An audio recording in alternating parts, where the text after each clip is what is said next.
It was a fairly sunny day in the Blue Dragon Star country, and the guy decided to go outside to get some fresh air and get some wind from work. Suddenly, the sun was eclipsed by some incredible shadow, which absorbed the city more and more every second. People who were also walking could not understand why it suddenly got so dark. The guy didn't pay attention to this until he heard the girl next to him start screaming and pointing at something. He noticed that she was not the only one who paid attention to something in the sky, and yet he also decided to turn around and look at what they were all staring at. The sky suddenly became covered with clouds, and people immediately began to panic incredibly because they noticed that behind these clouds there was actually something hiding, and they all decided that these were aliens who were attacking the blue star. The guy was not very emotional in life, so he did not pay too much attention to this, but still he had to do it as soon as some blue ball appeared in front of him. After a while, he realized that this thing was like some kind of screen, which not only he had, but the guy had no idea what to do with it. He decided that the best thing to do was try to touch it, because it reminded him of augmented reality technology, but he still couldn't even guess who could make such advanced technology. Suddenly, words appeared on this screen that informed him and everyone who had a similar screen that a world of chaos would soon open, whatever that meant. Healthy Lyuli aged 15 to 50 years from all over the world will be simultaneously transported to heavenly chaos. And this is a place where you can meet furious, giant beasts. There will be demons everywhere, and where different races will coexist. It is full of murders and disasters, but also filled with treasures and opportunities. But the main problem was that here, you can die at any second, but also gain eternal life. A lot of people got caught up in this process who couldn't even imagine what was happening at all, so they gradually began to panic. The guy was also human, but he tried to remain calm until the last moment, especially since he was too weak to believe that his city could be attacked by aliens. When suddenly his thoughts were interrupted by a voice and the fact that he was falling from a great height, and an unknown voice told him that he was in the village of newcomers number 911. The initial population of each village would be about 1,000 people. The guy landed in some small house, and it was not a very comfortable and pleasant landing, so he immediately began to understand that this world is not very friendly since he appeared here out of nowhere. Then all these strange things said about the deadly world are true. He began to receive notifications in which he heard that he was in a newcomer's house, which no one could enter without his consent, and from that moment on, the Tiandao screen would be available to him. In addition to the fact that he now has a screen in which he can know what is happening, he also has access to a screen with personal information, in which it was said that he is a beginner and has only the first level of development, and this guy's name is Qin Feng. To begin with, he decided that he should look into the general chat channel and see what other people were talking about, in which most people asked for help and just wanted to return to their home. They all believed that these were aliens after all. Qinfeng realized that now most people's battle rating depends on all four indicators, and now almost all people have it rated at 1 star. Only a few people have reached the limit of 1 star, and based on the information received from other people, everyone's average is about 10 points.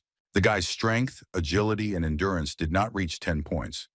Probably because he is so thin, his biggest indicator was energy, because the rest still had 13 points, which was less than half of his reserve. But suddenly the panel interrupted him, and a notification came that right now he would awaken his talent. But first he should have read the note in which it was said that talent is calculated on the basis of 4 parameters and divides them into many ranks, the F rank of which is the lowest and, accordingly, the SS rank is the highest. After the guy read all the notes and notifications about other people, he suddenly received a notification in which he was asked if he was ready to awaken his talent, to which the guy answered yes without thinking. As soon as he agreed with this proposal, he found himself in some other dimension. He couldn't even imagine what was happening to him, where he had ended up, and what were all these balls for. Qin Feng began to wonder, and based on his many years of experience reading fantasy novels, these balls of light must have something to do with awakened talents. Little by little, he began to understand that he needed to find a ball with a special color, because apparently it would contain a special talent that no one could get for themselves. Qinfeng immediately began to look around and tried to find that same ball in order to finally find his talent. But suddenly all his attempts and thoughts as a whole were interrupted by the ball, which itself flew towards him and did little to break the guy, because he was flying at quite a high speed. After which he entered the guy's body and seemed to dissolve in it, and it was both painful and pleasant at the same time. But still Qin Feng did not understand what was happening, so the cry itself came out of his mouth. Suddenly, the effect of this ball began to take effect, and the guy heard a voice in his head, which told him that he had just received an SSS rank talent, which was called Infinite Extraction. But a warning immediately went off, warning the guy that he could use the extraction on any target, receiving a random effect. At first, the guy was very scared of everything that happened to him, but then he realized that this was a unique innate talent of SSS rank. But in any case, he did not understand what a random effect means. This is too unclear an explanation. Apparently, he will have to find an opportunity to experiment to find out the result. Qin Feng again transferred his consciousness to the very house in which he woke up, and he received another notification in which he was informed that the awakening of the talents of this village was completed, and 787 people had awakened in F-rank talent, and 194 people had awakened in E-rank talent. The guy began to understand that most of the talents of F and E D ranks were received by less than 2% of the people of this newcomer village, but he had a talent of SSS rank, which is extremely rare. But he was not the only one who was able to awaken a talent of this level, and the guy was I'm interested to know who this second person is. But at one point, the guy began to realize that if he revealed this exaggerated talent of SSS rank, then he was worried that there would come a time when he would not be welcomed with open arms. After all, there are too many crimes in this bloody world. Qianfeng was confident that such a high-ranking talent was his main support and trump card, and he decided that he did not need to show this trump card to just anyone. After some time, all the newcomers received a notification that from now on, they can leave their houses and enter the village of newcomers. In addition, each of them needs to hurry, because in 10 seconds, the test of newcomers will begin, and those who do not meet the requirements will be eliminated. Before going out to the other participants, Qin Feng noticed that this system screen does not have a physical form, but it can store physical objects. This was so wonderful for him, he really felt like he was in a game. After each of them received a notification that they had a weapon in their inventory, Qin Feng immediately decided to see what he got, and it turned out to be a sword that gave him +2 points to strength, which was already a pretty good start. Swinging this sword a couple of times, he realized that it was not bad at all, because after swinging it a couple of times, it seemed to him that he could easily destroy a bull with this short sword, and this is just the effect of an additional 2 units of attack. And what will happen then, when he has there, will be a sword that will bring 30 units. With it, he will become incredibly strong. But then he realized that he could test his talent now, using this sword as an example. So without thinking for a long time, he activated Endless Extraction. His weapon immediately began to become covered in blue flame, which could only mean one thing. He succeeded, and most likely he was able to use his talent. After the skill ended, he received a notification saying that the Infinite Extraction was quite successful, and he had extracted the rust and residue from his novice short sword. So it was turned into a refined steel sword, the strength of which was increased by 5. For him, this was actually incredibly surprising, because just one use of his talent raised the level of the beginner's short sword from 0 to 1 and increased his attack bonus to 5 units. He realized that he shouldn't stop there and decided to use his talent again, so he raised his sword up and said the right words again.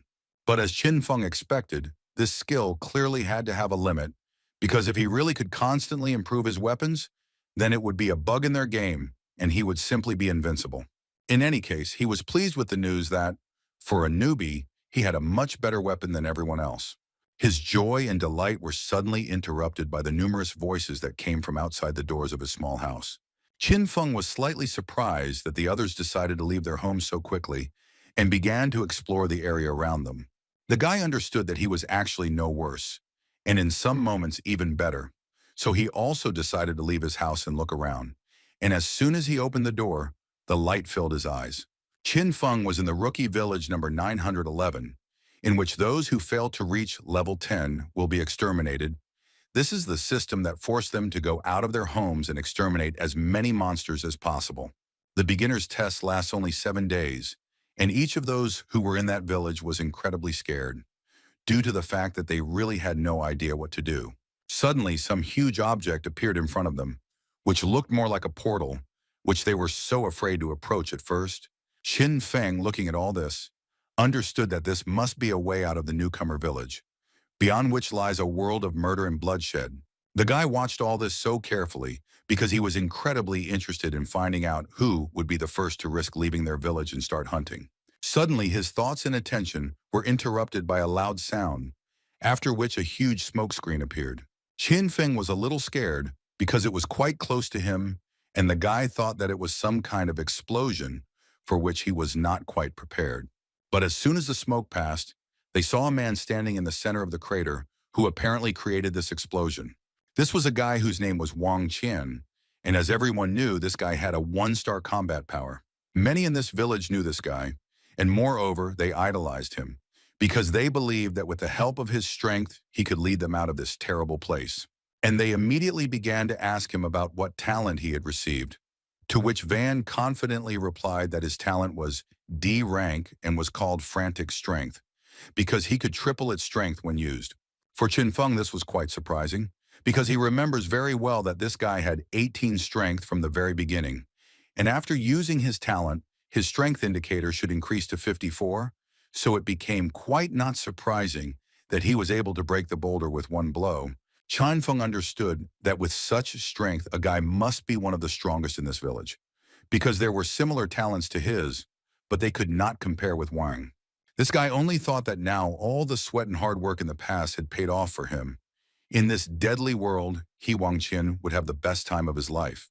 But his thoughts were interrupted by two guys who were discussing Liu Xuan, who was the second person who was able to awaken C rank, and they were so jealous of those two who were able to awaken such high-ranked talents. Van listened to them carefully, but still didn't fully understand what was wrong with these C-rank talents, because he believed that whoever had the most brute strength was the strongest. That's what was important to him in this world. So he decided to immediately inform everyone around him that he was going to leave the village right now and show them all how strong the monsters outside were. They immediately began to admire him and tell him that he was so incredible and strong, and most importantly fearless, and that they would follow him anywhere. Van turned out to be a man of his word and immediately headed into the portal, which was already open in order to really look around and understand what they were dealing with. Qin Feng at that moment was thinking that he had only muscles and too few brains. Such a person should not lead everyone at such a time. To be honest, the guy did not even see that he had complete confidence that he will be able to survive. Van was transferred to another world with the thoughts that he incredibly hated people who received C rank, because it seemed to him that they did not understand that only a strong hand rules the world. So he wanted to first destroy the beast and thus prove to them who is in charge here. When suddenly his thoughts were interrupted exactly at the moment when someone ran past him. Van immediately began to look around and tried to at least see someone, because he definitely saw someone. Was it really a monster? While he was looking in a completely different direction, some huge monster appeared behind him, which looked like a rabbit with a very large body. The shadow that hung over the guy forced him to turn his head and look at who it was coming from. A few seconds later, each player received a notification that newcomer Wang Xian had been destroyed by a level 1 beast, the Bloody Rabbit. Most people were so shocked by this news, because they had definitely seen how Van was able to break a boulder with one blow. Surely he couldn't handle some kind of rabbit. Qin Feng thought about the fact that Wang Qian was destroyed by a weak first-level beast in less than 5 minutes after leaving the village. So he almost immediately realized that the difficulty of surviving in this world was much higher than he thought. Moreover, thanks to Van, now everyone in the area knew that no one would be able to hide in the village, because the protective barrier would soon fall, and each of them would have to enter this portal in any case. Qin realized that if the system gave so many hints, it was unlikely that it would set an impossible task for beginners, so he decided to look for other options to pass this test. When suddenly someone from the crowd shouted that they couldn't just wait here for their demise, he believed that they needed to go and destroy the monsters. So they suggested forming groups, and this way they would be much stronger, because they would work together. Another guy intervened in this dialogue and invited everyone to join his group so that they would have a better chance of survival.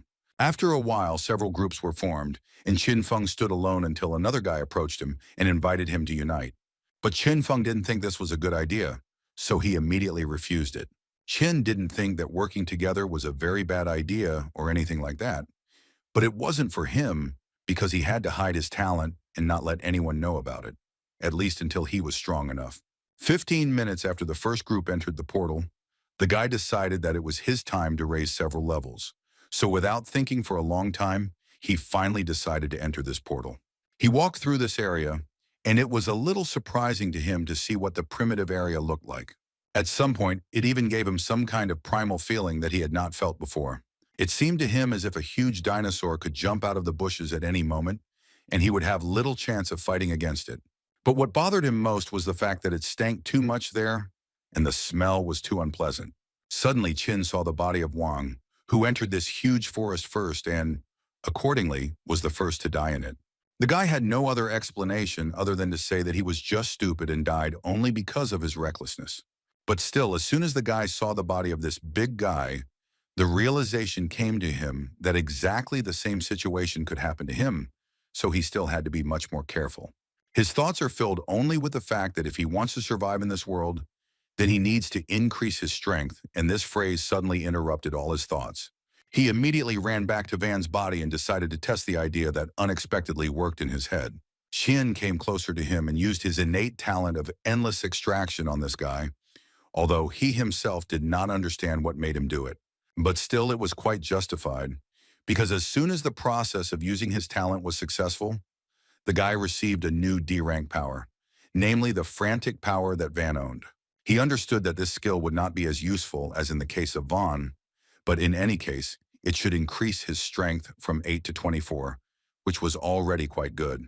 After all, even taking into account such a slight increase, he could become twice as strong as the average person, and even so, he had an incredible advantage. What lifted his spirits the most was the thought that he would later be able to obtain 1,000 or even more of these innate talents, which would make him incredibly strong.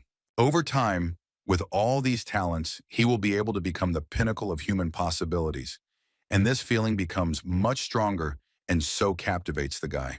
Before leaving, he still added that Van was very strong, but his speed and defense were low, but his recklessness won a cruel joke on him because he did not assess the situation and thoughtlessly went outside to hunt monsters, which is why he died. This is why for most people, cooperation helps compensate for everyone's weaknesses and helps them survive in this mortal world. But this did not apply to Chin. After all, a guy with his incredible talent will be able to easily get rid of all his weaknesses, and his strength will age to a new level, which will give him the opportunity to get out of this place. Chine continued on his way and walked further through the forest where he saw an incredible picture. A huge rabbit that was literally big. But what surprised him was that it was dead. Judging by the wounds, Chin realized that he was most likely simply surrounded and then struck several times in the back, from which this monster died. But he didn't care, because he wanted to use his incredible talent on him. After he successfully used his talent again, he gained as many as 2 units of strength, and now he was like an ordinary adult. But the fact that he could increase his characteristics with the help of talent surprised him. In addition, he had the understanding that if he used Furious Power, his stats would increase to 30.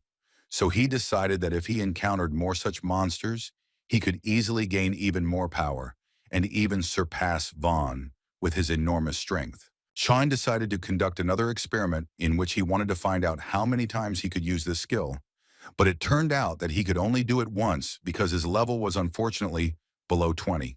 The situation was exactly the same as with his sword, but he was not upset because he believed that there would be a lot of such bodies along the way, and he would be able to use his talent many more times. He immediately decided that the group that dealt with this rabbit could destroy even more similar animals, and accordingly, leave behind even more bodies that he could use for his own purposes. Qin chose not a difficult path. He decided that he would simply follow the path where there were the most traces, and that way he could find even more bodies. Suddenly on the way, he received a notification that one of Group B had died, and now Chin decided to find his body in order to use his talent.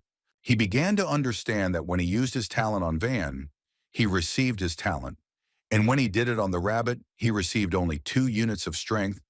It was obvious to him that people and animals are completely different, because animals rely only on brute strength and they don't have any talents.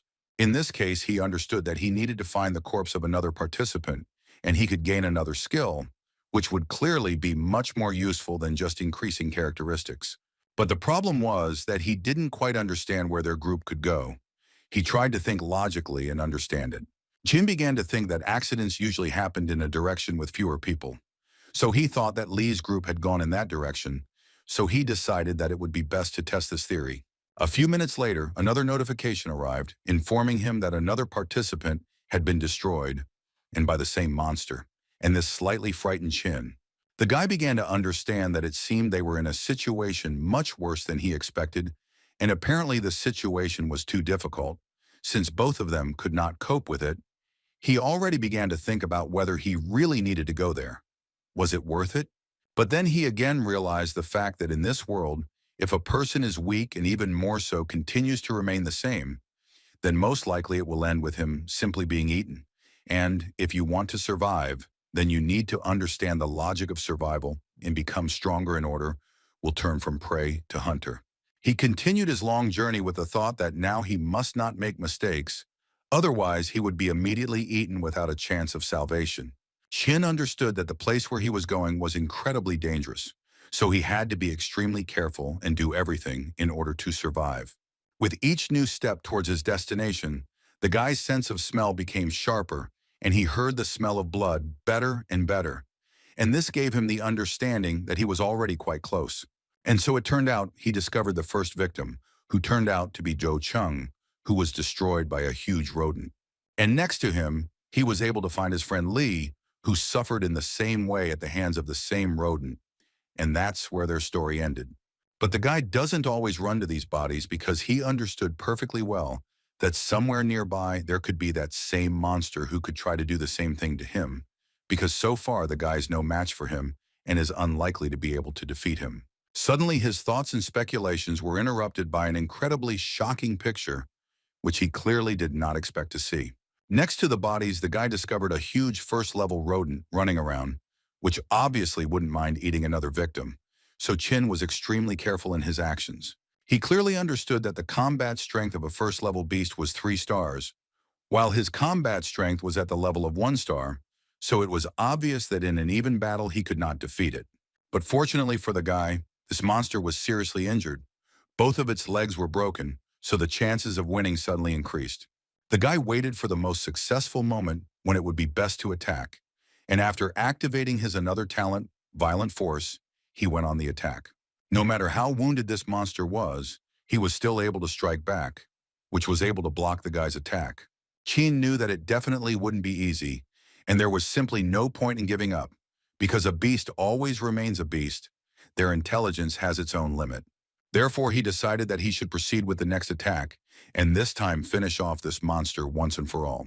The second attack was much more successful than the first, and he managed to carry out his attack as he had planned. He was able to use his new talent to the maximum and became inspired, so the monster had very little chance of winning this confrontation. And so it happened. The guy was able to deliver another precise blow right to the face of this huge monster, and this will most likely end their fight. The guy couldn't even expect that sneaking up on such a wounded monster would be so dangerous. He clearly underestimated him, and next time, he should be extremely careful. After the monster finally died, Chin received 30 points of energy, which he immediately felt, because such a pleasant warmth spread through him throughout his body, and all his fatigue disappeared. But that was not all. After he was able to deal with a large rodent, his first level status changed to 30 out of 100, another 70, and he will be able to move to the next level. This start made him very happy, so he decided not to stop there and continue in the same spirit in order to reach the next level as quickly as possible, because he was almost sure that more surprises awaited him there. Chin did not forget to use his endless extraction skill, and on this monster, for which he successfully received 2 points to agility. Now his agility has risen to 11 points.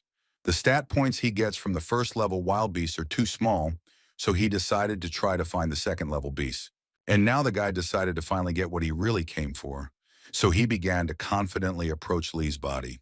The endless extraction was successful, and he received an F-rank talent for enhancing smell. This talent was of a lower level, But it was still quite useful, considering the fact that it was an enhancement of one of the six senses. This talent could improve the sense of smell tenfold when used, which was quite useless for others. But in the situation Chin found himself in, this talent would certainly come in handy. And all because the forest in which they were located was quite dense, and it would be incredibly difficult to look for bodies in such conditions. So this talent, by the way, is better suited for the guy, because with the help of it, he will be able to find them by the stench they emit. Moreover, with it he will be able to smell the smell of wild animals that are in the distance, which will help him avoid danger in advance. He was truly lucky that he received this talent right now, because not even an hour had passed since the start of the test, and his strength and agility had already reached the standard of an adult. Considering the other three talents he had obtained, his total combat strength should already reach 2 stars.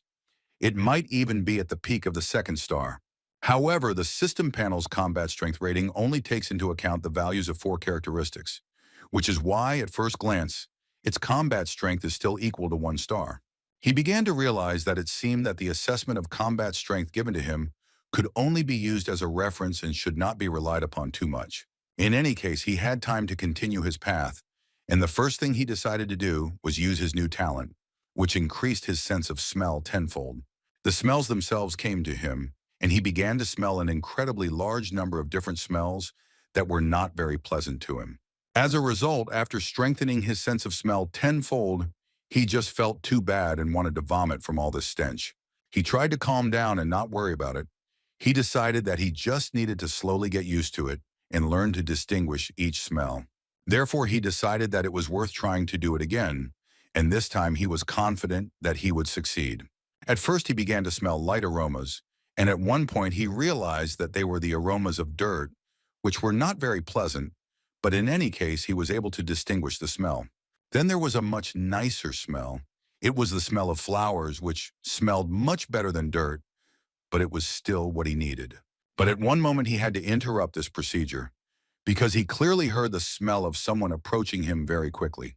One of the participants in this game tried to run away as quickly as possible from a huge monster, who took him at gunpoint, and if he caught up with the guy, then most likely this would be the end of his story. At one point, he was unable to dodge the blow, and the large rodent was still able to deliver a fairly successful blow from which the guy was thrown away. But he was lucky that he was not alone in this battle, and his teammates came to the rescue in time. They were able to guess the moment when they could attack this huge monster and flew out of nowhere towards this big guy.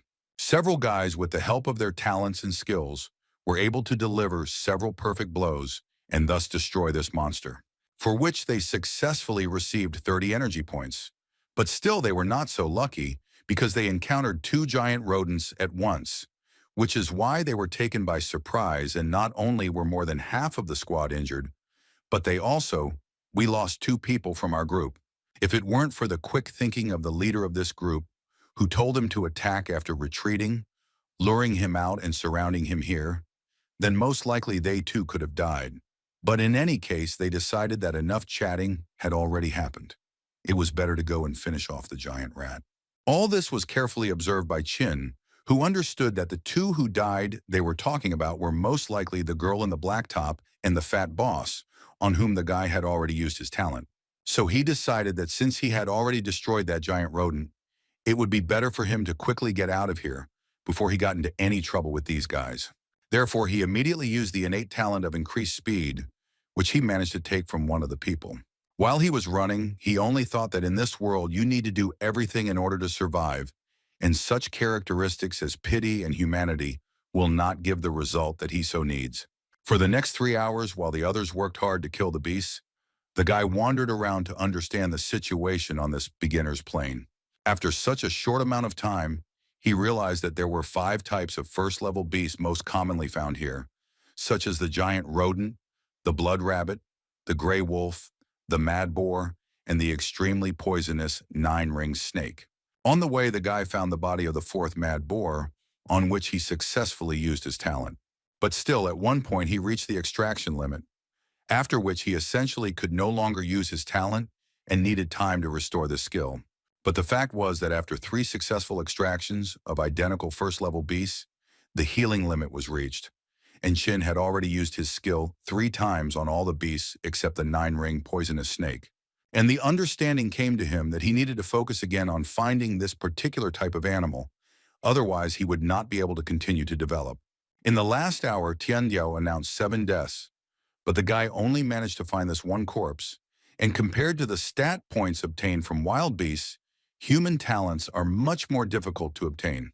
After a short amount of time, the guy was still able to achieve combat strength at the level of 2 stars, and now he was absolutely confident that he could defeat a level 1 wild beast single-handedly. Suddenly, his thoughts were interrupted by a very strong smell that came from a direction that was understandable to him. And it was not just a smell, but the smell of that very snake on which he had not yet used his talent.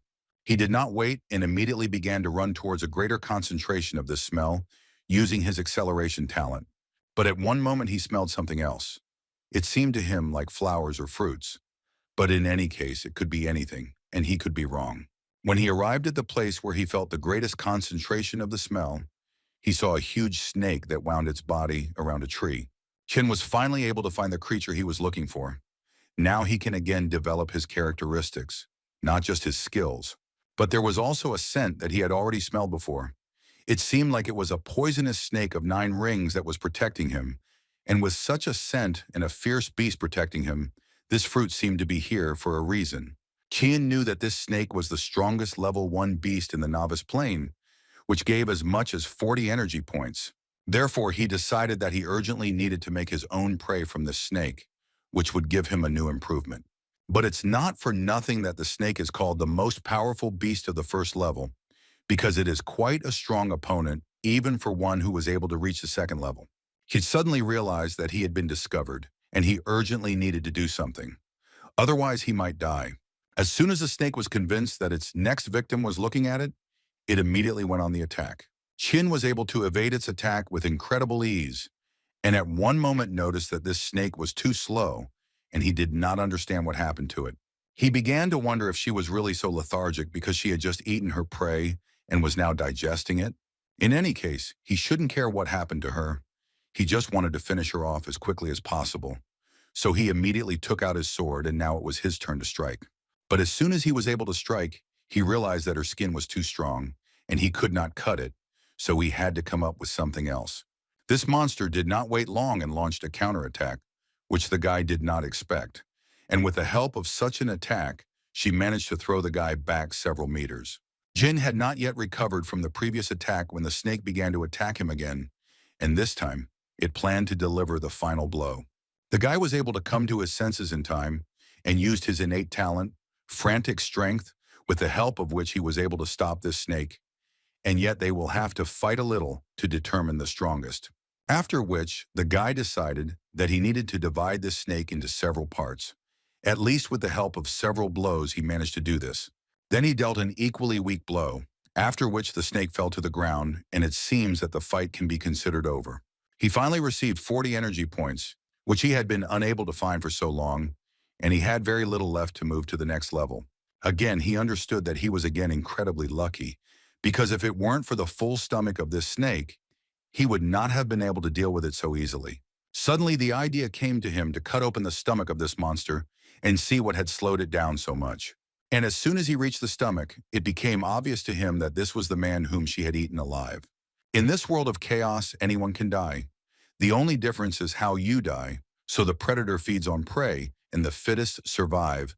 This was the law of this world, and Qin was well aware of this. In any case, the guy decided to use his extraction talent, and he received an improvement in his vision again. Now when using this talent, his vision will be increased by 20 times, and in addition, night vision has become available to him. He thought that when he finds identical talents, there is a certain chance that the extracted talent will increase its rank. In addition, there is a high chance of awakening the talent skill. And now he has his first true skill, which is called true vision. With this skill, he was able to view this flower from a completely different angle. He knew that it was a red snake fruit that had increased stamina and resistance to poison when used. With such a skill, he will be able to obtain information about all unknown things, and in the future this will give him a huge advantage when collecting resources. Now the guy was sure that he would not miss anything useful again if he noticed this.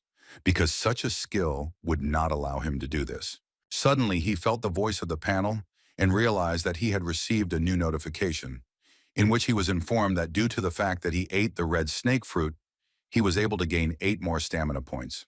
The guy was incredibly surprised, because so many characteristics could only be obtained after extraction from 4 wild animals. This fruit was quite a good catch. It was a pity that there was only one of it. But he understood that such plants could have completely different uses, so he decided that if this was the case, then he needed to find out what else could be done with them. Qin used his supervision again, which showed a complete description of this fruit, which said that spiritual plants accumulate the essence of heaven and earth. 1 leaf grows in a year, 7 leaves grow in 7 years, and a red fruit grows in the next 7 years. The guy realized that the spiritual plant was growing by absorbing the essence of nature.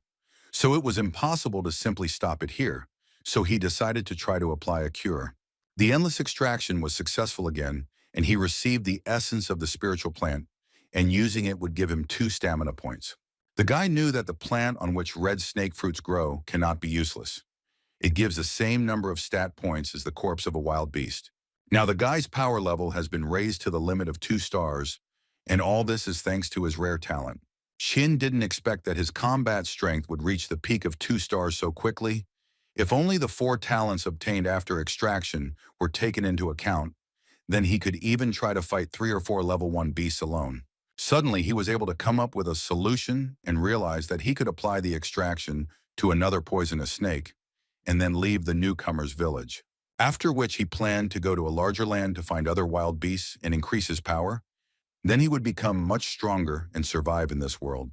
Suddenly his thoughts were interrupted by stones that began to roll down on him, so he had to dodge all this.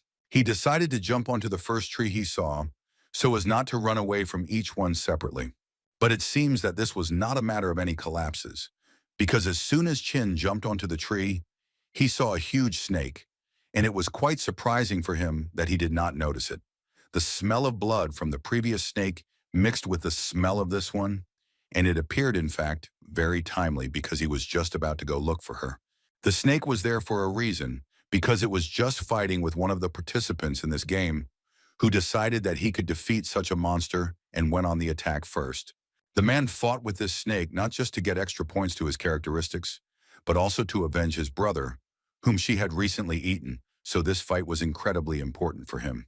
While Qin was watching all this madness, he didn't even imagine that he could meet guys here who, on top of everything, would fight with a snake. The guy remembered one of them, whose name was Lei Yu, and he said that he had an innate talent of D rank, with which he could control light, and he invited everyone who wanted to join his group. Qin knew that there were only 17 D rank talents awakened in the rookie village. After Wang's death, Lei Lu became one of the remaining 16, and as far as he remembers, this guy left the rookie village, gathering a group of 8 people, but now there are only 6 of them left. Lei Lu could not finish off this monster alone, so he immediately decided to ask his guys from the squad to help him. What they did, they immediately went into battle, because each of them incredibly respected Lei Yu as a leader. Qian understood that Lei Yu was attacking head-on, the rest were supporting from different sides, and during the battle the snake would be exhausted, and it was only a matter of time before it died. And he had not yet tried to use the eye of true vision on living wild animals.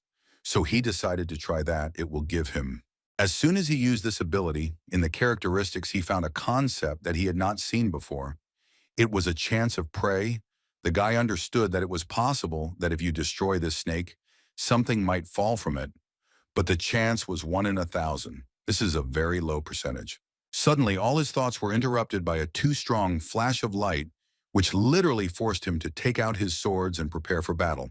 This light was due to the fact that the guys were still able to destroy this huge snake, for which each of them received a certain number of energy points. Li was even a little angry that he only received 1 unit, although he believed that his contribution was not as small as he received awards. Although he realized that complaining is not an option, because these points are distributed based on their contribution in battle, everything is definitely fair here, especially since it's no one's fault that he is so weak. Qin understood that the distribution system was quite well thought out, because the distribution of points, if a person creates a group, then it is encouraged to work together. And if 40 points are divided among everyone, then the amount comes out to be a rather modest amount. But still, he jumped out of the tree because he didn't fully understand what was happening to this guy. No matter how much the leader of this group worries, he is the first of all who was able to increase his level to the second. Everyone else could only envy him for this, because they still had quite a long way to go. But he asked each of them not to be upset, because as long as they were together, they could survive. Qin carefully watched this guy, and it was the first time he had seen a person with a second level. It was so interesting. He was primarily interested in knowing how much it differed from the first level. So he decided to test it with his true vision, and he realized that with such characteristics and his D-rank talent, his overall strength would barely reach 3 stars. It was clear that if he fought a level 1 wild beast alone, his chance of winning would only be 50%, even though he had not yet reached the second level. His combat strength was at the peak of 2 stars. Considering all his talents, his overall strength should be somewhere around 4 stars. As soon as their leader received the second level, one of the members of their group immediately offered to avenge their brother, who was still in the stomach of that snake. After which, he said that when they were scouting the area together, they met 2 poisonous snakes in the forest, and as soon as they saw them, they immediately turned and ran. But Chung Jun stumbled, fell, and was swallowed by the snake. The leader of their group did not mind and suggested that they take revenge for their brother and do it right now, so he asked them to follow him. Jin understood that it seemed that the person in the snake's belly was their comrade Chung Jun, and now they were looking for the snake that he had just destroyed, and this could bring him some problems in the future. Suddenly, a girl from this detachment turned around and shot from her bow because she heard that someone was approaching them from behind. Qin was very lucky that this arrow did not hit him, although it flew straight to his head and a little more, and then it was the end. The guy understood that most likely this girl had a talent for heightened hearing, so she heard him when he was watching the tree, and now she demands that the guy come out and show himself. Chenna had no other choice, and he simply came out from behind the tree and immediately began to calm them down, saying that he was just passing by and there was no reason for such panic. The girl recognized this guy because they knew each other from the village for beginners. At least that's what the girl thought, because Chin was very surprised that she knew him, because it was the first time he saw her. Their group leader asked if the girl knew him, although suddenly she began to deny and say that they didn't know each other. As it turned out, she just saw him in the chat. The guy knew that there were more than 1,000 people in the chat. If she was telling the truth, then she had an incredible memory for faces, but it seemed incredibly strange to him. She wanted to find out what he was doing here alone. And the guy at that moment was thinking about how he would use his talent on the snake that they had just destroyed. But for this, he needed to wait until they left. Suddenly, the girl proposed an idea to the leader, in which she wanted Qin Fing to join them, because in this place you can only survive together. Besides, they have already lost one member, and they need to fill this place, so the chances of survival will increase significantly. The leader looked at this guy and thought that the difference in the fighting strength of people and wild animals is too great. Being at the same level, man is no match for the beast, so it is necessary to work together. In the future, there will be different groups on this earth, and to occupy a stable position, there needs to be more people in his group. Therefore, he decided to ask Qin Feng to show his characteristics and talent, and if they were not that bad, then he would consider accepting him. The girl immediately asked him to show his characteristics as soon as possible and let the leader Lei look at them, because the leader himself has a talent of D rank in the second level, so if he gets into their group, he will be very lucky. Kuet told them that he didn't need to join any groups because he liked to work alone, so he didn't need anyone's help. The girl was shocked by this decision, but her leader forbade her to catch up and persuade him, because they do not force anyone to join their group. The girl was incredibly upset about this, because she so wanted the guy to join their group, although she was sure that he did not remember her, but mentally asked him to do everything to survive. They continued on their way, and while they were walking, they were discussing how stupid Qin was for not joining them. But suddenly they were stopped by the leader Lei, who seemed to have seen another snake. But it was not just a snake, but the same one that Qin brutally dealt with, because he divided it into several parts. One of the guys could tell by the dryness of the blood when a monster or a person was destroyed, and in this case he concluded that the snake was killed about 15 minutes ago. Moreover, he believed that they did it with one blow, and most likely only one person was fighting here, But this raised even more questions, because even the big man's sword could not pierce the scales of this snake. The leader understood that the person who did this must be a professional, and most likely he is a loner. After which the girl immediately thought of Chin, whom they had recently met. Leu agreed with her, because physically only he could be in this place, and besides he refused to join their team, so he decided to test the level of this guy. The panel indicated that out of 100 people, Chin Feng was in 47th place, and had only the first level, after which they realized that they were mistaken, and most likely it was not he who dealt with the snake, because his level is too low for that. Qin was also surprised when he saw this ranking, because with his strength he is only in 47th place, although on the other hand, no one would think that he has strength. 4 hours had already passed, and 8 people had already reached the second level. Lu Xuan reached the third level the fastest, so Qin believed that he also needed to speed up, so he realized that it was time to go hunting. Suddenly, he was interrupted by another notification from the system, which said that the first one to reach the 10th level will receive a golden chest, the second one to reach the 10th level will receive a silver chest, and finally the third will take a bronze chest. He understood that the first 100 people who reach the 10th level will receive a chest as a reward, and to open it, they do not need to wait until the end of the test, and this is quite convenient. And it seems that the higher the rank of the chest, the better its contents, and now there is good motivation to increase the level as soon as possible. Qin was confident that he could take the first place, which was so important for his development. After a short amount of time, Qin was able to find another enemy who would give him additional points to increase his level. But this opponent was quite difficult. It was a silver wolf, who had special cruelty and cunning, even if he had the first level.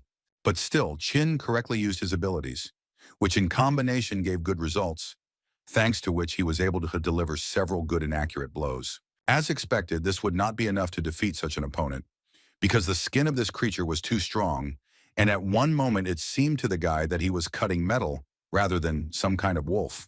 After all, even after using his talents, he could not hurt him, although the blows were not bad, so now it was quite difficult for the guy to understand how he could destroy this wolf. The main feature of this wolf is that he can think, and at that moment he was thinking about how much he wants to tear this little man into pieces. But it was worth noting that today his opponent is much stronger than most people with the third level, although he only has the first. While the wolf launched another attack, Qin realized that most likely this wolf's weak point was its stomach, which has the thinnest layer of skin. Therefore, at this moment, he decided that he had an excellent opportunity to strike a blow that would put an end to their battle. In the end, this happened. He was able to catch the wolf making a mistake and dealt him an incredibly accurate blow right in the belly, which the wolf could not block. After such a difficult battle, the guy still noted that the wolf had been his strongest opponent so far, but still he was so sorry that he was much stronger than him. Next, he struck the wolf and finished it off, for which he received 100 experience and immediately moved to the second level, for which he received a reward in the form of an increase in all characteristics by 10 points. In fact, it was such a pleasant feeling for the guy, because when he increased the level, there was a surge of strength throughout his body, his wounds healed, and his state of mind was restored. But his luck did not end there, because for destroying the wolf he received a chest made of dark steel, although it was of low rank, but still at least something. He immediately began to ask that in this chest he find a weapon or equipment of the second rank, because he really needs it now. The guy's prayers were heard, and today he is very lucky, because in the chest he was able to find a battle sword of a bloody wolf, which not only gives us certain strength, but also has a chance of wounding the enemy. The guy really liked this sword. Now he didn't have to be afraid of meeting other unique wild animals. Still, he needed to be a little more careful with his words, because as soon as he said this, then the friends of that same silver wolf who managed to call them before he died came. But still, the guy did not fear these mongrels, and he was even interested in finding out what his new bloody wolf sword was capable of. And he was quite pleasantly surprised, because the sword was quite light but very powerful. And this was immediately felt as soon as he dealt with 2 wolves at the same time. But there were too many wolves there, and he realized that one of the wolves had gotten too close to him, and it seemed that he had caused irreparable damage to the guy. It seemed so only at first glance, because the guy managed to turn around in time and thrust his new sword directly into the body of this huge wolf, after which he asked each of them to better run away, because it was obvious that they were no match for him and he would deal with them too easily. And so it happened. Chin was able to deal with a bunch of wolves at the same time, and the process was quite simple. He thought about the fact that after increasing his level, his speed, strength, and endurance increased significantly, and this time it took him less than a minute to kill 5 silver wolves. At the first level, he was unlikely to be able to do something like that. But he was slightly furious, because he still had not had the opportunity to learn the secrets of this place. But time after time, the cruel reality of this world showed him that this was not a dream, but the real world. Jin decided that he would continue to gain strength and eventually become invincible, and then he would be able to find a way out of this nightmare. Another person who reached the second level was Leader Lei, who, as expected, had enormous strength, and his participants believed that only thanks to him they were not injured or died at the hands of the bloody rabbit. Suddenly, they were interrupted by a notification that newcomer Chin was able to destroy a mutated wild beast for which he received 1 prestige point, which caused an unexpected reaction from everyone, because they could not believe that the guy could do it alone, and considered him incredibly lucky. Then several unpleasant notifications came in which it was said that several participants had died at the hands of the beast. But as it turned out, it was not just a beast, it was mutated. And the leader was slightly surprised that he did this to 4 people at once, especially when one of them was of the second level. This only indicated that such animals were especially dangerous. And even if a person has a second level, it is not at all a fact that he will be able to do something to him. Suddenly, they saw that the ranking had changed rapidly, and now Qin Feng was in 5th place in the entire ranking. And for them, it was absolutely absurd that his strength was growing so much. But the leader asked them not to dwell on it and continue the hunt. In the end, Qin was able to kill absolutely every wolf that decided to attack him. And to be honest, this even tired him a little, no matter how strong he was, but in any case, the energy eventually ends. Suddenly, a notification came from some guy who asked for help, because his entire group was completely destroyed by one monster. Only he managed to survive, and only because he used his speed skill, and the strength of this monster is simply terrifying. He is much more dangerous wild beasts of the second level. After which he also added that he was in the area of 40 kilometers from the newcomer's village, and asked to help him, and Qin understood that he was now in the southeast of the newcomer's village, and if he hurried there, he would get there in about 5 minutes. Qin was so motivated not because he wanted to help this guy, because he actually understood that the fanged boar is a mutated wild beast of the first level, for destroying which he can get twice as much experience as he would get for destroying ordinary monsters. In addition, a chest may fall out for him, in which there may be good equipment that will be useful to him in the future. But when he came to that very place, he found only the bodies of other people. But he understood perfectly well that if the bodies were here, then the fanged one, the boar, must be nearby. But suddenly he smelled a bloody rabbit and suddenly thought that he might have made a mistake. So he decided to use his talent for now and look around a little, after which he would continue searching for animals. As soon as he started using the extraction on the first body, he realized that the person did not have any innate talent, and the guy was slightly shocked.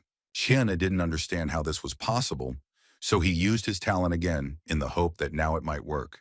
But unfortunately, the attempt was unsuccessful again, and he did not understand what was the matter, because last time this happened when he reached the limit of extracting wild animals of the first level. But what was the matter now? He tried to do this several more times, but attempt after attempt was unsuccessful, and the guy really did not understand what went wrong, and the system itself also did not give any clues. In any case, he realized that it was better to take everything he could and leave. Apparently, the talents of these guys were too low to take them from them again. The guy has an innate talent that is associated with strength. Agility has an innate talent of E rank, which is called increasing speed. Improving vision of E rank is associated with energy, and now he was also able to get an E rank talent, which was called increasing endurance.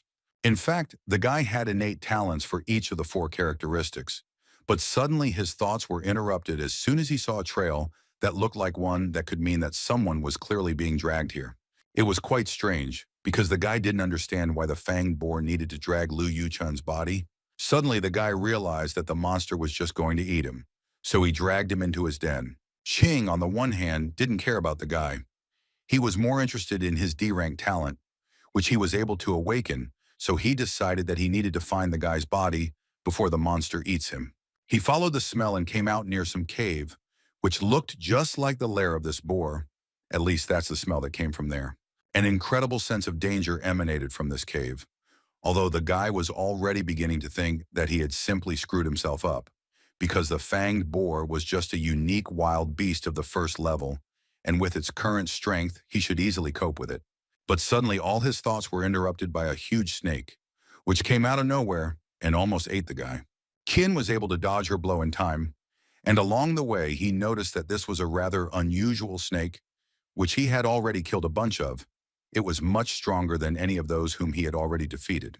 It became clear that this was a mutated wild beast with a 5-star fighting power, but the guy didn't quite understand how this was even possible, since she could also release poison. He had never found himself in such a situation. In any case, he understood that he needed to continue to fight, but it would be extremely difficult to do, especially after this snake released poisonous gas, from which the guy simply stopped seeing anything and began waving his sword anywhere. Kim began to shout that although he could not see anything now, he promised himself that he would never die here. After which, in addition to the snake, he was also attacked by a boar and the same rabbit that he had smelled. The guy was able to strike back, which allowed him to repel the attack of a huge monster. But will this be enough to survive? After some time, the guy was able to cope with all the monsters that attacked him. But the situation remained very difficult, because there was another monster that he never discovered. And it was the same snake that approached him from behind and dealt a blow from which he was miraculously able to dodge. Although the guy didn't see anything, he asked not to forget that he also has the talents of smell and hearing, so he asked him to underestimate him, and with these words he went on the attack. He was able to deal a crushing blow to this huge snake, as a result of which the threat has now passed and he can finally exhale. This time he was too close to the end, and if not for his talent for increasing endurance, he could have died. But he was lucky, and for destroying such a snake, he received a chest of dark steel. At this moment, just in time, the guy was able to get the 3rd level and all his characteristics increased by 10 points again, and his vision returned to normal again. The guy was incredibly glad that he could see again, because it was so funny to him that he could forget that when the level increases, his whole body returns to its best condition, and even if he lost an arm or a leg, he would still be cured. In addition, now he noticed that he received a chest after destroying a poisonous snake, and perhaps he could find something quite useful in it. As soon as he opened this chest, he could not even suspect that he could get such a useful thing. Now he realized that this whole rather risky battle was worth it. He found himself standing right in front of a spatial gate, through which 3 wild beasts were able to escape and attack him. Without hesitation, he entered this portal with confidence in his current strength. Now he no longer needs to fear the sudden attacks of these wild beasts.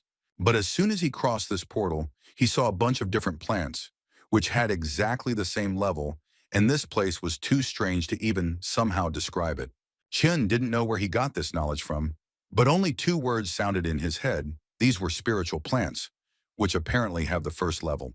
But then his gaze was transferred to a more terrible picture, in the center of which sat some kind of spirit or wizard, and all the animals were carrying their victims to him.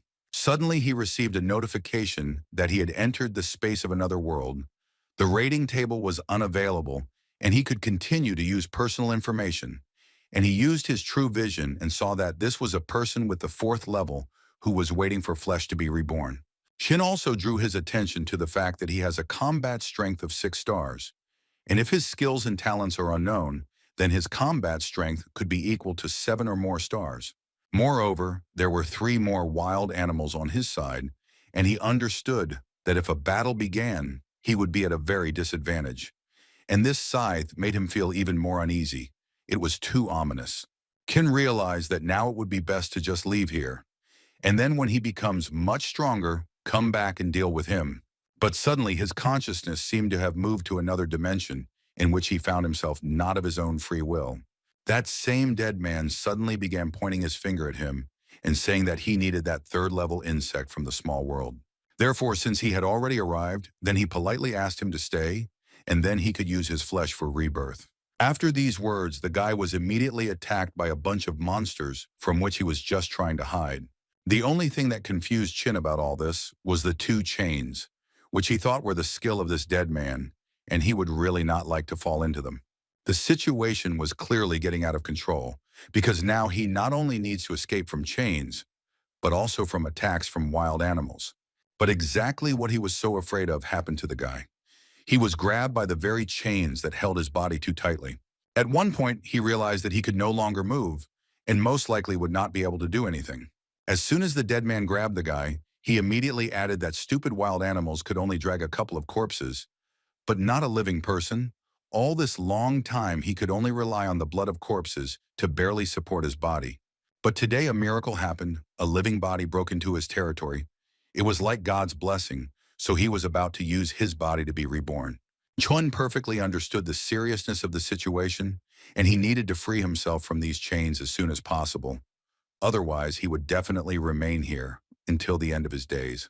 Therefore, at some point, he was still able to break these chains with the help of his inner strength, and now he had a chance to escape. After which he struck several blows at the wild monsters who were trying to prevent him from getting out of this place. The dead man couldn't believe his eyes. The mind of third-level people from the small world should be around 30. How could he resist and break out of his mind control? But still, this madman could pull the guy to himself with the help of his strength and tell him that the guy's only problem is that he simply underestimates him. He also added that no person is able to resist his penetration into the mind, but noted that the guy has a beautiful body and it would be an honor for him to take it from him. It seemed that Chin was in a stalemate and nothing could save him. But all that was on the guy's face was a smile that just kept coming out of him. After which he raised his head and asked the dead man to close his mouth and add all the characteristics in his head and think about his words again. The dead man undoubtedly felt his resistance and struggle. He liked the guy incredibly much, so he decided that he would tear his soul into pieces, after which he threw it into the flames of hell and turned it to ashes. Shin distributed his characteristics and was able to add 10 more units to his mind, but he urgently needed to do something, because a huge wild boar was actually running towards him. The dead man, of course, was confident in his victory, but at one moment he noticed that this guy's mind had become much stronger, and he did not fully understand how he did it. Jin was again incredibly lucky that after killing the poisonous snake, he dropped a first-rank item called a low-level storage ring. Even if he dropped the Blood Wolf battle sword, he would still be able to get any weapon. Therefore, he decided that he would first destroy these two mutated wild beasts, and then deal with the dead man. But he continued to consider the guy weak, even considering that he was able to temporarily escape from his control. The guy began to realize that his situation was not as controllable as he thought, because he actually needed at least 2 seconds to escape the control of this dead man's mind. The dead man at this moment already began to understand that he had finally managed to control this guy, and now he could destroy him. But suddenly he changed his mind, because the guy was able to destroy absolutely all the monsters. Qin was so glad that he finally had some effect. After destroying the poisonous snake, he picked up its poisonous gland, which was now very useful to him. After which, the guy added that he had already found out that the dead man could not move. And now that all 3 wild mutated beasts had been destroyed, the guy wanted to see how the dead man would defend himself.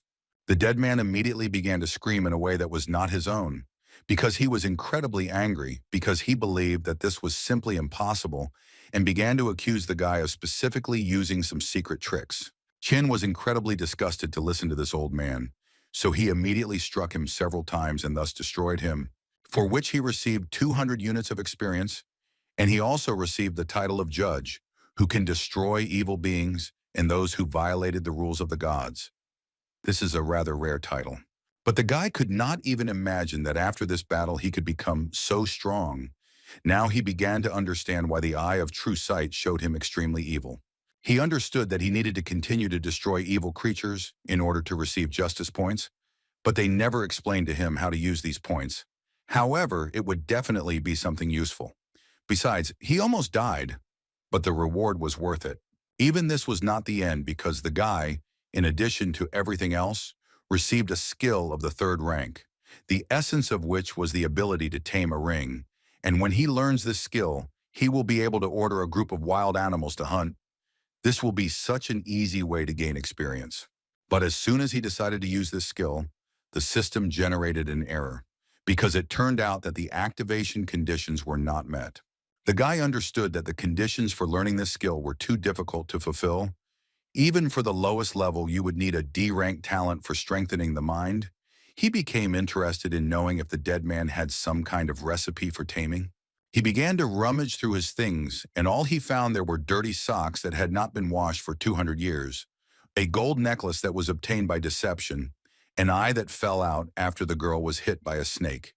Everything except what he needed. Qian could not stand it and still got angry with this old dead man, who had only one piece of garbage in his bag, but not what he really needed. He realized that just looking for a way out of this situation was a waste of time, so he decided to start the extraction process. After he used his talent once again, he received a rank D talent, strengthening the mind, and also 3 units of strength and dexterity. As the guy expected, the corpse's talent was related to the mind. Next time you will need to beware of such attacks, because dealing with them is much more difficult than with mindless creatures. He was also able to use the talent of strengthening the mind and, as a result, created the skill of the divine seal. The creation was quite successful, but he still needed to obtain the talent associated with the 6 senses or find a way to create a beast-taming pill to activate it, both of which were very difficult to achieve. The guy was glad that the experiment was quite successful, and with the strengthening of his mind, he can directly control the storage ring in order to collect everything into it at once, and this will be much more convenient for him. Perhaps in future battles, he could summon a sword and win with a surprise attack. But what a pity, if he received the beast taming pill, he would be able to directly control wild beasts rather than items like spiritual grass and fruits. He continued to use his talent and finally received a really strong talent, namely fire control. When he becomes stronger, he may not even have to engage in close combat because he will be able to control fire and attack from afar. He decided to take a little rest after such a long and protracted battle and read the general chat, which was so lively and everyone was discussing leveling up.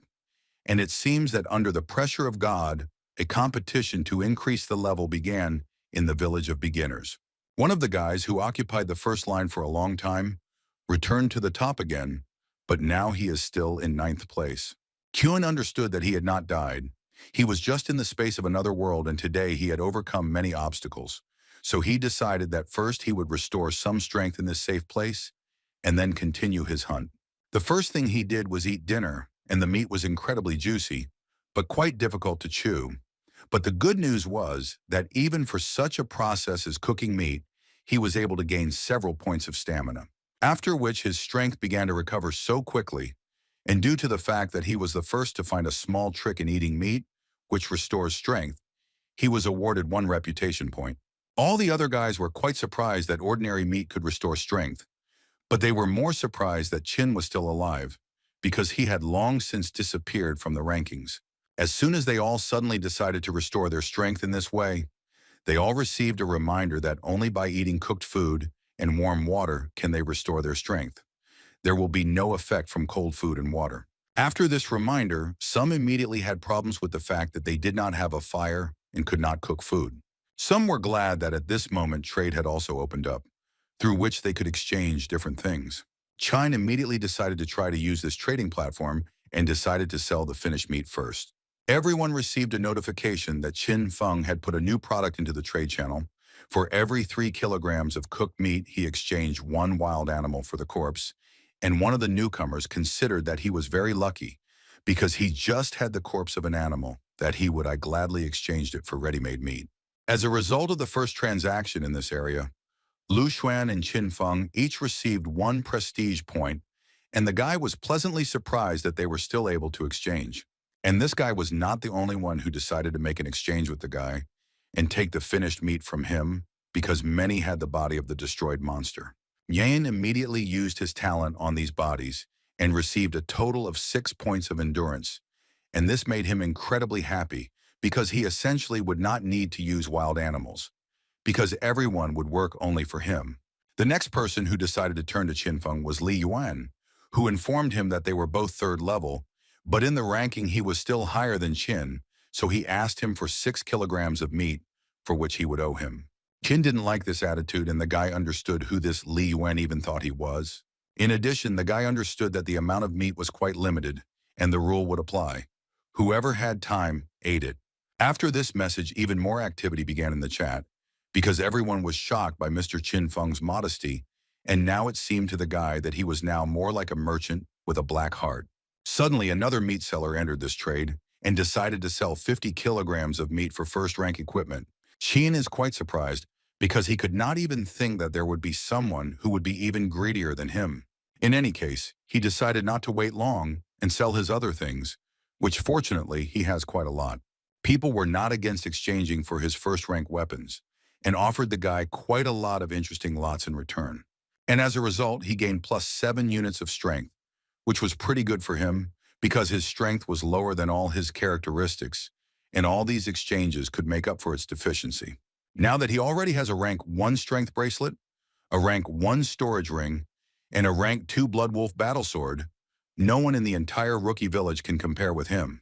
Suddenly, all these trades were interrupted by an emergency message, which said that newcomer village number 137 had made a bet aimed at newcomer village number 911, and now the resources of the losing side would decrease. The first one to reach level 5 would win and would receive an additional 50 points and a chest. Qin, of course, was incredibly interested in the reward that would be available in this battle, but in any case, it was very unclear to him why village 137 was taking such a step, because the price for defeat was too high. A few minutes later, a general chat was created between the two villages, from which the newcomer baron spoke first and said that he, as a representative of noble blood, was already at the 4th level and promised to lead his village to victory. All his citizens were shocked by such a statement and were very happy about it. And the man was so confident only because he is much stronger at night, and right now he will start hunting for monsters of the 4th level, for which leveling up will go much faster. Qin couldn't believe his eyes. Could there really be other races besides them, such as the vampire race? And this is actually a big problem for him and for the entire village in general. If you think so, then everyone in his village is newcomers from the country of the Blue Star Dragon, which means the creator deliberately gathered residents of one country in one village. But he did not understand why they were doing this. What was the true purpose of the system? Suddenly, the guy's thoughts were interrupted by a notification that said that the time of the battle had begun, and now monsters from the 1st to the 10th level are available on the map. But Qin is more worried about the fact that this battle of newcomers could lead to a conflict between countries or even continents. But for now, this did not matter much. He believed that now the bet on resources between their villages was much more important.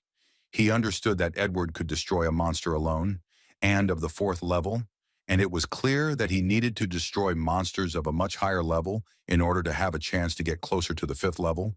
So he immediately got down to business. He is actually incredibly lucky that he has improved his vision so much, because he can see well even at night, which makes hunting much easier for him. Strengthening his sense of smell also allows him to eliminate the beasts that hide in the dark. He also had access to a map that showed them the beasts with the highest level of beasts. This allowed him to move much faster and more accurately in the area with active monsters. Xianwan decided not to waste his time and immediately went to destroy the monsters in the active zone for level 4 monsters and made several successful strikes. As soon as the guy thought that he was not yet able to cope with all the enemies, then suddenly another monster jumped out in front of him, which was many times stronger than all the others. In any case, Qin was able to dodge his blow and deliver a counterattack, which the monster did not expect, as a result of which he lost this fight. But the guy was more shocked by how this monster suddenly appeared. Even his heightened sense of smell did not work, which gave the monster the opportunity to attack him. The guy was lucky that it was only a level 5 monster. For the first time, he meets a monster that looks so much like a human. He began to think that all monsters above level 5 will become more than just beasts. In any case, it was time for him to continue his journey, and after a few steps, he heard a rather familiar smell, which reminded him of fruits or flowers. He understood that if he went further, he would reach the zone of animals of the 6th level, although their level would be higher. This also applies to fruits and flowers. He was very interested to know if he could meet more animals that would be similar to people, but would problems if he meets a group of such monsters. In any case, he decides to stop thinking about it, because he just needed to find spiritual fruits, near which there are always animals that he decided to destroy, and only then take the prey from them. As soon as he thought about this, he noticed that same fruit nearby with him, a huge monster that could bring him obvious problems. It was a 6th-level monster, moreover. It was the king of the bears, which has 12 stars of combat power, and Qin understood that it would obviously be very difficult to fight him. In any case, he will have to fight with him, so the guy did not waste his time anymore and went on the attack because he believed that he had some advantage and that the monster had not yet seen him. But he couldn't even expect that this big guy would be so fast, because as soon as the guy flew up to him, the monster immediately launched a counterattack on him, as a result of which he was separated by several meters. Qin realized that he had acted too carelessly, because he didn't even think that he could be so fast. Given the size of this monster, the guy didn't even have a chance to dodge. Suddenly, his thoughts were interrupted by the monster himself, who spoke to him and asked him not to get in his way, because he didn't want to waste time on him, and asked him to just go far away from this place. It was so strange for Qin to watch this, that 3 heads were talking at once at the same time. Although it was disgusting, he decided to ask this monster to leave, because the guy would not be able to save his life any other way. It was incredibly funny for the monster to listen to this, because he was facing only a 4th-level person whom he could tear into pieces. Now the Bear King was more aggressive and decided not to spare this little man with a sword and struck a blow, which the guy was able to successfully block. The fight was many times more difficult than with any other monster the guy fought, but in any case, using his skills correctly, he was still able to deliver a fairly strong blow to one of the heads of this bear. After which, one of the heads added that their 3rd brother had just died, but the eldest brother of the 3 asked him to close his mouth and continue to fight, because he could not believe that such a small man could be so strong. Qin understood that the battle had just begun, and it would be very difficult to fight with this monster, because his neck was at least much stronger than he thought, because even if he used all his strength, it would be quite difficult to cut off his head in one go. Suddenly, all his thoughts were interrupted by the monster himself, who moved into a new state, which was called a state of rage, in which his strength increases several times, and this effect lasts up to 10 minutes, which was more than enough to destroy the guy. He understood that this was the roar of a dragon, but its strength was too weak. Perhaps this was the result of being near the dragon fruit for a long time, and the unnoticed part of absorbing the fruit. But the monster continued to threaten Qin, saying that he would destroy him as soon as he came closer to him. Now the guy really started to have problems, because when the monster's in this state, the guy can't even scratch it, let alone defeat it. At one point, the guy realized that he would not be able to dodge the blow of this monster, and the bear himself once again repeated to him that this was the guy's main mistake, to think that with the 4th level he would be able to defeat such a strong monster as the bear, and as a punishment for his stupidity, he will destroy him. But no matter how confident the bear was in his attack, the guy did not give him the opportunity to simply destroy him, and used his fire skill on his sword, which made it possible to deliver a good counterattack and at the same time add +10 to his strength to his characteristics. The monster realized that he could no longer do anything against such a blow, and most likely he would have to come to terms with the fact that he had lost this fight. Qin was able to defeat this brute and win this rather difficult battle. He was quite lucky that strengthening the Blood Wolf's battle sword with the power of flame was a fairly timely phenomenon. In any case, it was worth admitting that fighting a 6th-level Beast King was much more difficult than fighting an ordinary mutated monster, and at one point he even almost died, but the talent he received recently was able to save his life. But as soon as he relaxed, he thought about the fact that the system did not announce that he was able to deal with the king of the bears. What was the problem? Quite late, he began to realize that this was only possible if the king of the bears was still alive. In any case, after what this monster had to go through, he was unable to deliver a strong enough blow, so Qin was able to easily dodge this attack and deliver another final blow, after which he immediately received a notification from the system that the king of the bears had died and the guy was the first to destroy him. Qin thought about the fact that he was alive even after he cut off his head. Hunting the king of bears turned out to be an invaluable experience. It also reminds him that with each level, the monsters of this world will become much more dangerous, and it will be more difficult to destroy them. but he definitely couldn't relax while he was so weak. After he destroyed this monster, he received a chest in which he managed to find a second-level item, the battle armor of the Bear King, which increased his defense by 25 units, and he also had resistance to fire and cold. He also did not forget to use his talent, for which he received an E-rank talent, which was called Blood Evolution, which awakens the power of blood, increasing strength, speed, and defense by 30%. Now the guy understood why the Bear King guarded this fruit so fiercely. After all, he didn't even want to enter into battle with him. Although on the other hand, he understood him perfectly, the guy understood that in his place, he would have done exactly the same. When suddenly all the guy's thoughts were interrupted by a sudden pain that engulfed his entire body, it was like someone was squeezing him in their fist. He began to hear some voice that told him that the guy was as weak as an ant crawling on the ground. So this voice began to think about how he could eat him alive or perhaps fry him a little. All this was told to him by a huge dragon, which grabbed the guy in its chains and essentially controlled his body. He held the guy in his arms and was already thinking about crushing the guy in his hand, which made Chin scream in a voice that was not his own. The guy understood that he just ate a dragon blood fruit, and most likely it was just an ordinary hallucination that could really destroy him. He realized that he couldn't just give in to this whole circus, and besides, it was just a hallucination that couldn't be allowed to take over his mind, so he decided to take a little bite from this dragon. This dragon realized that this guy is not so stupid and tried to talk to him and explain that he is, in fact, a real dragon who can teach him a lot of things. But Chin absolutely did not care about his every word, and so he continued to eat this monster. Still, after a few seconds, the guy was able to open his eyes, and it really turned out to be a hallucination. And the first thing he saw before his eyes was a notification that he had successfully used the dragon blood fruit, and he received 5 units for each attribute. After eating the fruit, the guy felt warm throughout his body, and he would really like to take a nap.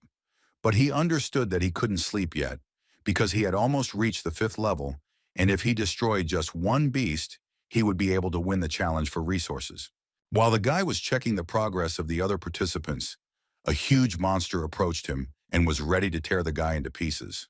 The Vampire Lord was already level 4, and he was going to rise to level 5 before dawn, so he asked them all to just wait for glory to come to them. All his colleagues and those who were in the village for beginners, with this warrior, were proud that they were caught with him. But suddenly all their joy and storm of emotions were interrupted by a notification that informed them that newcomer Chin Feng from Village 911 became the first who managed to reach the 5th level, and Village 911 wins this challenge for resources. Everyone from this village should have been proud of Chin Feng, because it was thanks to him that they were able to receive 20 stat points for free. At the same time, all members of newcomer village number 137 are deprived of 20 stat points, from which Lord Edward began to get incredibly angry because they began to blame him for what happened, which made him even more angry. And Chin himself was incredibly grateful to this monster, who came to him on his own, which saved the guy a lot of time, and thanks to him, he still increased his level to the 5th, for which he also received a silver chest. Also, the guy, of course, did not forget to use his special talent on all bodies, which was incredibly useful for him. Suddenly, his process was interrupted by some guy who said that he had received a resource bid token, and he would like to use it to exchange it for a refined level 1 steel sword. Chin Feng was quite open to such an exchange and happily accepted it, because with this token, the initiative would be in his hands, and he would no longer need to rush to the area with the top-level beasts to hunt them. Therefore, without hesitation, he nevertheless accepted this exchange. After which an explanation appeared on the screen in which they said that the token appears once in each newcomer village, and only the strongest in the entire village has the right to use it after use. In case of victory, the reward increases factor of. It was not surprising to Chin that Gu Ming wanted to sell it to him, not only because of the restriction on the use of the token, but also because of the punishment of growing several times. It seems the guy has become quite a famous person, and he suddenly gained a lot of prestige by leading everyone to victory. Therefore, he decided that when morning came and everyone was fully recovered, he would begin the next bet on resources, and his decision was supported by quite a lot of people who considered him so caring. But the guy himself didn't think that way about himself, because he didn't do it because he was tired and wanted to stall for time. After all, with his endurance, He can stay awake for 3 days and 3 nights and still not get tired. To begin with, he wanted to reach the most dangerous zone with animals of the 10th level, and then start betting on resources, which would be quite logical and correct. He understood that level 10 beasts are now the most dangerous, but they also give the most experience. And this is the fastest way to level up, so his chances of winning will increase significantly. The experience points that he gets from animals in low-level zones are less. The chance of getting a treasure chest is also small. After quickly clearing this zone, he decided that he would go to the zone with animals of the 10th level. Qian walked for quite a long time and met a lot of beasts on his way, and according to the map, the 10th level beast zone should be somewhere here. Although he has the talent of improving his sense of smell, he cannot smell a single animal. Is the system simply broken, and how can he solve this now? When suddenly a huge abyss appeared out of nowhere, into which the guy began to fall uncontrollably, he did not feel anything unusual, as if it had appeared out of nowhere. He couldn't even grab onto anything, so he realized that he needed to figure out how to stop the fall as quickly as possible. Otherwise, if he continued to fall, he would fall to his death. In the end, he was able to find a way out of this situation and used his fire control skill to do this, which helped stop his free fall. After he was able to control his free fall, he suddenly realized that he felt the presence of the beast quite strongly.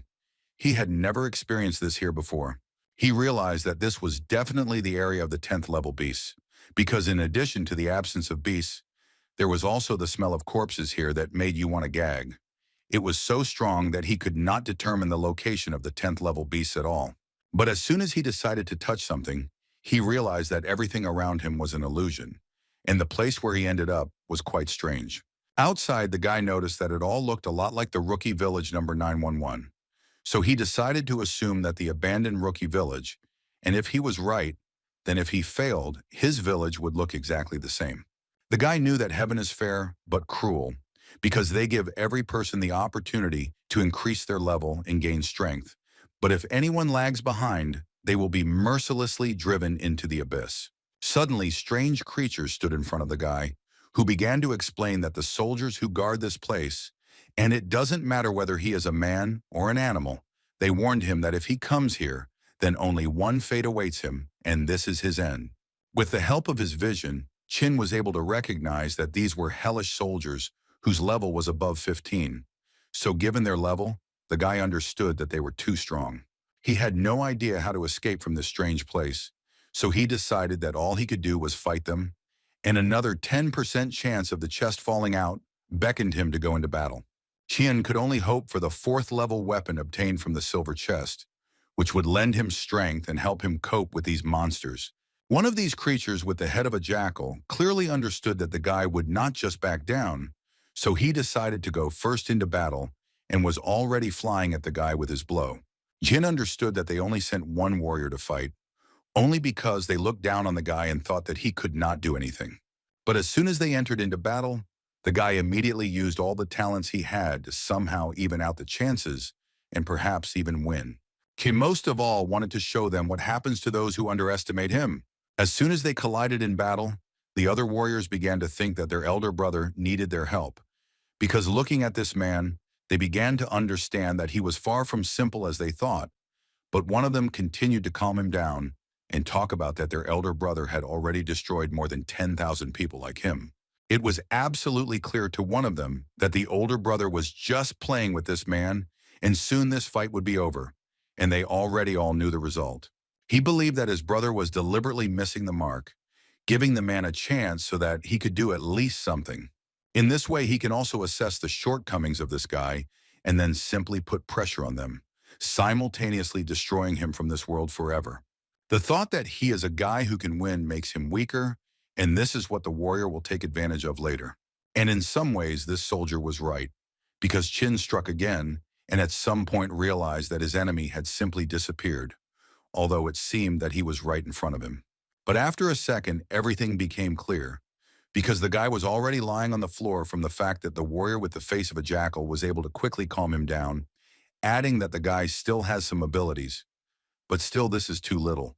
And besides, there is no time to play with it anymore. Therefore, the soldier decided that they would end this battle right here and now, after which he prepared to deliver an incredibly strong blow. But his attack and plans were suddenly interrupted by Qin, who had no plans to die today. After an unexpected counterattack, the guy received a notification that he had successfully destroyed the hellish soldier, for which he received 10 points of justice. But most of all, the other soldiers were surprised. Qin understood that in order to survive in this world, he could not waste a minute, not even a second of his time, especially after receiving the mind enhancement talent with which you can control the dead. Kanan trained around the clock in order to learn to control the weapon, and he finally managed to achieve this. After hundreds of thousands of times, he was still able to achieve his goal and learn the technique of hidden murder. The other warriors did not tolerate this and immediately decided that they would tear him to pieces for such impudence and for what he did to their brother. But at some point they just stopped, and the guy began to realize that something was wrong. Because their comrade had died, and they acted as if nothing had happened, he already began to think that he still failed to destroy the jackal. At the same moment, he realized that this was impossible because the system informed him that this monster had already died, and he even received some experience for it. So this option had to disappear. But all his thoughts and guesses were suddenly interrupted by the terrifying voice of that very monster who stood behind him and was accumulating energy to strike. Chine understood that the situation was too bad for him, and he urgently needed to come up with something. Otherwise, his story would end there. At the last moment, he managed to dodge this fiery blow with the help of one of his talents, which he used at the right time. But in any case, this was too little to defeat this monster, because it was not even clear how he survived. In addition, other warriors began to approach him, who were slightly upset that his older brother could not deal with such a boy faster. After which, this monster added a question to the guy in which he really wanted to know whether the guy really saw the notice of his death, because he was still alive, because the eye of true sight should have shown him his name. Qin couldn't believe his ears that this monster knew about the eye of true sight. The monster saw that the guy was slightly shocked by what he was seeing, after which he told him that they were warriors who came from hell, which only means that no matter how hard he tried, it was impossible to destroy them. But Qin was not afraid. Moreover, he believed that they were just a bunch of watchdogs who had found an incredible amount of self-confidence somewhere. After which the guy went into battle again with the thought that if he was already able to destroy one of them once, he could do it again. The same soldier who fought him the first time immediately responded with a blow, and their fight continued from the moment where it ended. But fortunately for the guy or for the warriors themselves, the time had come for these warriors to go back. So the elder brother said goodbye to him and finally told him that he was quite interesting, and if fate decreed it, they would meet again.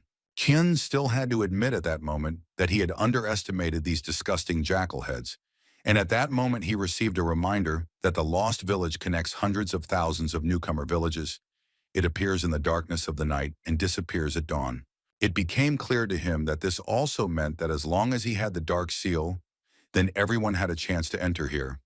So he decided that as soon as he became stronger, he would definitely return and fight this monster again. Suddenly, his senses of smell informed him that someone was rapidly approaching him, but the guy did not see in front or to the sides. And he didn't have to wait long because a huge monster crawled out behind him, which all this time had been getting as close to him as possible underground. It was a huge sand centipede, which had level 12 and 15 stars of combat strength, but Qin was very happy to see such an animal in front of him. While Qin was fighting with this monster, a notification came saying that there were now 2 people in the village who had reached the 5th level. The guy did not expect that after increasing the amount of resources, Lu Xuan would increase his levels so quickly. While Qin was fighting, a notification came that Village 477 had forcibly joined Rookie Village 911 to the resource bet, and the first one to reach level 8 in the Rookie Village wins the bet. A few hours later, everyone received a notification that Qin Feng from Rookie Village number 911 was the first to reach the 8th level, and his village was winning the resource bet. And the guy himself was so funny about this, because he only needed to destroy one monster, and they dared to challenge him. Many newcomers simply did not understand what had happened, because they suddenly began to glow with a bright light. Was it really because Lord Qin Feng had won? Lord Demir was incredibly angry at this, because he didn't understand how they could lose to people from the land of the dragon, and who was this Qin Feng anyway? But he was convinced that it was all their fault, and they should not let these people look down on them. So he decided that they would create a revenge plan, so he decided to turn to the area channel and seek help from their allies. The other village was incredibly surprised by the level-up speed of this guy from the land of the dragon. They asked not to tell them that he had a special talent of S rank. One of the poor people said that S rank talent was their divine gift, and he did not understand how people from a small dragon country could receive the protection of God. Another village where a guy received a bet token suggested that his friend use it for the newcomer village number 911, but James was not sure about this proposal because Rami is from village number 5, an A-rank spatial talent, and he is a ninja who was the first to reach level 8 in the first area, and even he is afraid that these people from the land of the dragon might surpass him. The newcomers from Qin Feng's village were quite surprised that he ignored all the messages that came his way from other villages. But the fact was that their lord was a little busy fighting a huge monster. During this battle, all he could think about was that he could obtain a water type or ice type talent. Otherwise, it would be very difficult for him to stay here. He received a C-rank token, which allowed him to receive a C-rank mission without a time limit, upon completion of which an incredible reward would be given along with a dark gold chest. Qin was thinking that the first place in the rookie trial gives a golden chest, but for completing this C-rank mission, you can get a higher rank dark gold chest, and it looks like the mission will be quite difficult. But since it has no time limit, he decided that he could activate it and slowly do everything possible to complete it. Therefore, he decided not to wait long and decided to activate this token, for which he received 1 prestige point. And the details of the mission were to gather the 5 foundations of the kings of gold, earth, water, fire, and sand, and then go to the dragon slope. Find the altar of the 5 elements and reveal the seal of the newcomer village, number 911. Also, do not forget that after the seal is released, rookie village number 911 will be able to enter a more open world. After completing the mission, every rookie village in the area will be able to enter the larger world. Now it became clear to the guy that this is a mission to open a map. It turns out that no matter which village enters the big world, it will in any case receive a serious advantage and more resources. Showman took into account the leveling up speed of the others in the rookie village. To assemble a strong team of 20 level 10 people, it would take at least 5 days, and they would waste too much time that way. He also knew that the burial desert was located next to an abandoned meadow, so he decided that it would be a good idea to pay a visit to this place and find out the situation there. The girl tried with all her might to calm herself down and not think about what was happening. She believed that she should not move, and she also needed to hold her breath and calm down. The fact was that she was in great danger because she was being hunted by a huge monster with a large axe, which was much stronger than her. And if she had given herself away, then most likely he would have found her and simply destroyed her. This monster was very developed and even knew how to talk, and was only thinking about how he would now find new human meat and then be able to enjoy the wonderful taste of meat. After which he was able to detect the girl with the help of his special senses and began to scream incredibly loudly. The girl herself understood that this was most likely her end, so she did not even try to run away from this monster. The monster, which looked like an elephant and a rhinoceros at the same time, had already raised its hand in order to cut the girl into small pieces and subsequently eat her. This monster was called a berserker mammoth and had a development level of 12 and 15 stars of combat power, so the girl obviously had no chance in battle against him. Therefore, she decided that she did not want to look at it and closed her eyes and just waited for him to destroy her. But suddenly she realized that she had not died and someone had saved her. She was very lucky that Qin Feng came to her aid just in time, and he became incredibly curious about why she came to the realm of the 10th level ferocious beasts, and also alone. But the girl was too scared to really explain anything to him, and in a state of shock, she tried to ask the guy what he was doing here. The girl walked away a little, and when he asked her again where her group was, she again felt not very well, because she remembered what happened to her friends. But still, she was able to tell him that they were all caught and destroyed. She could not talk about it normally. But the guy at that moment was thinking that these are the rules of this world. The strong feed on the weak, and it seemed to him that the girl was still, I'm not used to it yet. Suddenly, the girl interrupted his thoughts and asked him to save them all. She said that not everyone died. Leia Yu and several other people were trapped by these mammoths, and these monsters said that they would eat them today. Chen was surprised that the monsters did not immediately begin to eat the guys, So he answered her that he would decide to save them or not when he understood the situation, and advised her to leave here as soon as possible. But she wanted to help him so much. But the guy was not even going to listen from her, because her level was too low for that. She continued to ask him not to give up. Besides, she knew where they were, and therefore could be useful. Besides, she assured him that they like human meat and she could be bait. Chin didn't quite understand why she was doing this, but she immediately explained to him that her group was there, and she incredibly wanted to help him. After all, this was not his group, and they couldn't blame it on him just because he was the strongest of them. Therefore, she asked him to accept her help too, because after all, she has some kind of power and can be really useful. Shin listened carefully to every word of this girl, and at one moment realized that perhaps she was not as useless as he thought. The guys who were trapped by these monsters did not know what to do in such a stalemate, and all they could do was hope for the best. Meanwhile, a bunch of mammoths who had gathered around one common fire were conducting some kind of ritual, after which they were going to eat these guys. Some of the mammoths understood perfectly well that they only had 6 people for dinner. This is not enough. Even if they do, when it's their turn, there may not even be bones left. But his friend asked him to think positively, because if people didn't come to the teleport, then they wouldn't get anything at all. They understood that all this happened due to the fact that Lei chased after a runaway man, and he had been gone for so long, so they began to suspect him that he himself was going to eat that girl. But his friend reassured him again, because everyone is in a pack. They knew that if you eat a person without the king's permission, you will suffer severe punishment. But the mammoth could not stop and continued to talk about what he heard, that the king said that whoever could bring the escaped person would receive an extra leg when cutting up the food. Therefore, taking all this into account, the monster decided that today would not be a good enough day for him. Kiwen destroyed all the monsters that came his way, and even the girl who was just bait received her 60 units of experience. But the guy thought that after extracting the powers of the sandworm, he could cut the skin of mammoths, but to increase the damage, you have to use mental enhancement. He also stood on the edge of this pit where the bodies of mammoths lay. He understood that he simply could not use his talent and take away their strength.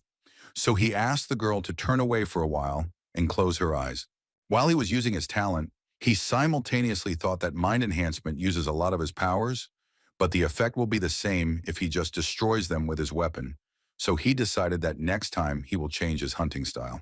After the guy finished his procedure, he allowed the girl to open her eyes, after which he gave her a protection ring that had just fallen from this mammoth, so he asked him to use it if she was attacked, because it can create a protective barrier. She was slightly surprised by this action, because as a girl she could evaluate this ring a little differently. Therefore, the guy had to add a few words so that she would not misunderstand him, because she would still be bait, and if something goes wrong, she could die, and this would cause a lot of unnecessary problems for him. She was incredibly grateful to him, and only thought that he had not really changed at all, still as cruel on the outside, but quite soft on the inside. As soon as they met with another mammoth, the guy used another skill, namely the effect of bleeding from the poisonous gland of the snake, and he was pleased with the fact that it works even against level 12 monsters.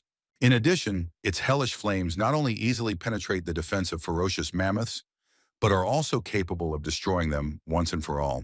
The girl also decided to bring some benefit and therefore wanted to finish off this monster, because she actually knew very well that the weakest point of ferocious mammoths is on the back of the neck. But at the most interesting moment, she was interrupted by Chin, who asked her to focus on something else.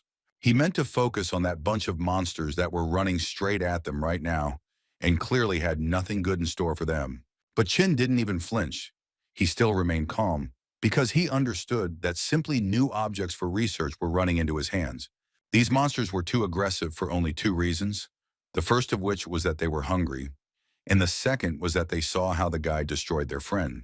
But still, they paused a little after they saw the trap that was in front of them, and this was another reason to curse people again.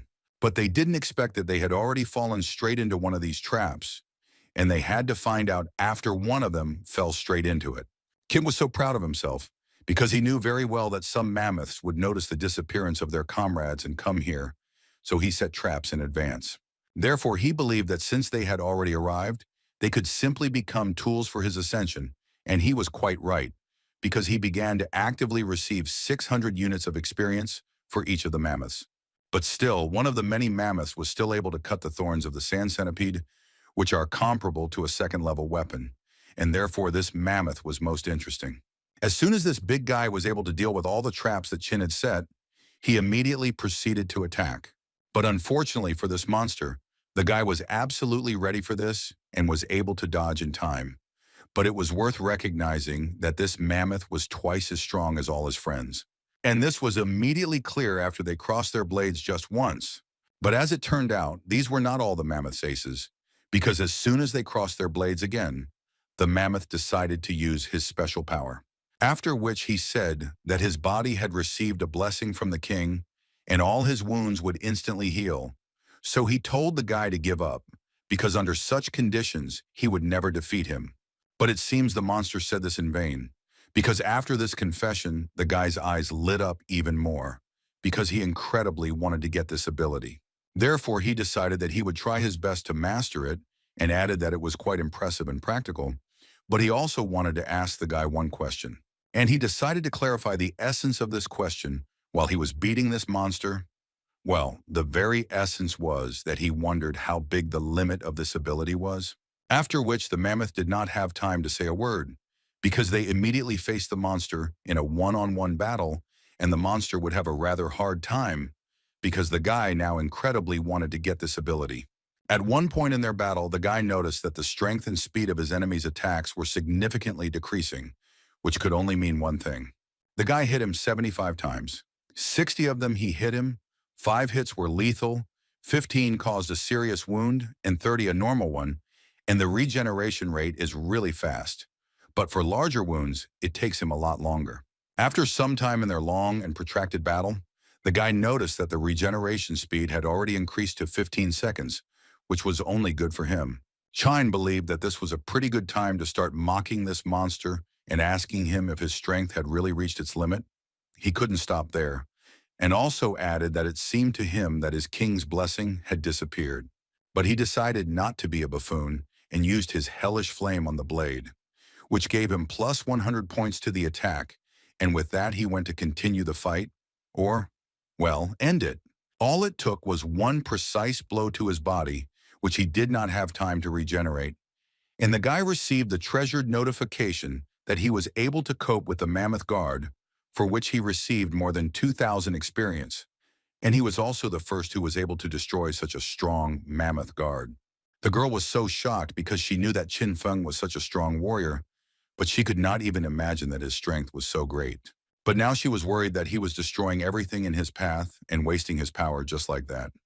Destroying trees. She couldn't even imagine what could have happened to make Qin Feng's mood deteriorate so sharply. But everything was really simple. The guy simply couldn't use his talent on this monster, and it was so disappointing that he couldn't extract the ability to regenerate.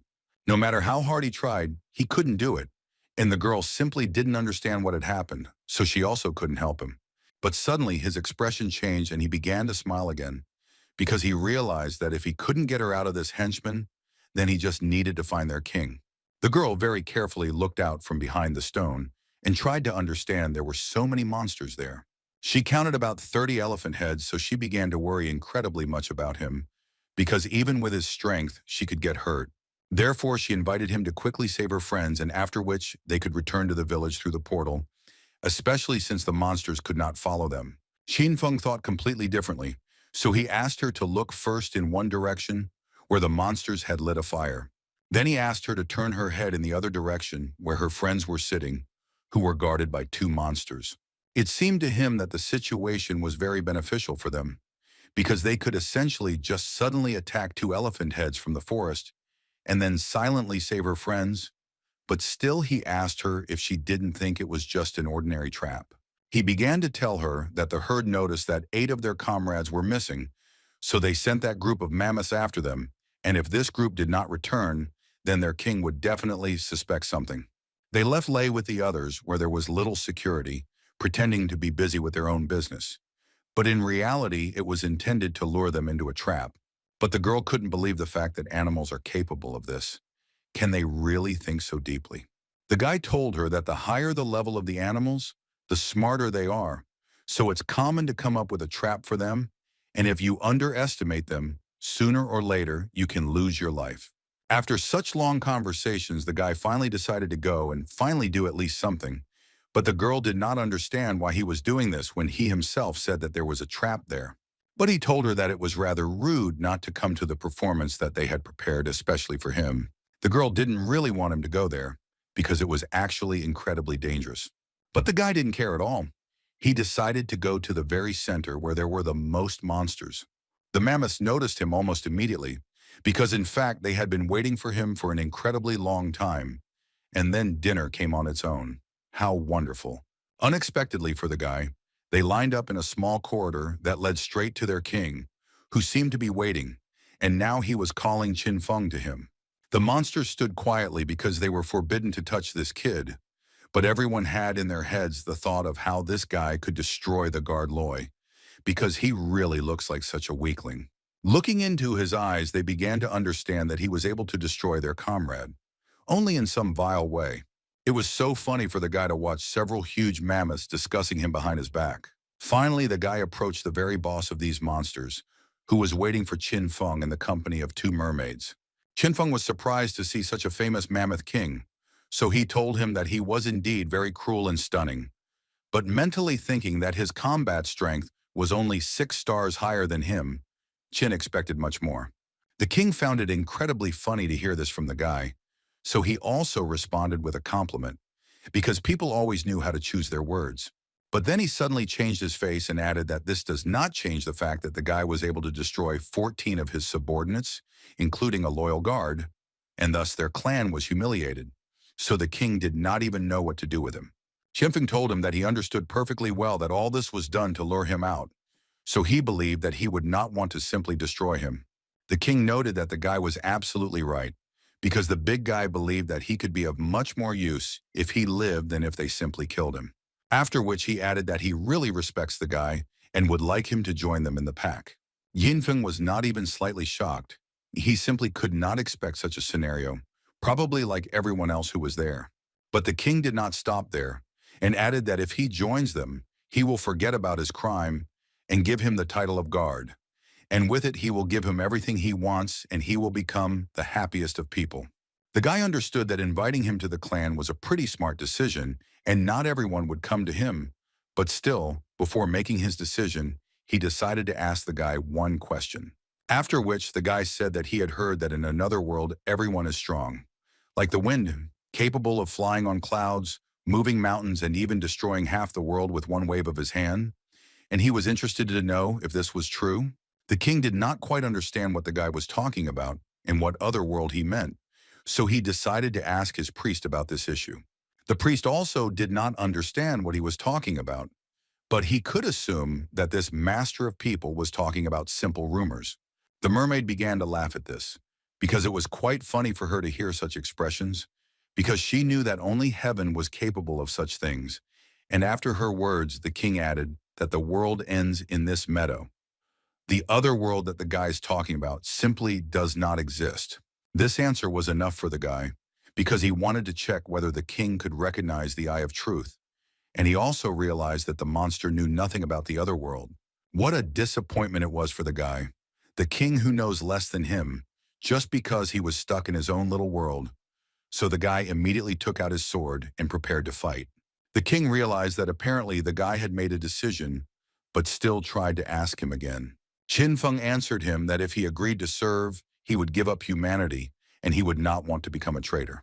But the guy will happily change his mind if the king can defeat him in a fair fight. The king looked at him with a rather thoughtful look because it seemed that he understood how strong the opponent was standing in front of him. The man was incredibly excited because he urgently needed to convey a message for Mr. Miyamoto. The warrior understood that since this man was running so hard towards him, this message was quite important. So he decided to listen to what the man would tell him. He immediately began to tell him that a newcomer from village number 911 with a C-rank talent is leveling up incredibly quickly, and he himself is from the land of the dragon. He will become number 1 in the blink of an eye, and many squads want to make friends with him. The samurai understood that if they allowed a resident of the dragon country to rise in the ranking, then the residents of country P might later have difficulties, especially since this is not the first person who has contacted him about this. Therefore, he decided to use his bet token on the Village 911. The winner this time will be one of the first numbers in the ranking from both teams. Meanwhile, Qin Feng tried with all his might to somehow break through the defense of this big man, but so far he had not succeeded very well. But the main problem is that he essentially can't hurt him, and if he doesn't, he essentially has no way of knowing whether he has the ability to heal or not. Meanwhile, while the guy was thinking, the king was preparing for a new attack, which would clearly be much stronger than all the previous ones. Qin Feng was still able to install a physical barrier that he extracted from the mammoth. It was a mistake that the guy made, and for which the king punished him and dealt him a rather strong blow. In addition, the barrier that the guy miraculously managed to install did not help him at all, and now he is really seriously injured. After this blow, the king added that the guy has quite high potential. His skills are well suited to the Mammoth clan, and he decided to give him one last chance to change his mind.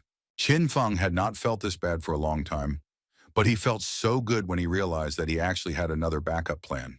After which he stood up and added that if the king wanted the guy to join him, then he invited him to leave, and the guy would accordingly be the king of the mammoths. Obviously, such words could only infuriate the Mammoth King, but it seemed that this was all the guy really wanted. He decided to use his maximum strength to punish this ungrateful kid. The king decided not to spare the guy and immediately used one of his most powerful skills, namely quicksand, in which Qin immediately got stuck and would have to try to get out of them. The guy understood that this was a rather strong talent of the king, and it irritated him incredibly. But so far, he could not do anything with it. Qin Feng decided to use the solidification technique in order not to completely sink into these sands. He was lucky because this technique worked at the last moment, and he still managed to stop his descent underground. He noticed that his techniques began to work much slower, and because of this, he almost got stuck in the ground. While he was thinking about how difficult it was to get out of this technique, the mammoth decided to deliver another blow, which Qin managed to dodge. But in any case, he won't be able to run forever, so the guy immediately used his new skill and shot spikes right from under his cloak. This dealt dozens of blows per second to the king's body, but it seemed that he didn't even feel it. How was this even possible? The mammoth was hit by spikes engulfed in hellish flames, but even this did not help inflict any injury on him. Again, he thought too much about why he couldn't hurt this monster, and for this he received an unexpected blow, which unfortunately he could not block. The king has already begun to tell the guy that he needs to try a little more, because even after so many blows, the king does not see a single scratch on himself. These words hurt the guy incredibly strongly, so he decided that he would not just scratch the mammoth, but destroy it once and for all. Once he was able to accumulate enough energy, he was able to release hellfire right at the mammoth. The king stood with full confidence that his defense would be able to withstand all the attacks of this guy and would not even be able to scratch him. But at one point he realized that his defense was not so flawless, and it was also failing. Qin was too angry, but finally he was able to break through his defenses, and he noticed that the king's regeneration was much less than that of that guard. Although, on the other hand, he understood that this could be the effect of hellfire. But in any case, you shouldn't relax, because the Mammoth King has become even angrier and is about to launch another attack right now. And so it happened, he created a huge fist in earth, which flew straight at the guy. Qin Feng couldn't think of anything better than to simply catch this huge stone with his own hands and then apply the hardening of the sand again. But to his regret, he has too few stamina points left, and using the talent is simply impossible at the moment, which left the guy in shock. The king, looking at this guy, admired him, but then still added that it seemed that because of the kindness of the mammoth, he understood something wrong. Qin Feng was at his limit because the hellfire that he used against the king had spent almost all his stamina points, and now it would be incredibly difficult for him to continue this fight. Also, the king was not going to stop there and dealt the guy several dozen blows at once, which could have destroyed the guy, given how poor his condition was. The girl could no longer just look at it, because she understood that her friend could simply be beaten, but she couldn't really do anything about it. An incredibly strong panic immediately began in her head, which at one moment gripped her, and if she had not remembered Qin Feng's voice, which once calmed her down, then most likely she would have simply burst into tears.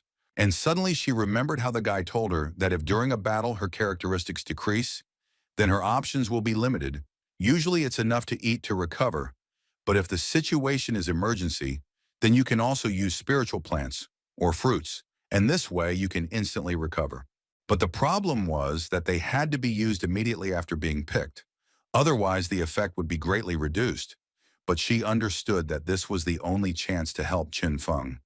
So she decided that she would do everything in her power. Therefore, she decided to try to ask for help from others and wrote in the general chat that she was now with Qin Feng, while he was fighting in a challenge with a stake on resources and the situation was extremely difficult because he urgently needed spiritual plants and fruits. So she asked for help everyone who can.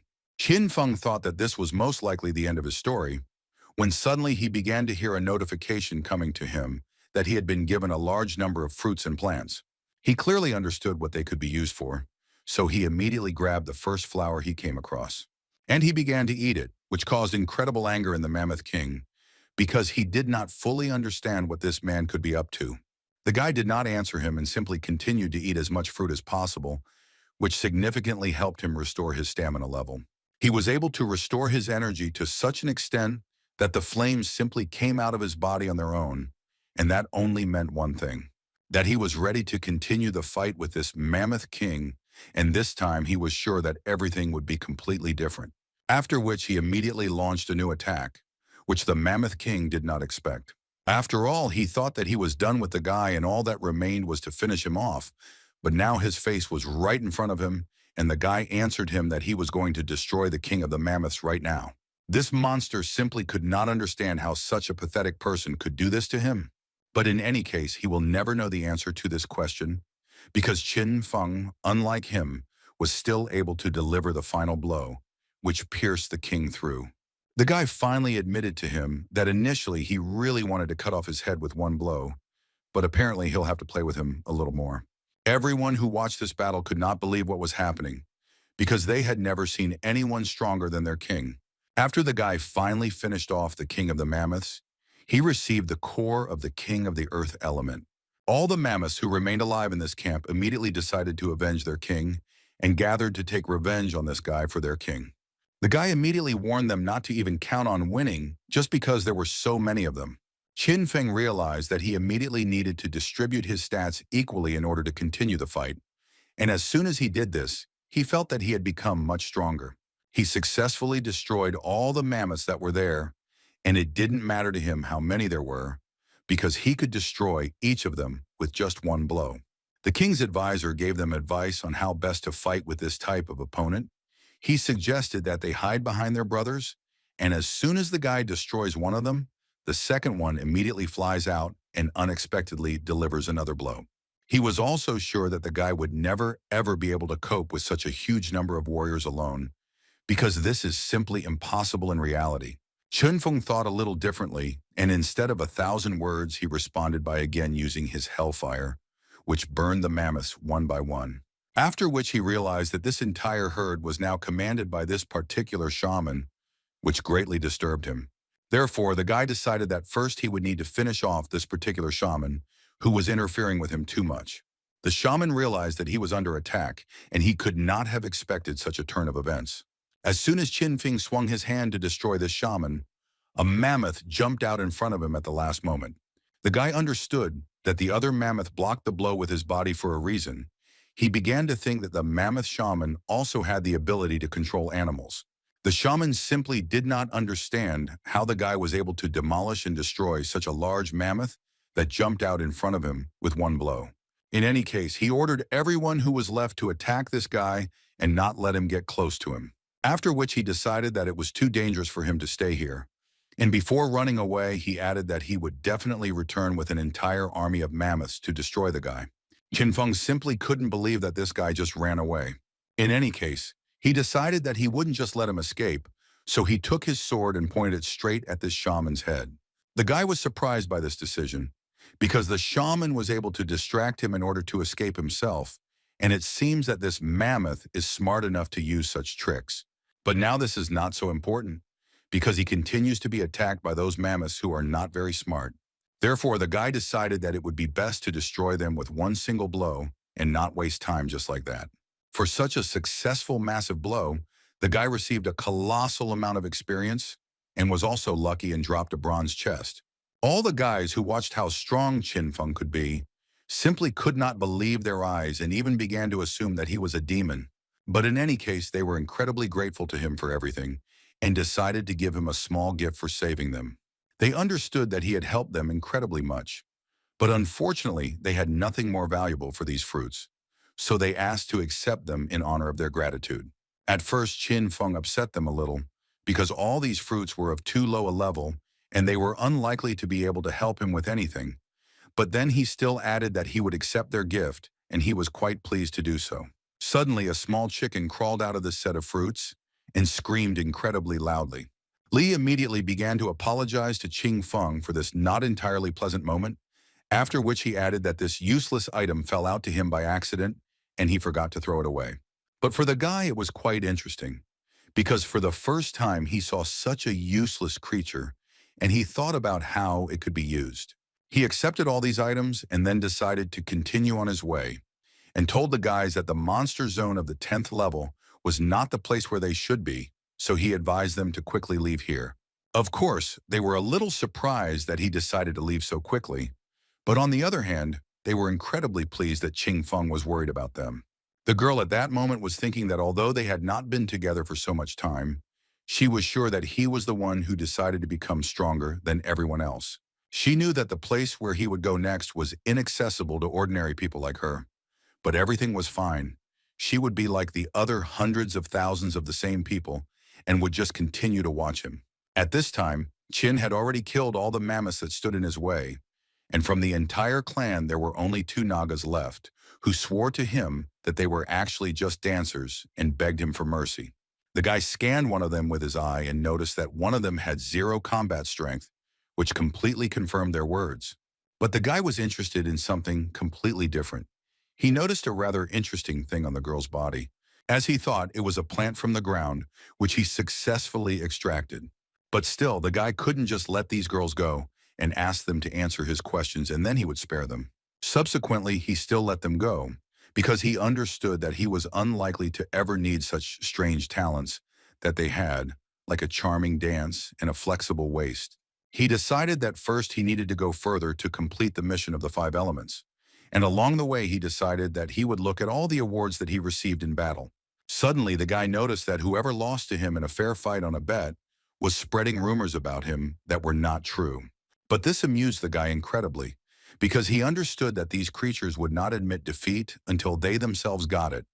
And since it came to this, he would personally show them how he carried out mission after mission. The resource bid token can only appear once and can only be activated by the person with the highest level. And one of these tokens was still used by Qin Feng to punish everyone who spread bad rumors about him. It was also worth remembering that each newcomer village has only 1 token. In each zone, you can only use 100 tokens, and this was the 79th bet. Qin Feng was a little surprised when he learned that there were actually restrictions on the use of these tokens, because he believed that this could not happen here. But he knew very well that this was done only to push the cowards to action and make them hungry for new levels and battles. Just like Edward and Miyamoto, who dared to take a risk and activated their tokens because they thought they were the strongest, because those who find this token often immediately give it to the strongest in the village. Luckily for the guy, he was able to use this token and activate this bet quite on time. But before this bet was active, the guy was given the choice of a single bet, which would affect only 1 village, or a team bet, which would cover many villages. And the guy was incredibly happy about this, because he was just thinking about how he could cover it at once 20 settlements. This time he was confident in his choice and wanted to teach them all a lesson once and for all that they would never forget. Qin Feng once again familiarized himself with the reward and punishment in case of defeat and proceeded to activate this bet. A few seconds later, each of the participants received a notification that Qin Feng from Village 911 had used a bet on resources and a team bet was being held in the entire zone for the first time. And in order to determine the winner, it was necessary to destroy as many ferocious beasts as possible, and the camp that first collects 1,000 points.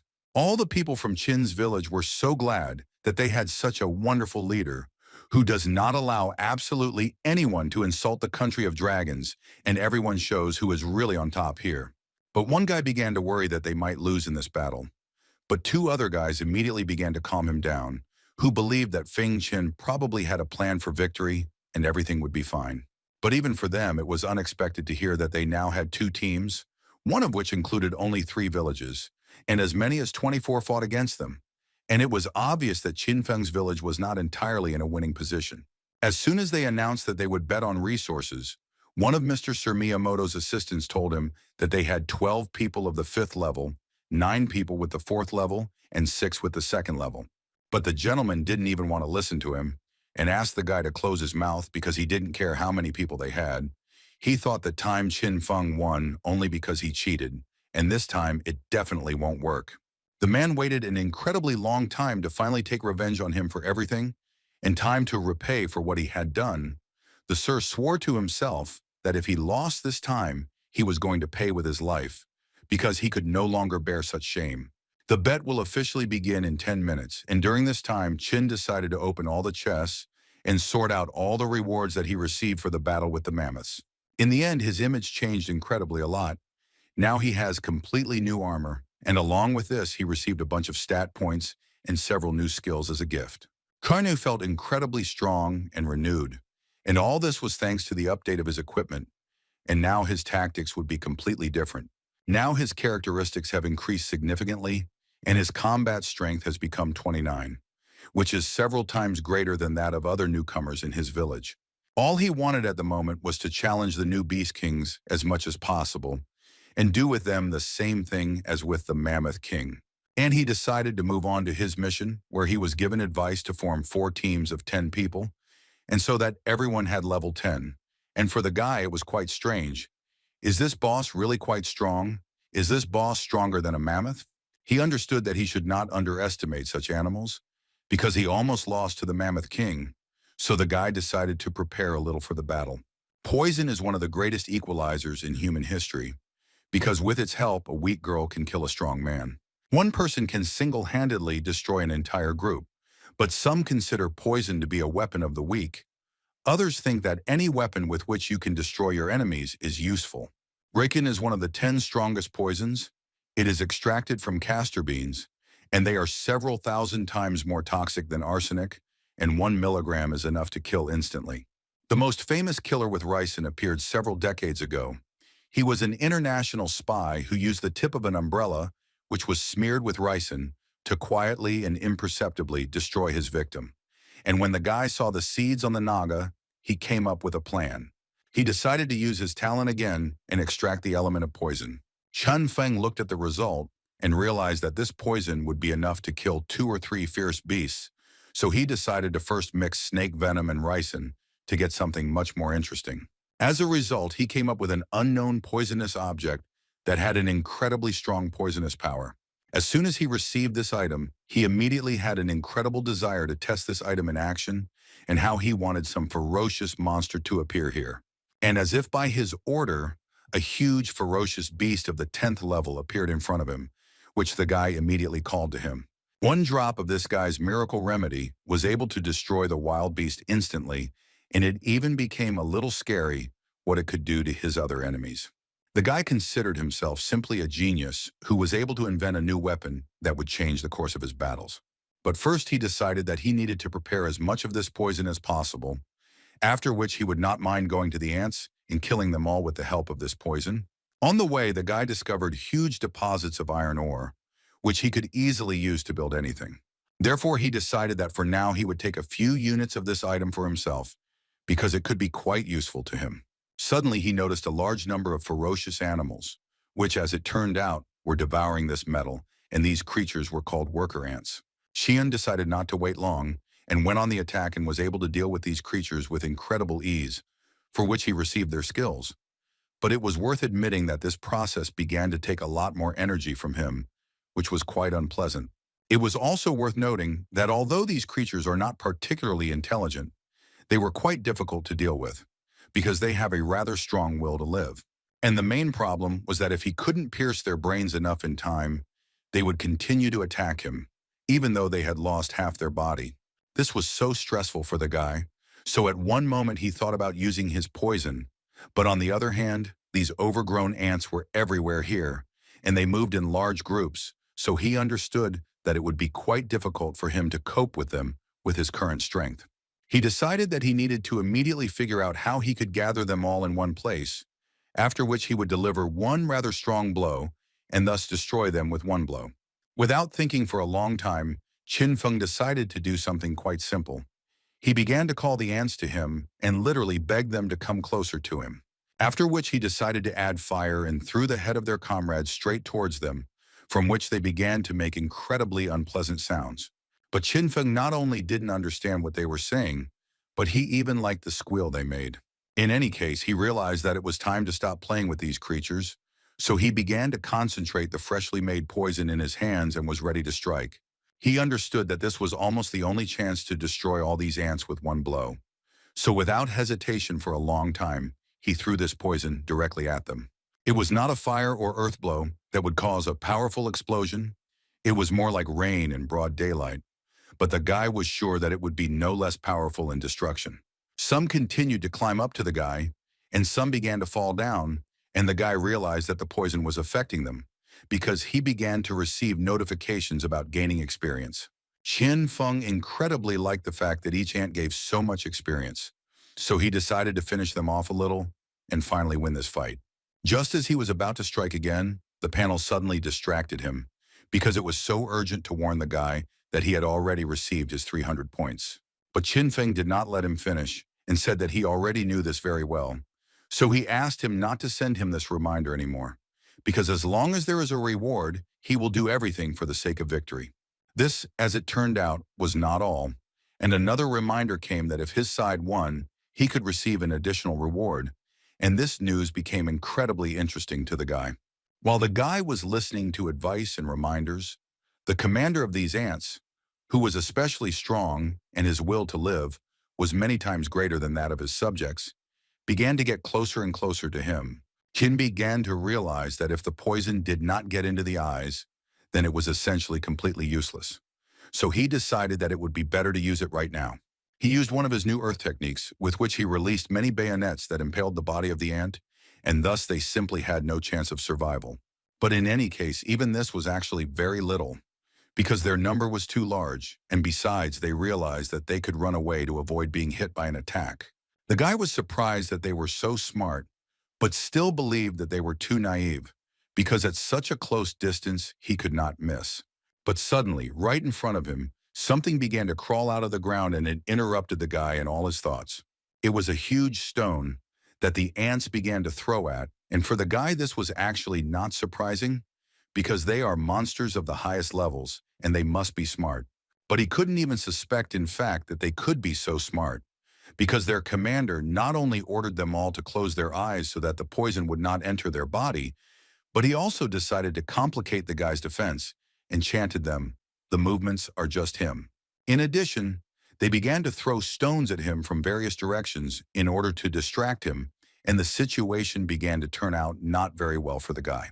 Since long-range attacks were no longer effective, it was time to change equipment and go into close combat, so he immediately took out his sword.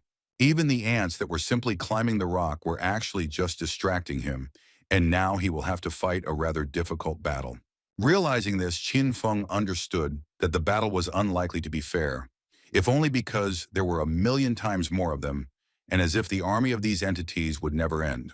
But in any case, no one was going to give up, especially since the guy had a mammoth belt, the armor of the Mammoth King, protection of a magic crystal, and many different skills, so he immediately told them that they definitely wouldn't be able to harm him, but he thought that they would their worst nightmare.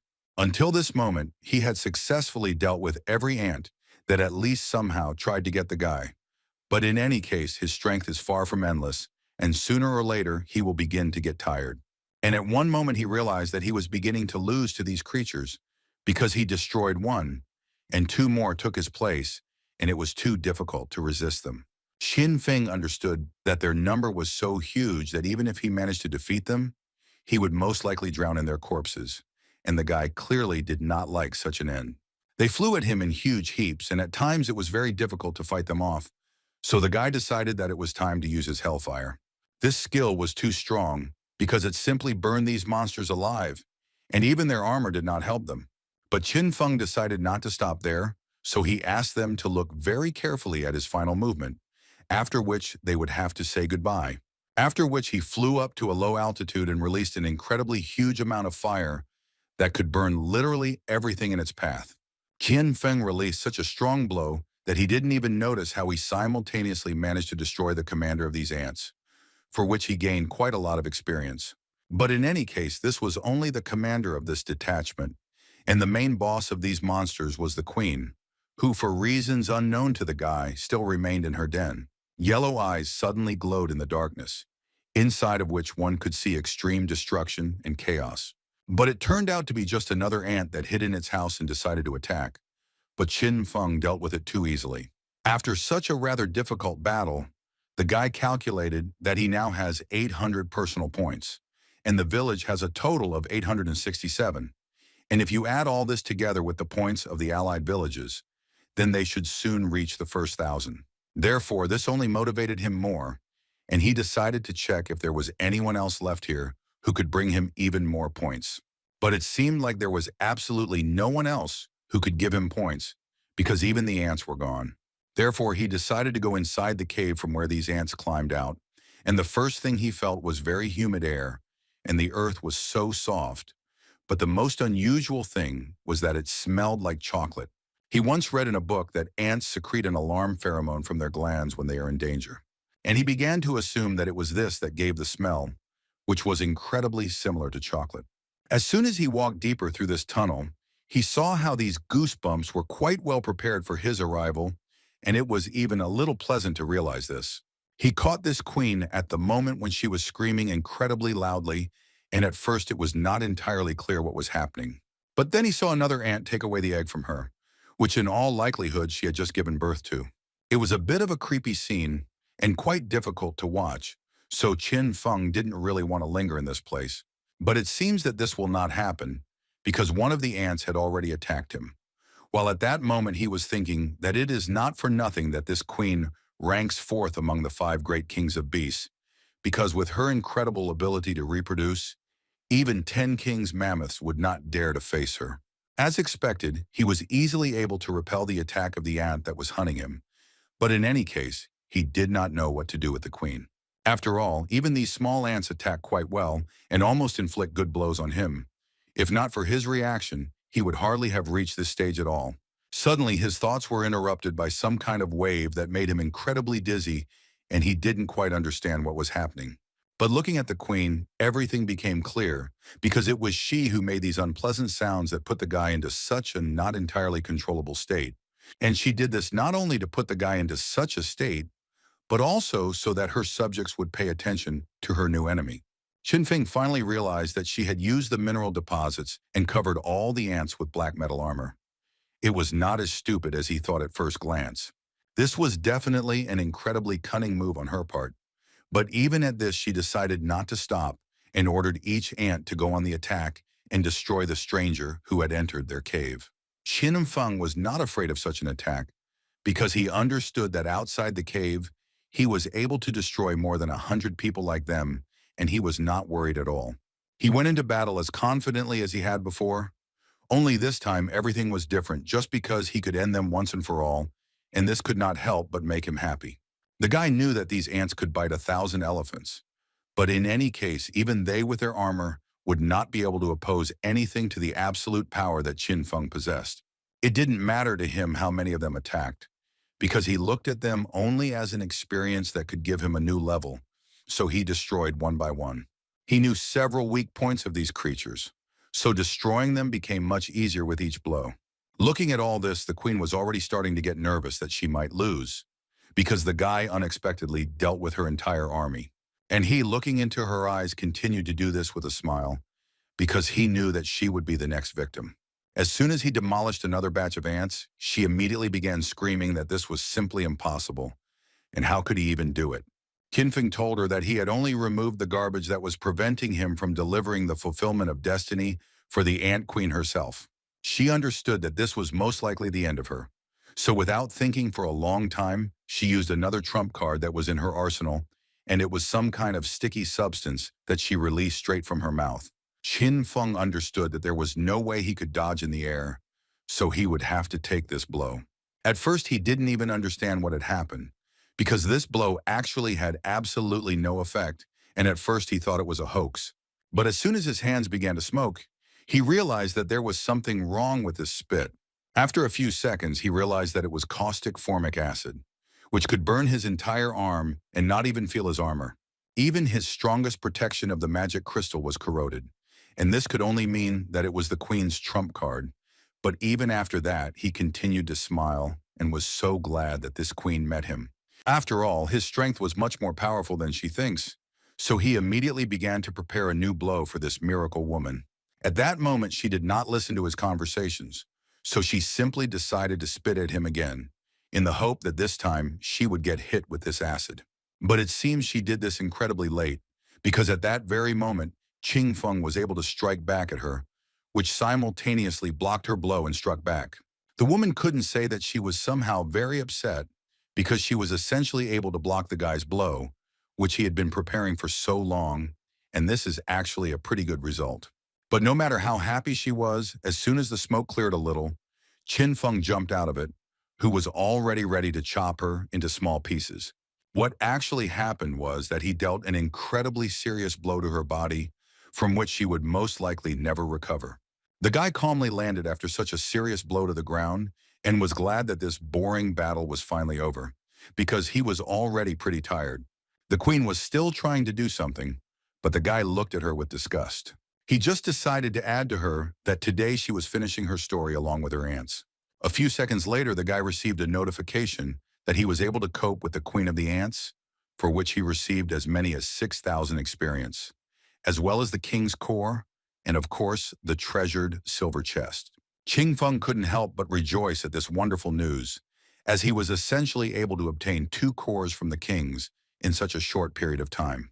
After the next battle, his employee ran up to Lord Miyamoto, who told him that they had just collected another 62 points, and according to his calculations, their side only had about 600 points. This could not but please the Lord, because he understood that most likely they had an incredibly large lead over the country of dragons, and this time they still lost. But suddenly his joy was interrupted by a notification in which they reported that the team of the Red Camp had scored the first 1,000 points and thus won, and from that moment on, in every village that lost, points began to be deducted. Most of Sir Miyamoto's servants simply could not move and began to beg him for help, because they were already too weak. And also this game, which took away their last points of strength. The man froze in place because he simply did not understand what was happening and how he could solve this problem, because it just seemed to him that they were winning, but now his village was simply being destroyed. All the people who were there began to ask him for help and begged him to be saved, because they did not want to die so much. But the man continued to stand still and simply did not know what to do to correct this situation. He fell to his knees and looked at the ground and began to realize that they really had lost, although it just didn't fit in his head. While Chin was trying to sort out his affairs, he was a little disturbed by the ants that crawled there even after their queen died, and he tried to warn them that he would destroy them if they continued in the same spirit. He also added that if they wanted to avenge their ant queen, he asked them to first become as strong as possible. Suddenly, they seemed to listen to him and began to run away somewhere, which was a rather unusual phenomenon. After which, the guy received a message that his reward would soon be calculated, and he could only wait a little. Kin suddenly remembered that their camp had won while he was busy killing the ants. So he ignored the message, so he decided that it was time for him to see what they gave him for it. After destroying the ants and their queen, he received 6 silver chests, so he believed that it was not in vain that he spent so much effort on destroying these animals. But the most important thing he noticed was that while he was busy with his own affairs, he was unexpectedly given the 10th level, which couldn't help but make the guy happy. After which, he saw that a button appeared with a level value, which could tell what mission awaited him next. To begin with, the system congratulated him on receiving level 10, and then asked him again if he wanted to activate the mission of the future head of the village, the reward for which was a scroll of the head of the village and a golden chest. The guy slightly doubted this, so first he decided to read the mission description, which said that he needed to go to the 10th level zone, which is called the Grave Desert, and there he had to find a lost village and in it, solve a riddle and destroy the devil. The reward for the mission is a scroll from the head of the village and a golden chest. But to be admitted to this mission, you need to get level 10 in the title King of Newcomers, which the guy already owned. Becoming the head of a village is only the beginning of its development.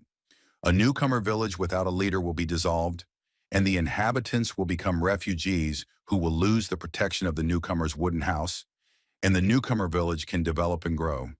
The head of the village can lead the villagers to build an entire city or kingdom. The guy, after carefully listening to everything that was in the mission description, only the phrase was spinning in his head that it was a buried zone, a lost village, which can only be reached by chance. It's good that he found the key to the entrance to the lost village. Now he only needs to wait for the night to complete this mission first, and it would be cool to get more such useful things. He was excited because the head of the rookie village number 911, this role would only suit him. Chian decided that he needed to prepare a little before going into the grave desert. So he decided to use all the stat points he had received first. He didn't wait long and literally immediately asked the system to do this and add them all. Every time this process began, the guy felt an incredible buzz because he believed that there was simply no better feeling than the feeling of gaining strength. After receiving the touch enhancement from the ant, he only lacks the taste enhancement. And after extracting the D rank frantic power from the ant general, it upgraded to the true C rank power and now has 5 times more power than before. He also took away the ability to control metal from the ant queen, and now he can create armor on his body from nearby black ore. But they created the poison of the ants themselves, so he cannot extract it in any way, and this is a very big loss for him. Additionally, after improving his metal control, he can use it along with darkness and telekinesis together to increase the destructive power of piercing. It was impossible not to note that the use of spiritual energy had also decreased by half, and this was an excellent skill that the guy clearly lacked before. He also reminded himself that he had an innate talent for releasing energy, which in fact could also come in handy at one point. After all, this talent is able to channel energy from the body to attack enemies, and it is something like an internal force that he can apply to weapons, which significantly increases the damage. He understood that piercing and releasing energy, these two skills were absolutely enough to deal with ordinary beasts, and using hellfire wasted too much spiritual energy, so he knew that he needed to use it extremely carefully. This time he received many more awards, and this could not but please the guy. Therefore, after he finished inspecting all of his new skills and characteristics, he decided that it was time to begin the main presentation. And by these words, he meant that it was time for him to open those very chests that had been lying idle for quite a long time. But his joy was interrupted by Lu Xuan, who asked the guy for a personal conversation. Qin Feng didn't understand what the village's second newcomer needed 911 from him, and why even look for him. As soon as they got in touch, Li Xuan immediately began to say that he had an interesting thing, and would like to exchange it with Qin Feng. If he doesn't mind, of course. As it turned out, he had a chest combining card, and he would like to exchange it for a Blood Wolf battle sword. The feature of this card was that you can use 5 chests of a lower rank in order to create a chest with a higher rank. Qin Feng knew that the chance of getting a 4th level item from a silver chest is only 2%, while for a gold chest this chance is 98%, and the remaining 2% allows you to get an item as much as the 5th level. Therefore, he understood that if you compare, then the golden chest is of course many times more valuable, even 10 silver chests, and perhaps the rest could not get so many chests. So this card is useless, and in his case he has quite a lot of silver chests, and he decided that the exchange would be quite beneficial for him. A few seconds after the exchange, this card was already in his hands and he incredibly wanted to start using it. As soon as he was able to open the golden chest, he received the Boots of the Wind God, which gave him plus 100 points to agility and incredible speed. But he did not stop there and opened the second golden chest, in which he found a necklace of shadow illusion, which allows him to create a shadow clone who can even fight. After all the discoveries, Qin Feng realized that he had 8 silver chests left. Eating them would give him gold chests, so he decided that he should try to post a message about the exchange in the general chat. He put up for exchange the battle armor of the Bear King and the boots of the Dark Shadow, and he wanted to exchange all this for 2 cards for combining chests. And while he was waiting for offers, he thought that very soon he would meet the second knight of this world. But without a doubt, he understood that there was no point in relaxing, and it was time to continue his hunt again. So as soon as he rested a little, he decided to immediately continue the search for those same jackals. After receiving the boots of the wind god, his speed increased significantly. Before the journey took about 3 hours, but now it only took him 1 hour, and when he reached the lost village of the Grave Desert, the entrance should already be open. But first he decided to destroy the monsters to gain experience. Then he decided to try new skills, and for this he received a bunch of characteristics and other quite useful things. Now he already had 21,700 experience out of 23,000, and the beginning had been made for obtaining the next level. His combat strength had reached the limit of 49 stars. At the same time, he was able to reach the limit of extracting ferocious beasts of the 10th level, and he only had to extract beasts of the 8th and 9th levels, which should not have been difficult. After which he realized that he would have to buy a large number of their corpses so as not to waste his time. He approached the very place to which he had been walking for so long, and it seems that the same process had already begun, and the guy was absolutely ready for this. Xinfeng was able to jump from a height without any problems, and did not even think about the fact that it could be incredibly dangerous there. But everything worked out, and this time he even managed to land better. After some time, he saw a portal from which it seemed that someone was trying to exit. And the guy was well aware of who could come out of this portal, so his mood became better every second. The jackals couldn't even imagine how the guy could become so strong, because the last time they saw him, he was so weak. Xinfeng answered them that they say that a person can change a lot in just 3 days. But he only came alone, and they are no longer his match. In addition, he then remembered that he said that he was immortal, but the guy simply did not know his weakness then, but now he knows it. He found a way out and decided to smash the jackal's head and see how he could survive. But it seems the jackal still failed to do this, because the guy again received a notification that he had successfully destroyed the hellish soldier. And for this, in addition to experience, he received a fragment of the Seal of Darkness.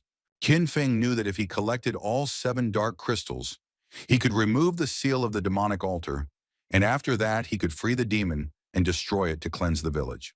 This was the task, and the first 10 people from the Blue Star world who completed this mission would receive 1 golden chest and 200 stat points, as well as doubling the current stat points. Surprisingly, the guy was the 7th to activate this mission, and he thought that when they talk about the world of the Blue Star, they mean their world. But still, the fact that 7 more people received this mission made the guy think that there are many hiding rankers in this world, and if he doesn't hurry up, he may not have time to get into the top 10. While the guy was thinking and reflecting on everything, a huge man with an axe jumped out from behind him, clearly not wanting to say hello. But the guy at that moment only heard a notification from the system, which told him that since Village 911 had won the resource bid many times, the mission had become twice as difficult. The fighting power of the evil creatures had been increased, as had the reward for their destruction.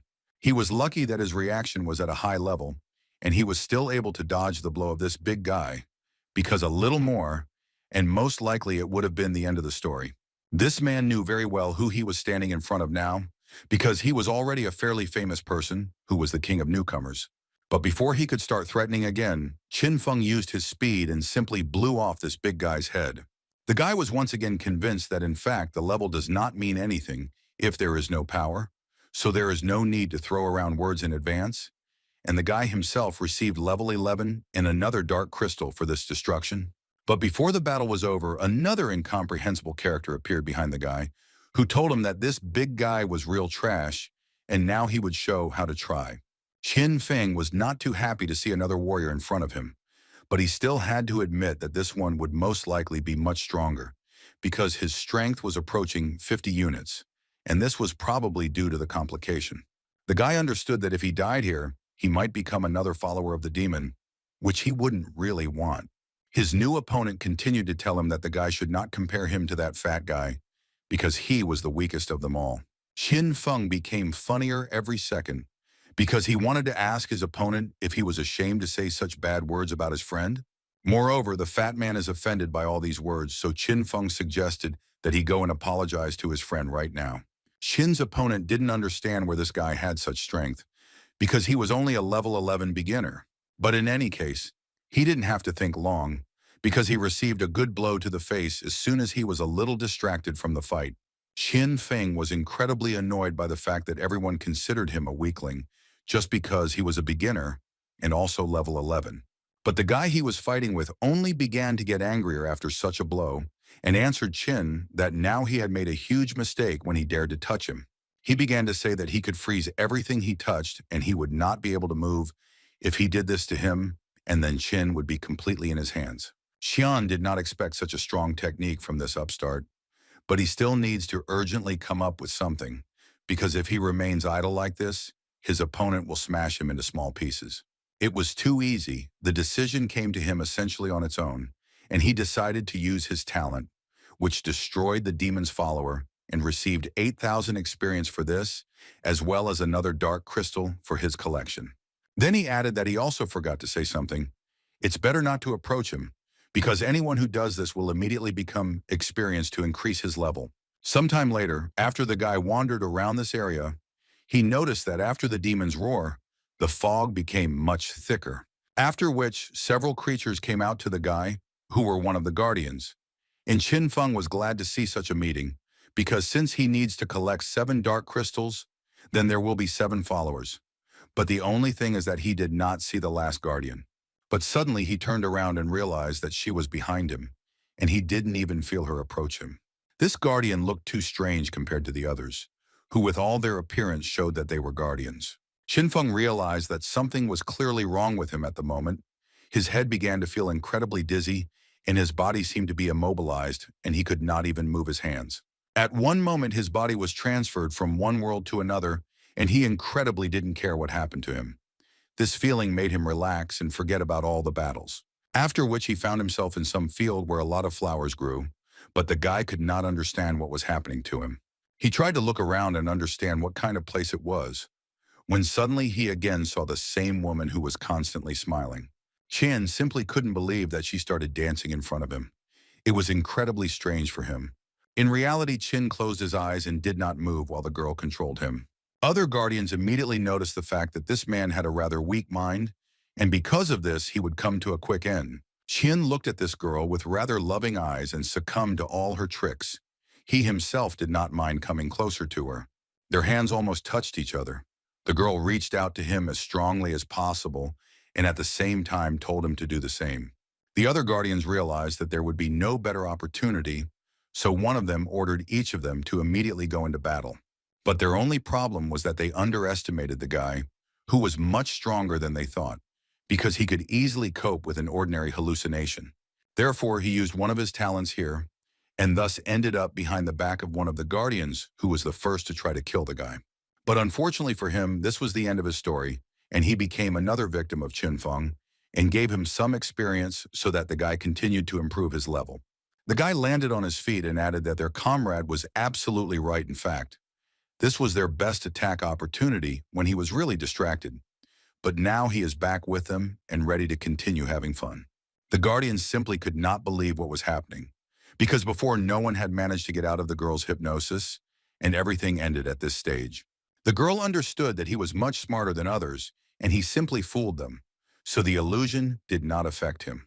In any case, none of them was going to give up, so they immediately went on the attack, only now all together. Blow after blow, they tried to get the guy, but no matter how hard they tried, it just didn't work out for them. The guy managed to dodge everything. At one point, he even managed to deliver a counterattack, which could incredibly damage one of the guardians. This was another kind of distraction so that the girl could get closer to him, and she wanted to use her ability again. Qin Feng didn't understand what she was trying to achieve, because did she really think that if he didn't fall for it the first time, then this could happen the second time? But as soon as he swung his sword and struck, flower petals appeared instead of the girl, and the guy could not believe that he had fallen for her tricks again. Qin Feng didn't understand why he still saw this illusion, because he was sure that he felt like he was cutting it in half. In any case, he understood that these were not such simple rivals, and he needed to get together immediately. Otherwise, everything would be sad for him. And at one moment, he still realized that this woman was most likely hiding in these petals. As soon as he tried to strike, he immediately received a counterattack, and it became clear that these petals were definitely blocking his view, and he should get out of this trap as soon as possible. He decided that the best way to get out was to jump as high as possible, and use his talent for underground spikes. But it's not that it didn't work. The guy was still able to jump out of her trap. But the problem was that she also has earth magic, and she certainly took advantage of it.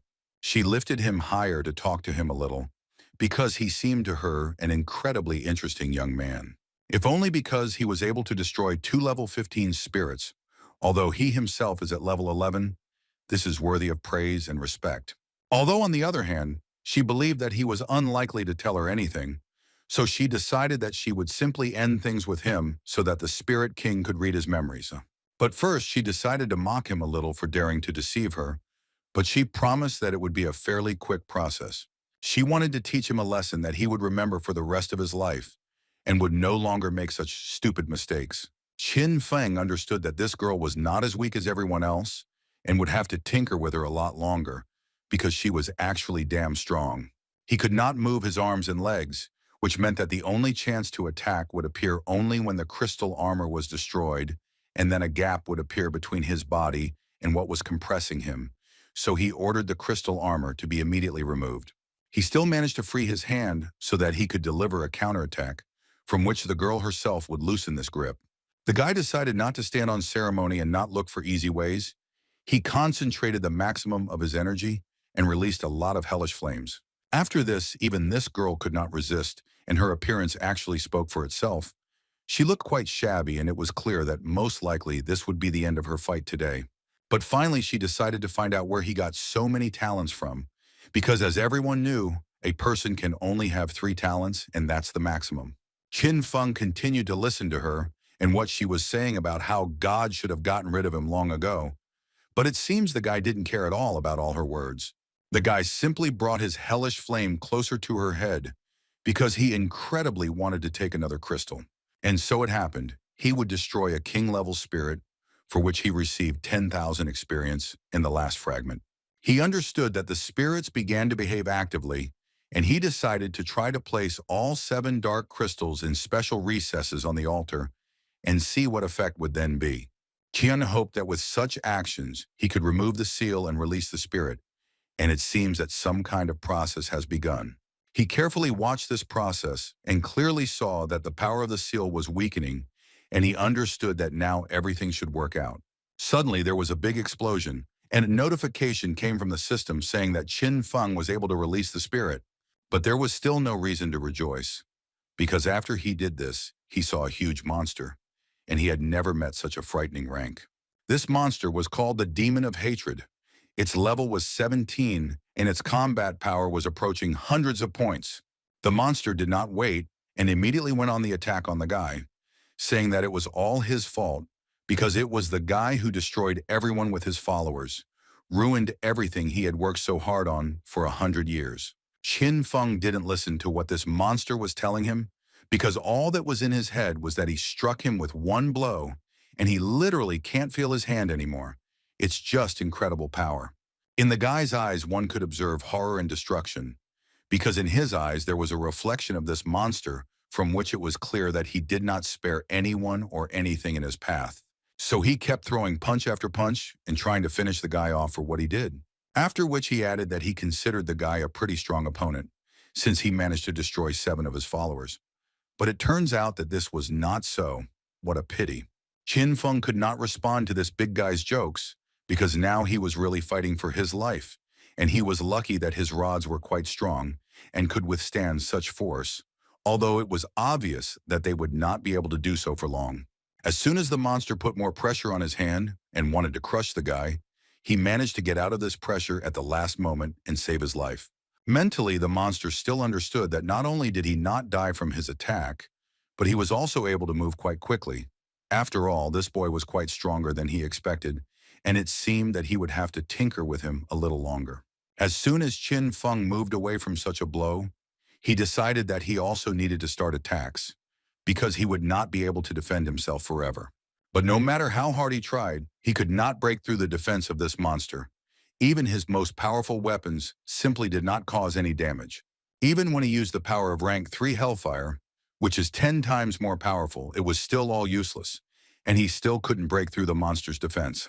Therefore, he decided to resort to another option that he had not used for a long time, namely to try releasing energy. Qin Feng was able to fly above this monster's head and prepare to deliver one of his strongest blows. The demon put his two hands and thus was able to parry the guy's blow. It was too easy for him, which cannot be said about Qin Feng. The guy understood that now his affairs were really bad because he practically had no more ideas on how to break through the defense of this monster. It was too strong for him. The monster was glad that the guy had something in his arsenal, and they didn't just fight with him in battle. He has quite a lot of strange techniques, but what a pity that they are completely useless against him. Wayne Feng watched the monster go on the attack and only thought that he had actually already tried all the options. So he was already starting to think that he could simply fail this mission, and this could really be the end of his story.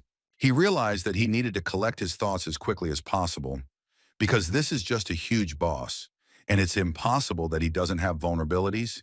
He could definitely miss something, and the sooner he understands what exactly, the more chances he has. And suddenly a smile appeared on his face again, which could only signal that he had found something that he had not tried yet, which meant there was still a chance. He immediately dodged the blow of this big man and delivered his blow to the very place that came to his mind. After such a powerful blow, even the monster could not withstand it and fell to the floor. Now the guy began to understand that the movable joints of the bones are quite difficult to protect. They became his weak point, where the guy had just successfully launched an attack. Thus, he caused incredible anger in this monster, who was going to tear the small man into even smaller pieces. But as soon as Qin Feng felt the taste of victory, the monster would have to try to stop the guy because he was no longer going to lose. At least the guy himself thought so, until he missed a rather unexpected and strong blow from the thug. It was a difficult blow that accidentally hit him. This blow could have broken all the guy's organs. Qin Feng lay practically unconscious, and with the understanding that his strength had increased significantly, and one blow was enough to break all the bones in his body. But fortunately, he managed to take away the talent of that woman in a white dress. Her healing skill automatically launched the regeneration process, and the wounds were able to heal in a matter of seconds. With this skill, even if his combat skills are inferior to those of his opponent, he can simply wear him down. But it was rather his backup option. The demon obviously did not expect the guy to be so tenacious, but Qin confidently told him that only he would die today. After which he again went into battle against the monster and tried to strike exactly in the place where he hit the first time. At one point in the fight, the monster thought that he could grab the guy and then crush him like a small insect. Qin Feng acted quite collectedly and used all his talents to the maximum, so he did not forget that he could summon a ghost clone. He knew that a ghost clone could only use half of the owner's power, but to use it, all 6 senses must be awakened. Fortunately, before he removed the seal from the demonic altar, he managed to obtain one wave fruit, thanks to which his taste abilities improved to F rank. Now all 6 senses are involved, which means you can use the taming skill and the ghost clone at the same time. While the guy was trying to cope with this demon, 2 other newcomers were already able to destroy their demons and take the first 2 places on the blue star, so the guy understood that he needed to hurry. The demon was already simply beside himself because he simply could not understand why the guy was so strong and where he even got such strength. The monster did not hide the fact that he had been observing the guy since he entered the village. Strength, speed, physical characteristics, and mental strength, all of which seemed to play an important role in awakening his talent. However, he could not call them outstanding. But after he was able to destroy Bairuo, he muttered something incomprehensible, and after that, something clearly strange happened. Then his body was enveloped in a radiance, and he could no longer see anything. Already the 3rd participant had taken a place in this blue star ranking, so Qin Feng understood that he already needed to apply something much more serious to get into this list. So he combined hellfire, energy release, rods, and poison, which ended up looking like the final blow that the guy was about to deliver, because he simply could not believe that his armor could not be penetrated. While Qin Feng was trying to defeat this demon, the newcomers carefully watched how many places were left, and this figure was already approaching 6. It was quite strange for them to see how until noon there was not a single case, but as soon as the first participant defeated the monster, they began to win one after another. In any case, the only thing they were worried about was that Qin Feng would be okay, because they could try to defeat this monster tomorrow. Finally, Qin Feng received that very cherished notification, which said that the newcomer from the 911 village had also destroyed the demon and taken 5th place on the Blue Star. He couldn't even get up right away because this fight was the most difficult of his entire journey, so he needed to take a little breath and rest. The system began to notify that Village 911 was among the top 10, and in addition to the main rewards in the form of improved performance, they can find out the true state of affairs. They happily decided to see how things were going and learned that the final testing of newcomers was in fact far from the final. Because a real nightmare awaited ahead, the protective barrier was destroyed and heavenly punishment fell on the village. Even the forces of hundreds of people could not cope with this creature, and as the head of the village, the author of this story could not protect its inhabitants, his comrades, and loved ones. He was the only one who lost in this battle, and to this day considers himself a nonentity. After this, the guy still lived for several minutes, during which he prayed that one day he would return and take revenge on the one who did this to his village. The devil himself became interested in this hatred and decided that such all-consuming hatred cannot simply be left behind.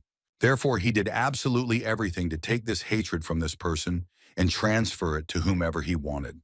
Qin Feng listened carefully to this story and was quite interested in listening and finding out how everything really happened. After the death of the headman, he became a hostage of a dark deity and turned into a demon of hatred. This deserted village was the territory that was in his possession.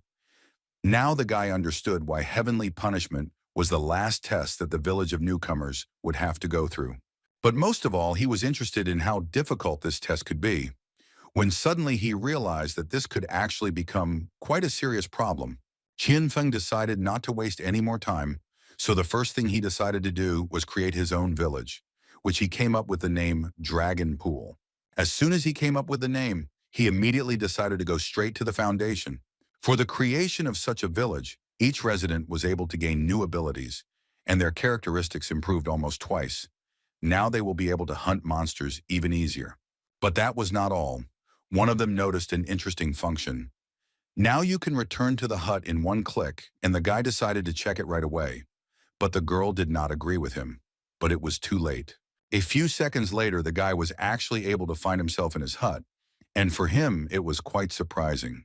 And not only for him, because everyone who used this function was incredibly pleased, because it can even save lives in a critical situation. They also noticed that in the hut, the rate of energy recovery is much higher. And with this return function, there will be no need to waste time on the road. Everyone who settled in the new village decided that they needed to immediately gather in the square and celebrate this holiday together.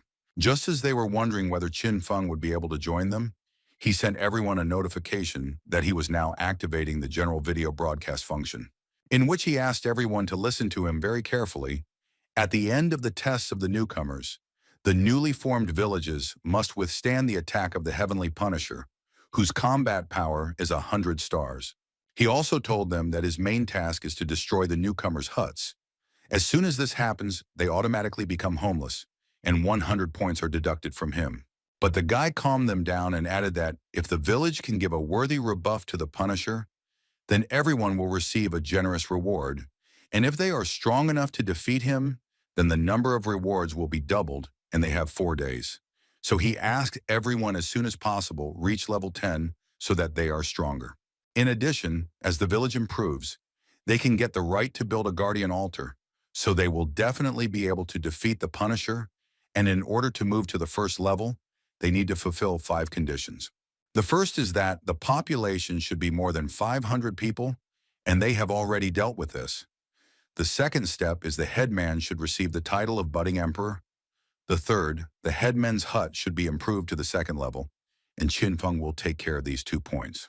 The 4th condition was that there should be at least 100 huts of the 1st rank, and the 5th, the number of people who reach level 10 should be more than 10. So he instructed them to fulfill the last 2 conditions, so they would have to work hard.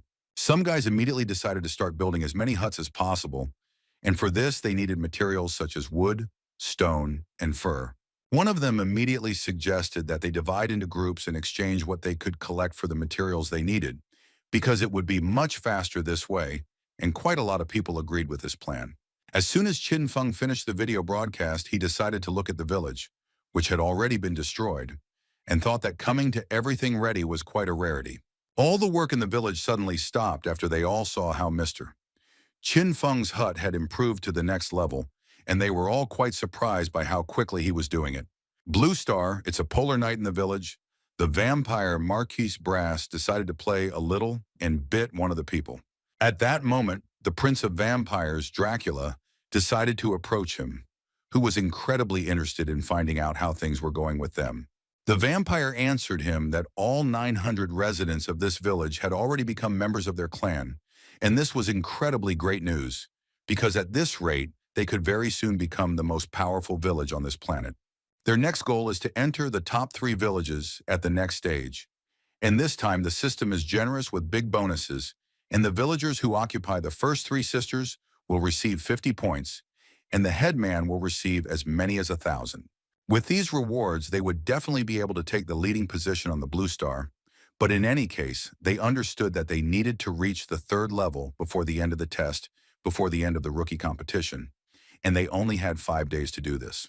But Dracula answered his faithful friend that there is no need to worry about this, because there are only a few villages that can give them at least some competition. As for the Dragonpool village, he believed that even if some outstanding person appeared there, it would not change the general state of their affairs and would not affect their development in any way. He believed that there was no need to worry at all, because everything was going according to plan, and they were able to take leading places. Qin Feng tried to manage his strength as best as possible in order to distribute the materials, because 1,000 points is quite an impressive amount. Moreover, he knew very well that this competition was limited by a time frame. And after summing up all the awards, the combat power was 89 stars, and he already had the title of Novice Emperor, so he believed that if he managed to win this competition, then most likely he would be able to defeat the Punisher. The 3rd condition necessary for the village to move to the 1st level is to improve the village chief's hut to the 2nd level, and for this he lacks an ice stone. He knew very well that the ice stones were in Lake Kyushui, where horned turtles live, and the thought of going there crept into his head. Moreover, he knew that by going there, he would be able to perform 2 tasks at the same time, and this was a pretty good exchange for him. Qin Feng once again donated a bunch of materials to his new village, which seemed to him to be in bad shape, and thought that using the exchange channel, you can donate resources and receive exchange points in return, which can then be used to receive items. After which he decided to use the source of the heavenly path, with the help of which it was also possible to obtain the necessary resources, such as kitchen utensils and household items. There are also stones of primary energy, by absorbing which you can get 100 units of energy, and energy can be obtained not only by destroying monsters, in this case residents who do not have combat talents, can lead a lifestyle suitable for them. And in the future, in such a village, there will appear such professions as a miner and a butcher, which even without combat talents will be incredibly useful for the entire society. The village's resources are enough to feed and provide employment for these people. In addition, this will allow them to continuously improve their level. And while the village is developing in this direction, Qin Feng decided to go to that same lake and get materials to improve the village chief's hut. But as soon as he saw what was at the bottom of this huge lake, he realized that he simply did not have enough air for such a battle. He realized in time that he was playing a little too hard, and first he needed to come up with a plan that would help him in this task. But in any case, this was not the main problem that caught up with him, because as soon as he caught his breath a little, a huge underwater monster jumped out after him. This monster, like the others, underestimated the strength of the guy who, with the help of his talents, was able to quickly deal with this monster, for which he received a new talent of C rank, which was called the Spirit of Water. Qin Feng had already spent quite a lot of time underwater, and he became a little suspicious why he had not yet suffocated, until he realized that he had gills with the help of which he breathes. Many different creatures and monsters were planning to attack him again, but his mood almost spoiled, because he loved breathing underwater so much it seemed to him the best feeling he had experienced lately. After some time, the guy realized that instead of defeating these animals, he could tame them and move around with their help. In addition, he had already been in this lake for more than an hour and still could not find a single crystal that he needed so much. It was quite strange because this lake is quite large. He decided that the monster he had tamed was deliberately leading him in circles, but the crocodile swore to him that he really didn't know where to find the crystals he needed. The monster only thought that this guy broke into his home separated him from his wife, and forced him to look for some crystals, but he promised his beloved that he would definitely return home. Suddenly, Chin saw an incredibly large number of turtles which interested the guy, because they could be the key to finding the crystals. Therefore, he asked the crocodile to move as far away from him as possible, because the guy did not want to be responsible for his life. But then he added that if he dared to run away, he would definitely find him and make mincemeat from him. The crocodile realized that it was better not to joke with this. Qin Feng decided that first they should get the royal core, and then they would go together to get the ice stone. The king of the horned turtles was quite surprised by this turn of events, because it was quite unexpected for him that a person of level 11 dared to disturb him and generally demand something from him. After which he decided that this man should be punished and began to release an incredibly large amount of energy from himself, which almost carried the guy away from this lake, and Qin understood that the battle would again not be very easy.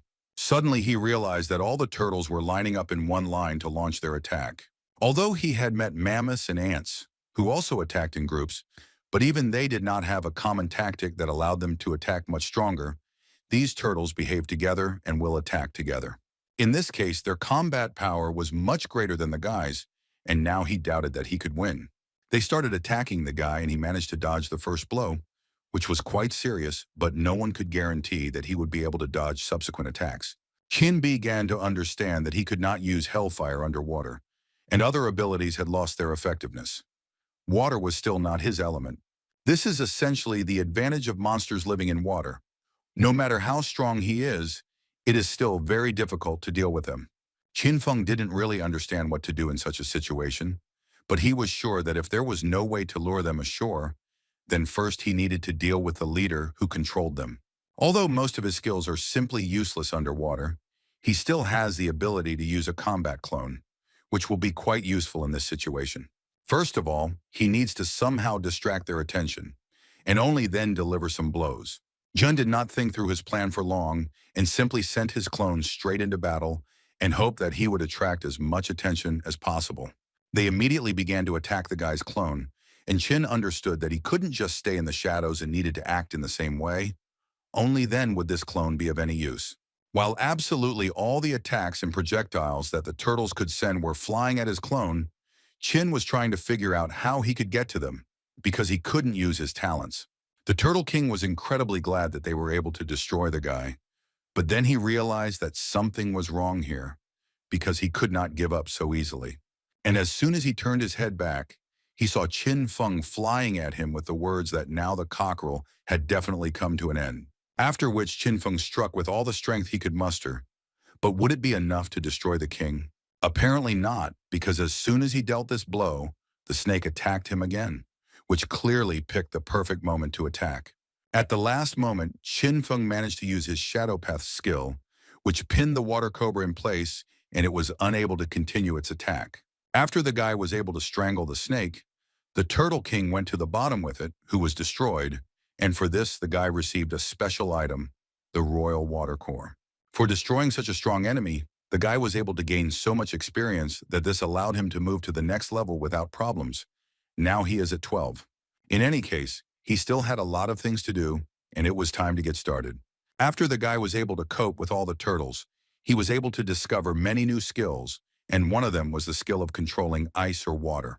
And he also succumbed to another new and rather deadly skill called Ice Storm, which gives him the ability to shoot arrows and form a tornado of ice and snow, and now he was glad that he took this risk. His thoughts were interrupted by the crocodile, who reminded the guy that they should continue to look for ice stones, because he actually understood that he needed to adapt to this man, because he destroyed the Turtle King, and the crocodile understood that he was unlikely to be able to compete with him. But if he serves him faithfully, then perhaps Qin will have mercy on him and let him go back to his wife. The girl looked at Qin Feng's photo and thought that this is only the third day, and this man has already managed to obtain the third royal core. This guy is really very strong. She was also surprised by how masculine he was, and she wouldn't really mind if they started an affair. But another girl interrupted her, and asked her not to even think about it, because the people of the small Heliocosm are born weak, and they also do not have any innate abilities. And even if this guy reaches the rank of prefect, he still will not survive the war. much less to meet her.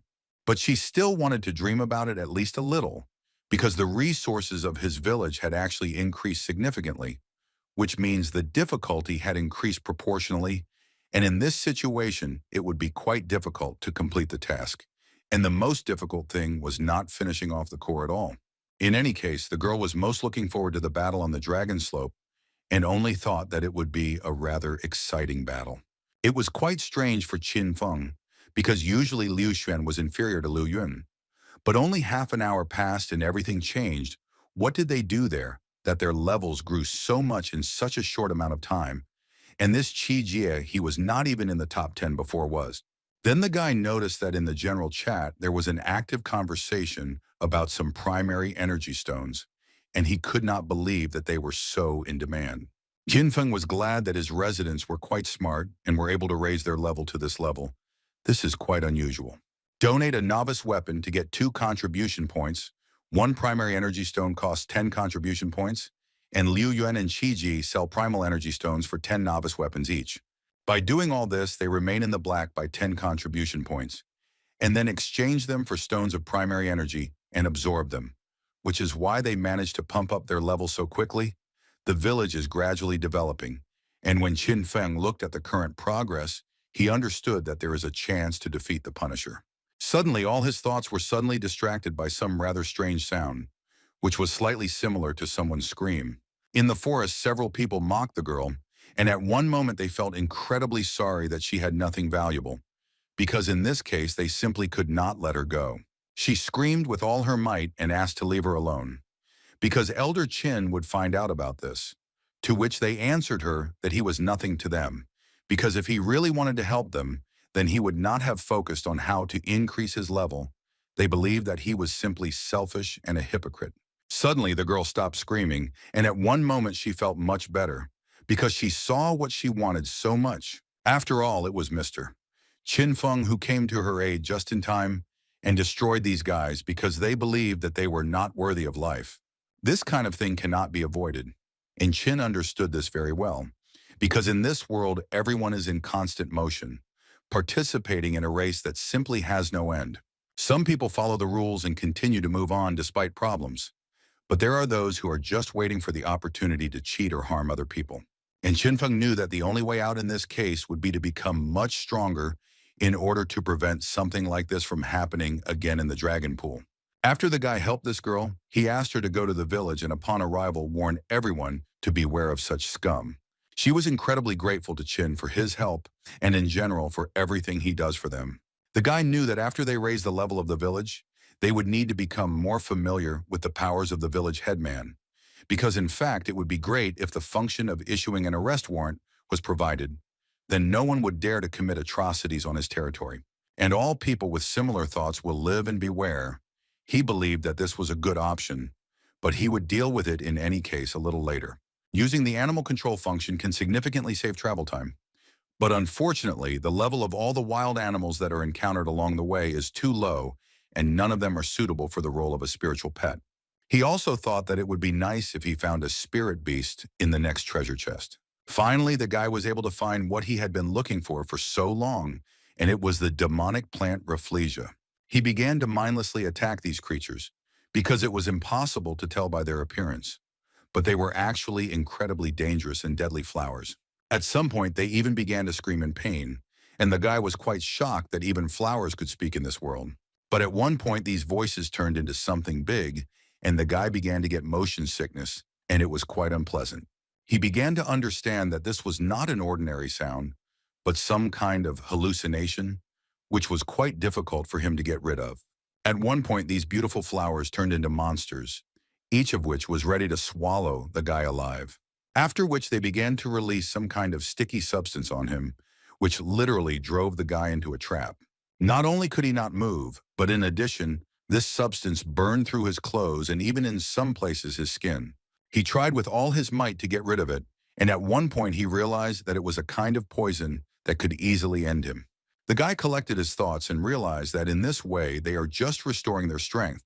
That's why they have the ability to immortality, but on the other hand, this is just a level 15 demonic plant. Therefore, the guy realized that he actually had nothing to be afraid of, and he simply continued his attack, which should have been successful, and it was, because after a few seconds it became clear that this poison did not affect him, and it was better for these plants to run away. Qin Feng easily caught up with each flower and was quite surprised that they were so smart, although this did not help them. But by destroying several of these animals, he managed to obtain the core that was necessary to upgrade the huts to the third level.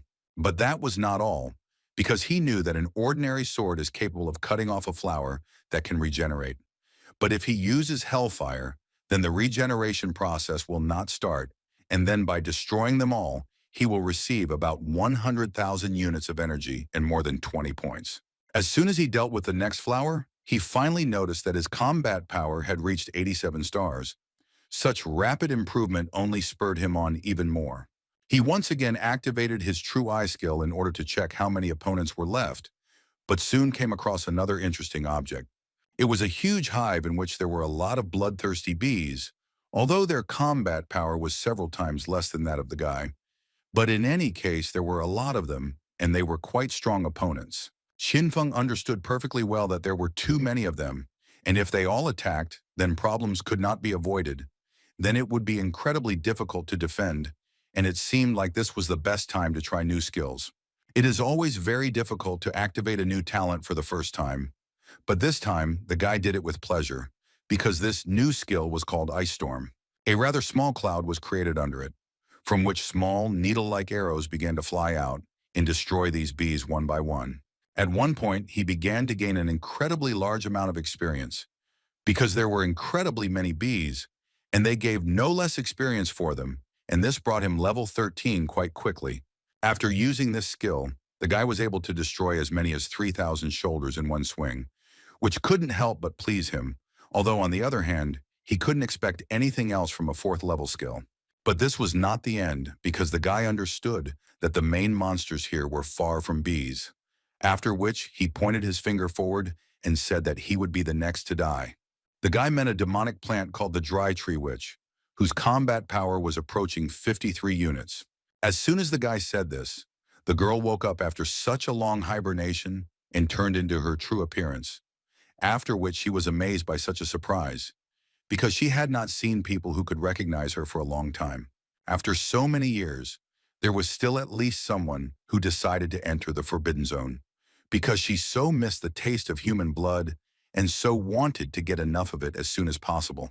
After which she released absolutely every animal that had not yet died, among which was the queen bee. It was quite timely, or so it seemed to the guy, so he asked them all to follow his orders. The queen bee did not listen to his orders and was not affected by his skill or the talent that he received. But in any case, the guy didn't really need it, because he was talking to smaller bees that had already begun to gnaw on her. As a result, she was no longer able to fly to him, because her own bees were eating her up, and for this, Qin Feng was able to gain experience in special royal jelly. After which he added that the bunch of bloodthirsty poisonous bees he killed would never have been able to resist the queen bees, so he cheated a little. He decided that the best solution would be to use the beast control skill to activate the hellfire placed in their bodies and force them to fight on his side. The queen couldn't believe what he was saying. Had he really mastered the 2 polar skills of fire and ice? How was this even possible? He decided to explain to her that as soon as the poisonous bee reaches the target, he immediately activates the hellfire and it explodes. This is a pretty smart move, as it seemed to him. Although this method is quite controversial, it risks injuring oneself more than the enemy, but she can see the effect for herself. It is simply impressive. After these words, he disappeared, and literally a second later managed to appear in front of this queen, who could not believe her eyes that he now appeared right in front of her. Qin Feng gathered a fairly large amount of energy into his sword and again launched an attack that literally cut this girl into pieces. She screamed at the same time from fear and from the fact that she simply could not believe what was happening, because she considered the guy to be an ordinary wanderer who had gotten lost, and therefore he had to become her next victim. But unfortunately, she will have to use something much stronger. Otherwise, the guy will deal with her during the next attack. Qin Feng went on the attack again, and no matter how she tried, her skills were limited and she didn't fully understand how this guy could do this. What kind of skill did he have? She understood that if this continued, then she would most likely end up and she understood that in order to survive, even if it would cost her a lot, she would still have to use a forbidden technique. What she decided to do literally a second later, and it began to look quite dangerous, because the concentration of dark energy around her suddenly increased several times. It would seem that Qing Feng was seeing such a technique for the first time, but his smile remained with him. He was curious to know how it would end. Suddenly, all his thoughts were interrupted by a change of scenery. The place where he had just been changed and everything became completely different. Was this really another illusion again? A few seconds later, his body again moved to another place, and there was complete chaos in his head. He could not fully understand what was happening. After a few more seconds, he realized that his body had aged several decades, and this aging effect continued to gain speed. Finally, he realized that she simply decided to suck out all his life energy and make him die of old age. This is a rather cunning decision. He was definitely surprised by this decision, and he liked her fighting style so much. But in any case, it seemed to him that this was still too little to defeat him. Qin Feng decided to use his regeneration skill to the fullest. But due to the fact that these purple fumes were still circulating in his body, his regeneration skill simply could not remove them completely. He began to realize that wood element monsters were susceptible to flames, so he decided that trying to burn it all down with hellfire was a good enough idea. But his body was at the same time very weak, and on the other hand, very strong, and his abilities were torn apart right inside him. In his smallest vessels, there was a war between his flames, which he sent throughout his body in order to destroy this virus. The guy's body was torn from pain, and he could only hope for the best, or that his idea would work and he could still survive. Every second he felt worse and worse, so at one point he began to spit blood, which was an incredibly bad sign. But it seemed so only at first glance, because the fight between his hellfire and the woman's virus was over, and it was the guy who could emerge victorious, so he was easily able to get out and dispel this technique. She looked at this guy from whom fire literally came out, and she only thought that he was incredibly strong. Qing Feng stood for a while and started attacking again, but he admitted that this was a pretty good skill, and he almost fell for her trick. But still, everything has its time. But at some point, he was able to stop his attack and stopped himself, because what he saw surprised him quite a bit. The queen suddenly fell to her knees and began to say that she was incredibly ignorant and dared to offend him, so she began to ask him for forgiveness. Because she is just an unfortunate tree, she spent all her 180 years alone and did not offend anyone, so begged to forgive her. She also added that everyone who came to her before wanted to get the kingdom core, but she didn't give it to anyone, but she was ready to give it to him without any problems. The guy at that moment didn't quite understand what was happening. Are all the demons of trees and flowers really like that? She understood that he used 3 techniques and he should not have so much energy left. This is her best moment to launch a sneak attack, so she added that he could easily come up and take the core. The queen hoped that she could lull his vigilance in order to gain time and resurrect her children in order to continue the attack. After which she decided to extend her hand to him and tell him that she also had a rank 5 Fire Phoenix egg and would like to give it to him as an apology gift. She told him that this is a descendant of the legendary sacred beast, the patron spirit of the South. He has incredible strength, and as soon as he grows up, he will immediately become an indispensable assistant. Qin Feng was silent for a while, and then suddenly decided to ask the queen, does she really take him for some kind of fool who doesn't understand anything? After all, he understood everything as soon as he heard the sounds that were behind him. Qin added that he didn't even have a chance to pretend that he didn't hear them. He thought that at level 16 she would have more special skills than other king rank monsters, but it seems that he had significantly overestimated her. The queen tried to explain everything to him again, but before she could finish speaking, Qin Feng cut off her head. He was actually just tired of listening to her. After which he immediately received a message that he had successfully destroyed the level 16 Witch of the Withered Tree, for which he received 1,000 points of energy units, some increase in characteristics, and most importantly, a silver treasure chest. In connection with the development of the talent, the synergy of the 6 senses, the shadow clone skill was also improved, and the guy can now create 2 clones. He was also able to improve the talent of managing pets, and all this really took the guy to the next level of development. The egg he picked up after dealing with the Flower Queen was a fiery battle pet egg that would hatch into a low-level pet, and that pet would be a phoenix. Legend says that this is a descendant of the sacred beast, the patron spirit of the South, and its potential is incredible, and its powers go beyond understanding. Qingfeng decided not to delay this for too long, so he asked his new fifth-row pet to wake up right now. After which an incredibly cute and fluffy phoenix came into the world, which clearly did not look like a ferocious monster. Xinfeng was incredibly happy that he now had such a baby who would cheer him up and then be able to help him. But the guy knew that in such a state, the kid would hardly be able to destroy anyone, except maybe shut him up. So he decided to evolve him a little and pressed his finger on his forehead. And as soon as he did this, a huge phoenix was born from a small crumb, which was clearly stronger than most of the animals that the guy had the chance to meet. Qin Feng was happy to watch his new pet, who so far only had the first level and only 50 stars of combat power, but this is only the beginning, because with such loyalty, the guy will be able to teach this little one a lot. He knew that if he used the spiritualism skill, his combat power would increase by 60%, which is all 80 stars, and then he would be an excellent help in the battle with the Punisher. But still, this baby had one more feature. He was incredibly cute. And taking all this into account, he decided to name him Luan, and from now on Luan is his battle pet, generated by his spirit and blood. First of all, the guy decided that they should establish family ties with him, and then everything would be fine. Most of all, the guy was certainly pleased with the devotion of Luan, who did not leave his side, and she essentially had no equal in this world. The skill of synergy of 6 senses allows him to understand what this baby is saying, so there will be no communication barrier between them, and this was actually incredibly convenient.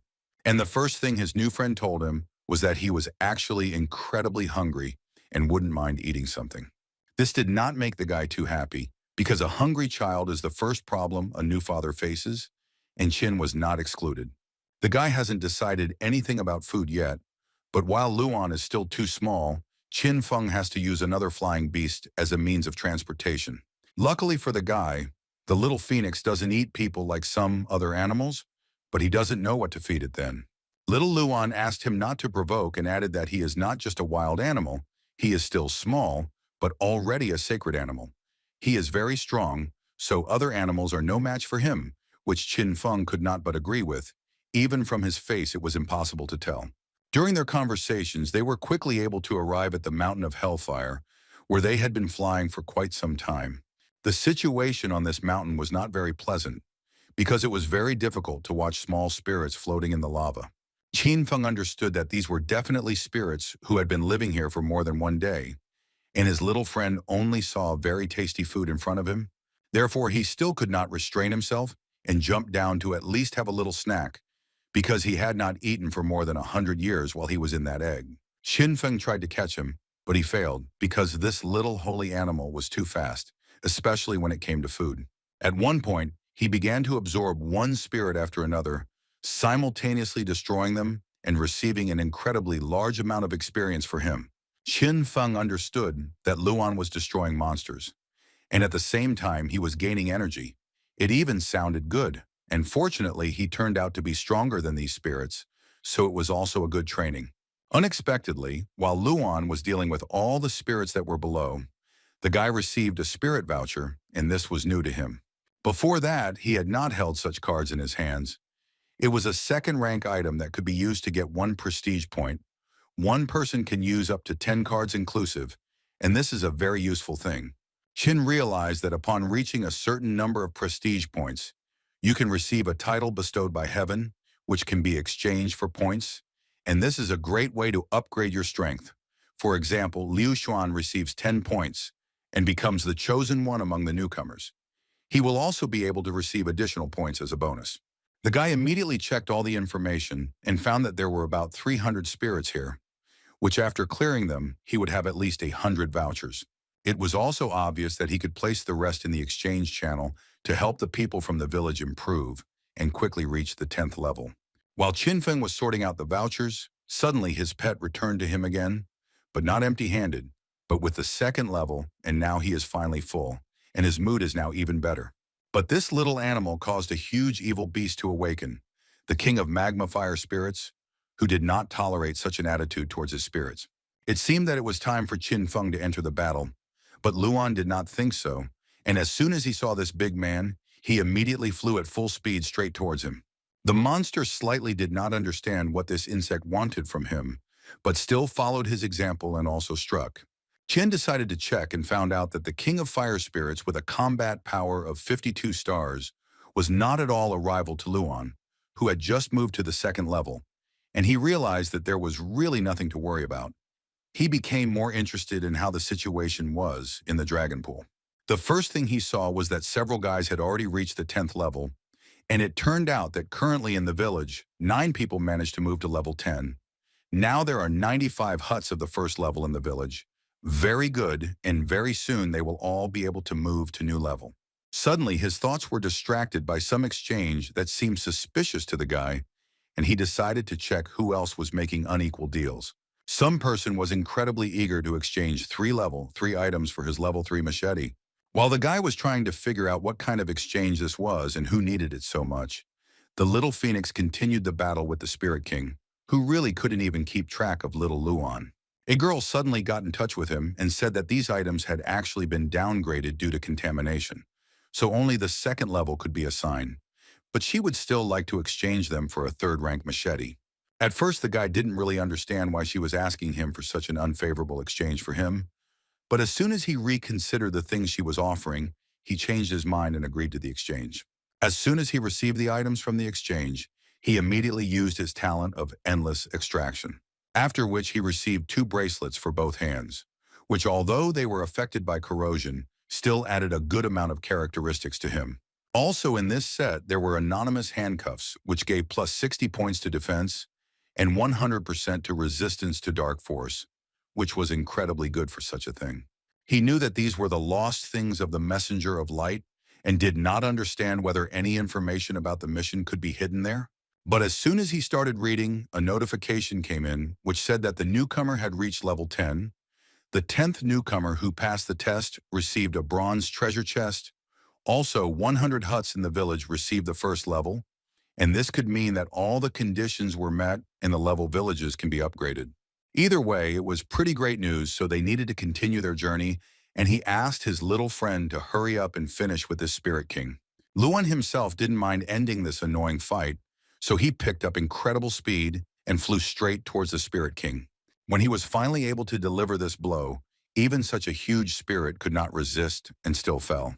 This battle was indeed won without a chance, and Qin Feng was absolutely right that even in this form, the phoenix is capable of destroying the kings of some races. But this was not the end yet, and as soon as Luan decided to get out of this mountain, a hand literally immediately followed him to grab him. Qin Feng understood that even though his pet was strong, he still needed help in such battles. Therefore, as soon as Luan was next to him, he decided to use his ice storm again, which was supposed to extinguish the ardor of this huge spirit. The effect of the blow was not quite what Qin Feng wanted it to be, because all the ice blows simply dissolved into the lava and essentially did not cause any damage. The monster himself was already quite interested in the fact that a newcomer could receive the title of Emperor of Beginners. Although he was from the small Chiliocosm and quite a small amount of time had passed, he had never seen such a rapid process. In any case, Qin Feng decided not to risk either himself or his new pet, so he decided to use the teleporter, which took them back to the village. Once he was safe, he decided that the first thing to do was improve the village while he had a pretty good chance of doing so. As soon as he pressed the right button, some kind of process began around him. But Qin understood that apparently this was how it should be, and there was no need to worry. The promotion of the village from level 0 to level 1 was successful, and not only did the buildings receive improvements, but the residents were not left out, and each of them received the blessings of heaven and 50 points. Well, after this process, no one forgot about the headman of this village, who was Qin Feng himself, who received blessings in the same way, and instead of 50 points, he managed to take as many as 100 points. Also, now he is allowed to improve the residents' huts to the second level, and when the level of the hut is raised to the second level, he can get 100 points, so each of the residents quickly wanted to know what they needed to do in order to improve the level of the hut. Dracula was finally able to get these ice stones, and all he had to do was improve the village chief's hut to the second level, and then it would be possible to raise the level of the village to the first level, His courtier was 100% sure that they were the best village and was sure to be able to take first place. The man was so happy, first of all, that he was able to get these crystals. And secondly, he was haunted by the thought that his village would finally be known throughout the world. After Qin Feng improved the village, it became available to him to upgrade the village chief's hut to the third level. And for this, he needed wood, stone, moss, iron ore, which was quite a bit, and getting all this was quite easy. It was especially easy for Qin himself, because everything he needed was in his inventory, and he could already try to improve his hut. That's what he did, and the first thing that incredibly surprised him was that now he had a kitchen. In addition to the kitchen, he decided to test his new bed, which was huge and could fit 3 people like him. But most of all, of course, he wanted to take a hot bath. He had only been gone for 3 days, and it wasn't that he was very tired, but that was exactly what he had been missing all this time.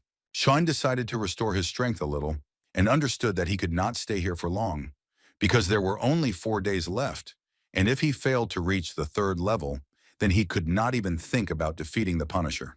As soon as the guy mentioned that it would actually be nice to have even more ways to get points, suddenly a small animal appeared in front of him, introduced himself as a support service, and told him that you can actually double your rewards.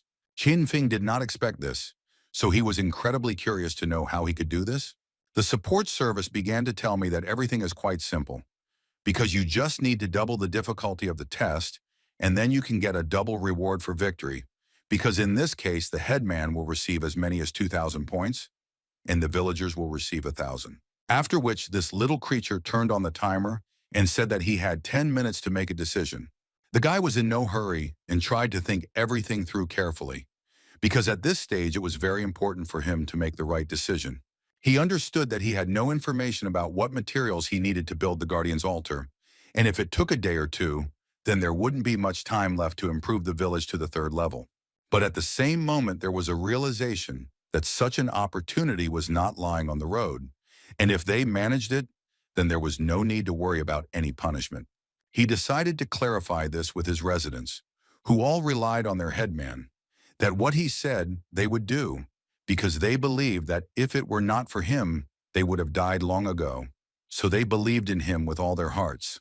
After speaking like that, Qin Feng had no more reason to doubt, so he immediately accepted this challenge.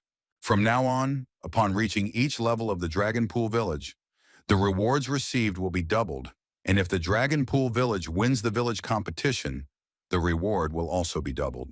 But that was all good news, because now the population should be more than 1,000 people. The village chief's hut should be upgraded to the third level, the number of first-level huts should exceed 40, and there should be 40 newcomers in the village with level 10. And as soon as they are able to fulfill all these conditions, only then will they be able to build the Guardian's altar. And after that, some of them began to panic, because it seemed to them that these conditions were simply impossible to fulfill. They understood that even if they fulfilled all the conditions, the level of the village would still not rise, and then it would be unclear what they should do next. But their panic was interrupted in time by Qin Feng, who assured them that they should not worry, because he was working on a C-rank task to open the map, and upon completion of which, he would be able to go to the big world and attract more people. After which, he also added that their little friend from the support service reminds them that upon completion of this task, they will be able to find the Temple of Thousand Apparitions, and then use the portal and go to the selected newcomer village and recruit residents for their village. He continued to assure them that he would make every effort to ensure that they were saved in this world. He understood that this time the tasks were not easy, and therefore they had to distribute the work among everyone, which would significantly speed up their overall success. Then he gave them the first instructions.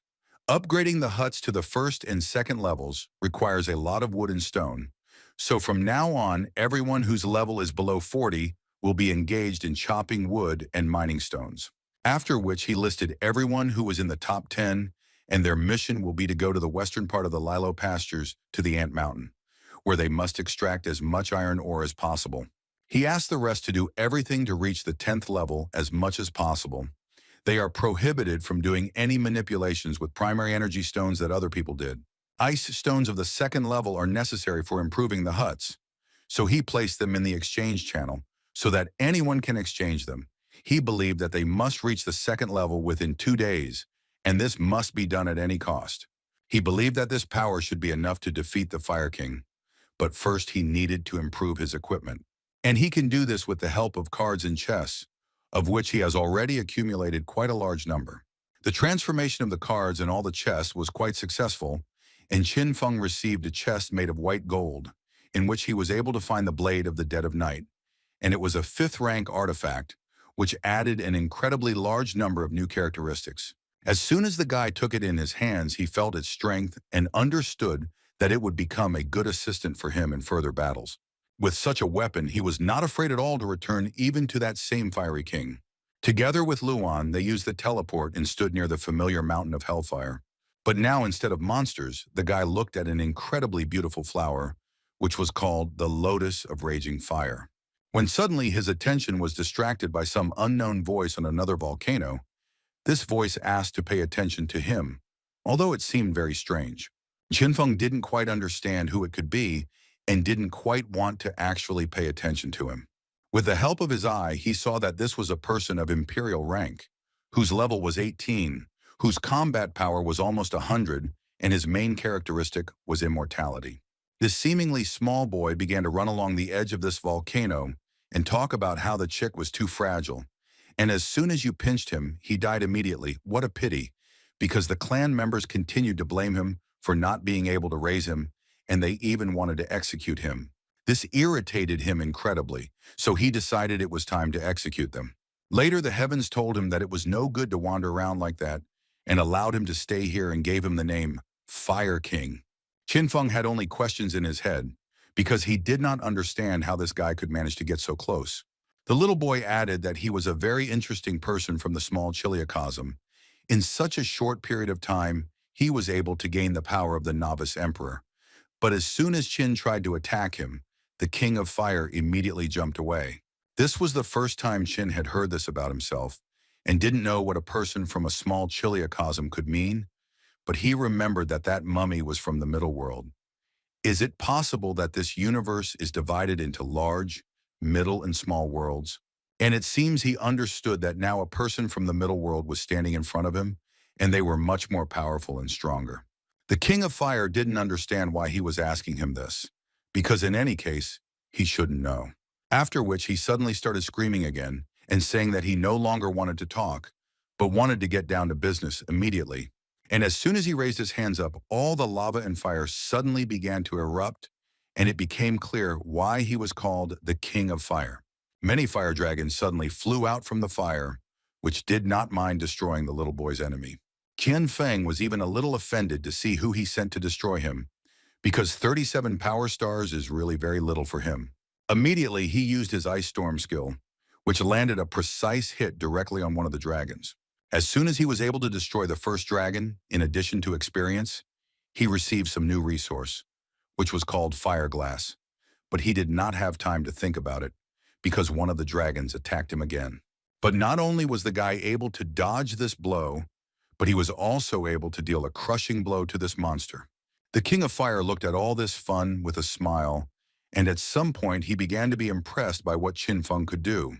But in any case, this was just a warm-up, and the little boy couldn't wait to see how strong he was, a level 15 rookie emperor.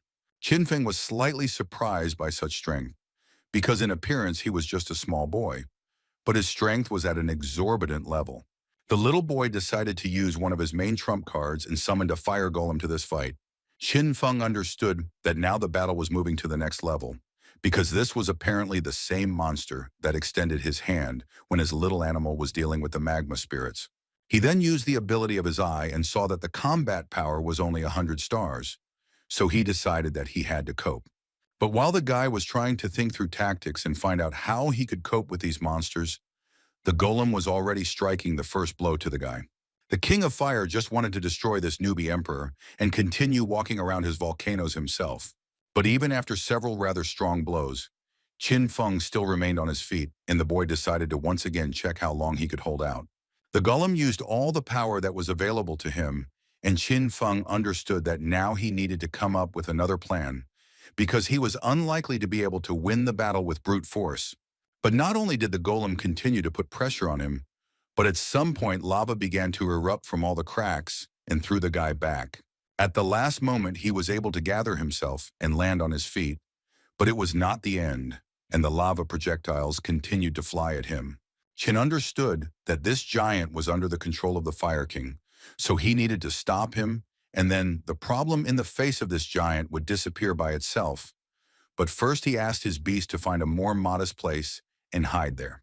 First of all, he decided to take control of the Fire King, who incredibly interfered with his plan. But it was actually not so easy to do this. Because lava and fire were everywhere, making one wrong move, the guy could end his fight.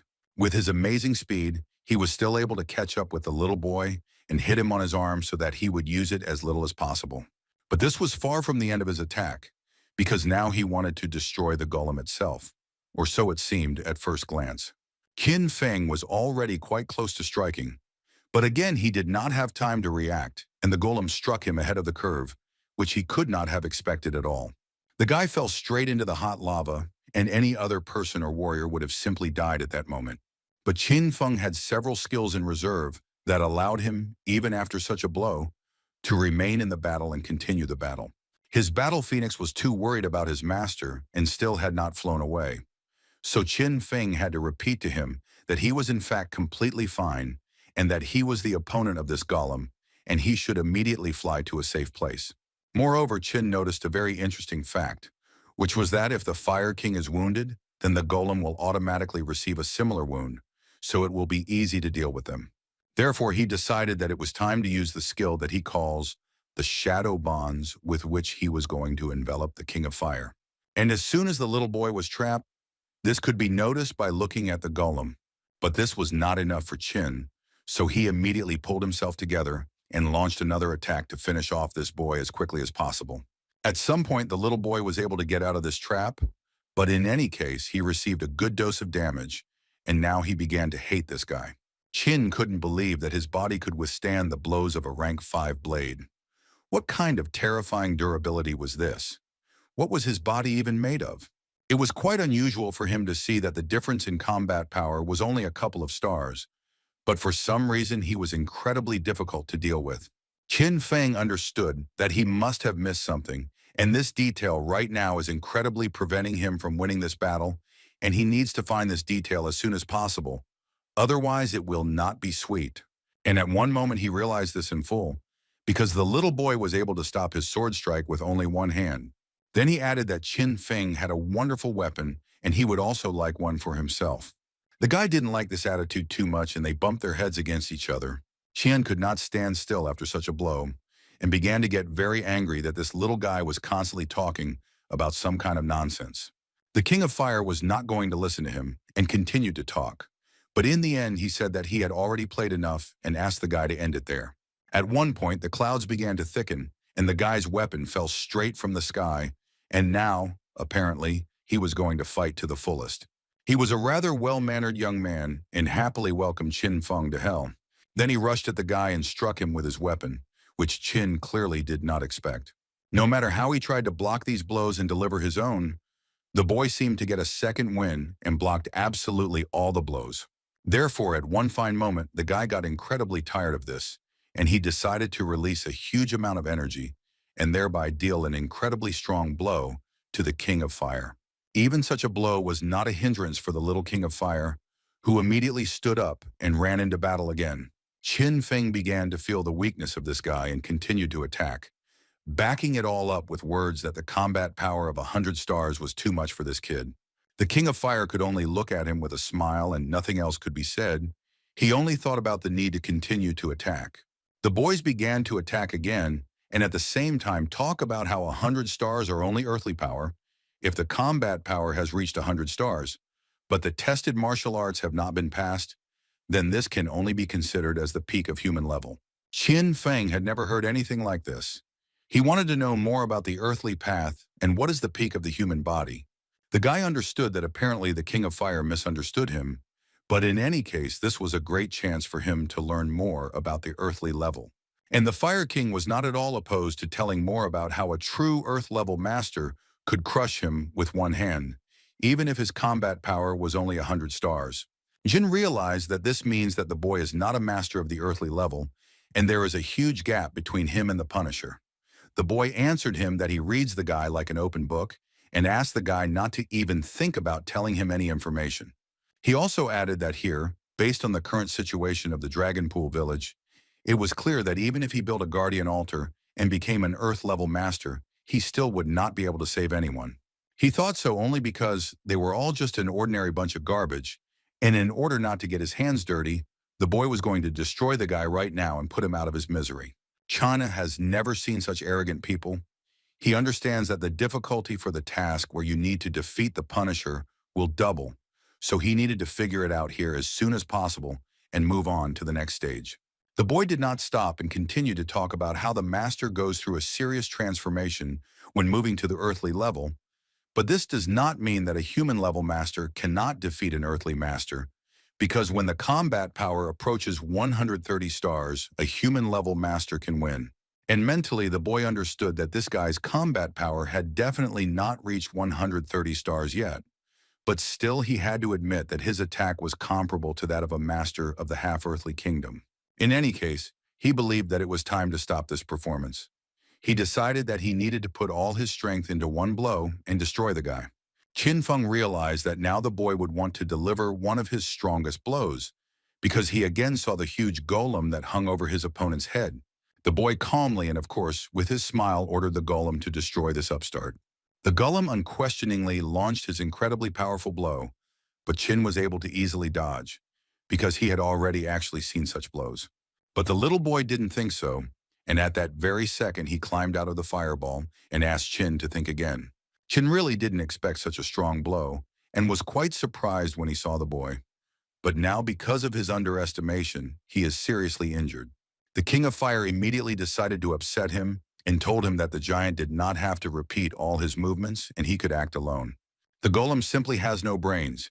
He can only swing his arms and destroy everything here, so it is quite difficult to control him. Fortunately for him, after their long coexistence, the golem learned to understand him and therefore can sometimes hit the enemy without his direct order, and you need to be quite careful with this. Jin understood that his carelessness was to blame for everything, and he needed to be as careful as possible, because this world was too dangerous and there were no surprises to come from the ports. But he did not lose hope and thought that he still had a chance. As soon as he pulled out his sword, then he decided that he needed to act. He would also activate the regeneration skill and heal the wound.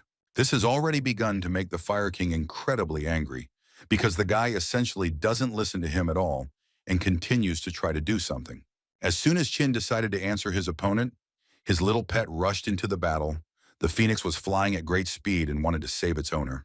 The Fire King was not going to tolerate such behavior from this beast, and so he was going to catch him and punish him.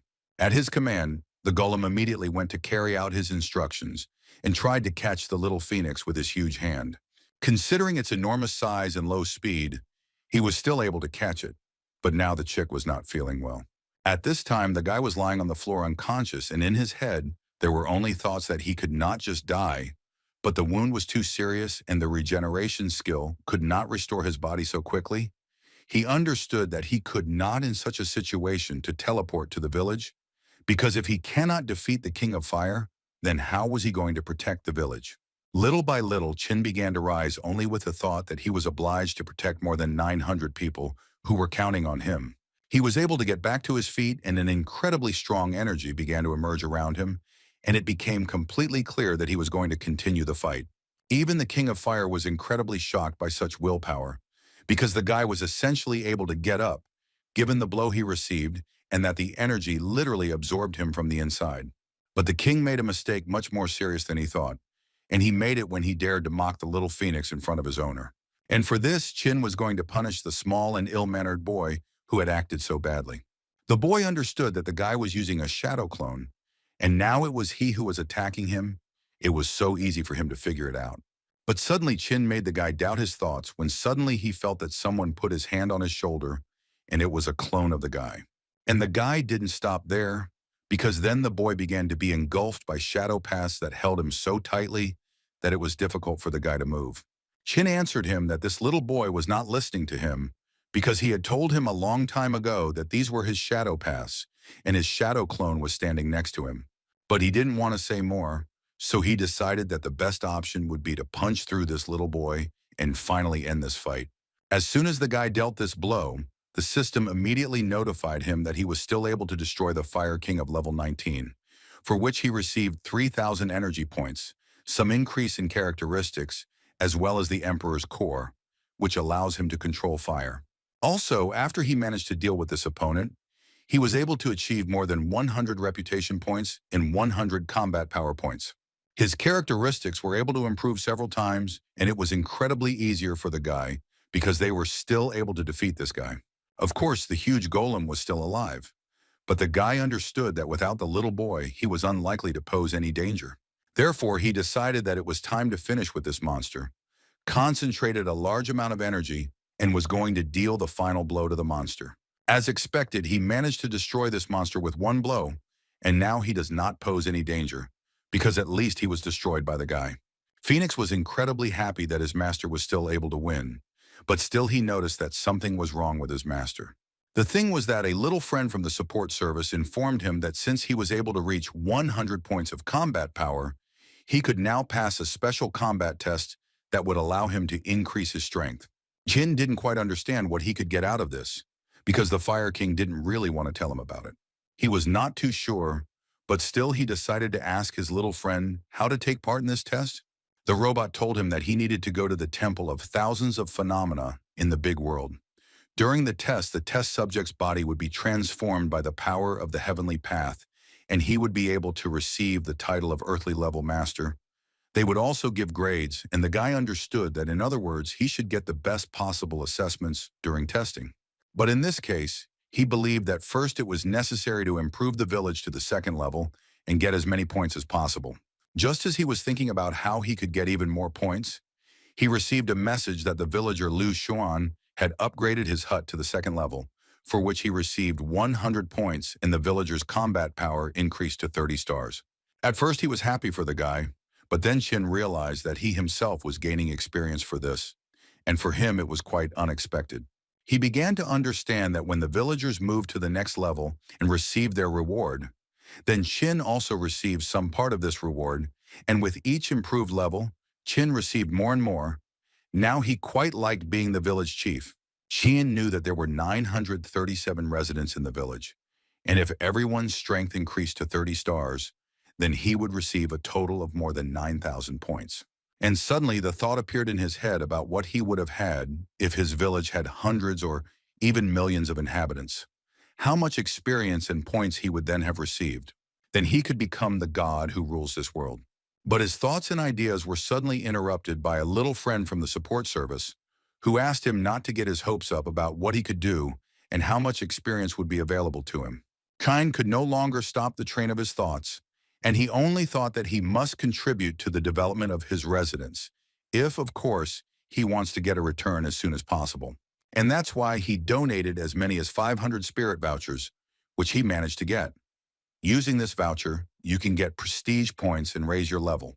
He was also able to donate a huge amount of ice stones, with the help of which residents can now improve their huts, and for this they can also gain experience and prestige points, some of which will also go to Qin Feng. And now he was able to obtain the Fire King Core and can now upgrade the talent to B rank, so that the Hellfire becomes a 4th level dazzling flame. Well, that fiery lotus that they found in this fiery kingdom will allow them to eat Luana with the hope that this will make the phoenix much stronger. But now the guy has already begun to doubt that he needed a pet so much, because he thinks so much about it. He understood that now that almost all the animals had been dealt with, even if they announced the collection of mutated animals, it would still not be enough, and endless extraction was his main support. If this could not be done, then he would have problems. Now there was a realization that he needed to open the map as soon as possible in order to extract new animals. The man dealt a strong blow to his opponent, and after this he would have to retreat for quite some time. The guy was sure that they were all worthless people, and he would be able to neutralize them all in one moment. But one of them was against such an attitude towards them, and as soon as he lifted the huge stone up, he let him know that he still had the strength to fight. After he was able to crush his next opponent, he added that no one would ever be able to stop the warriors of the state of the Northern Bear. Qin hurried to one place and simultaneously thought about the fact that Turgenev accepted the task of the elders. The guy knew that he was quite strong, but the spirit of resentment and the demon of hatred was not so easy to cope with. So he thought that for now, transactions with energy stones could not be suspended. Suddenly, all his thoughts were interrupted by some sudden attack from which he was able to dodge, but it was quite close. Qin Feng stopped and advised his opponent not to do this again, because at least it was quite rude. The guy understood that in such a fog it would be quite difficult for him to find his enemy, so he immediately activated his Eye of Truth.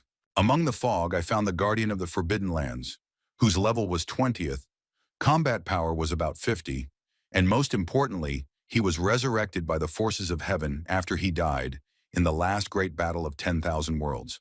While Qin was reading information about this guy, he had no intention of stopping and continued to attack. Yanfeng became quite curious about the last great battle of the 10,000 worlds. Is it possible that something similar could break out on the Blue Star? The guy who was shooting from his bow simply couldn't believe that a person from the small Chiliocosm was actually able to block his light arrow with his bare hands. Qin thought that the more people he meets, the more questions arise, and if you want to find out the answers to them, you will have to constantly improve and move forward. Therefore, this guardian of the Forbidden Lands was simply unlucky that he stood in the way of Qin Feng, who was able to reverse the movement of the guy's arrow and launch it straight at him. As soon as the guy dealt with his next opponent, he continued his own, during which he managed to observe some statues that most likely were people at one time. But he was never able to take a closer look, because at one moment he was overwhelmed by the incredible smell of blood.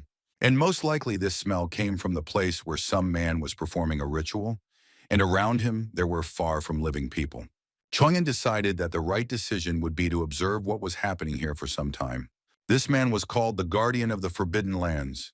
The assessment of combat power gave a result of 109 stars, which was quite a lot.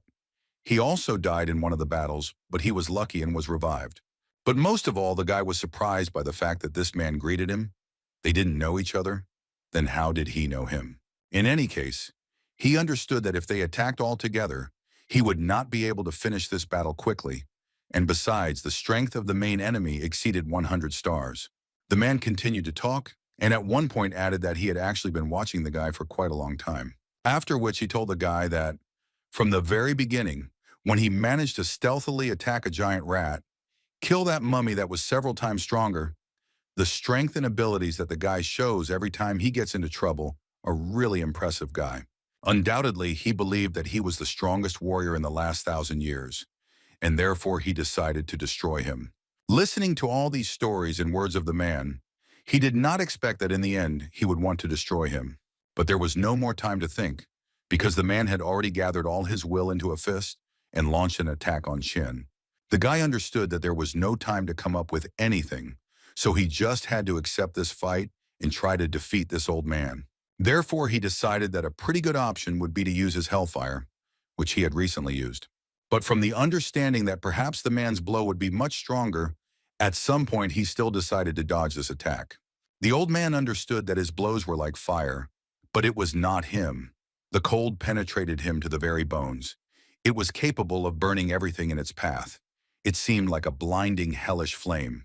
But while he was trying to think about his actions and how the guy was attacking, Qin continued to attack and dealt a rather serious blow from which the old man had to dodge. At this moment, he was impressed that the guy was not only able to dodge his attacks, but was also able to sneak up unnoticed. But he couldn't even guess how fast this guy was. But it was already incredibly late, because Qin divided the man into two halves. The guy believed that his main mistake was that the man talks too much, and this ruined him. Moreover, it was too easy for him. But still, he understood that since there was no message from the system, it means the battle was not over yet, and he was absolutely right. Because as soon as he thought about it, the man began to get up again and talk about how with age he had lost more than half of his fighting skills, and that's the only reason he couldn't notice the guy's blade. The man understood that he was not really his opponent, and if he had been alive, he would have shown Qin Feng what a real battle was. But the guy was far from satisfied with this, and what irritated him most was that the man continued to talk even in such a situation. So he was quite willing to destroy him again, and then a dozen times if necessary. The man understood that he was unlikely to be able to destroy such a warrior, so he began to release some rather strange things from his hands and asked the guy for a peace treaty. He would like to be friends with him, if he doesn't mind.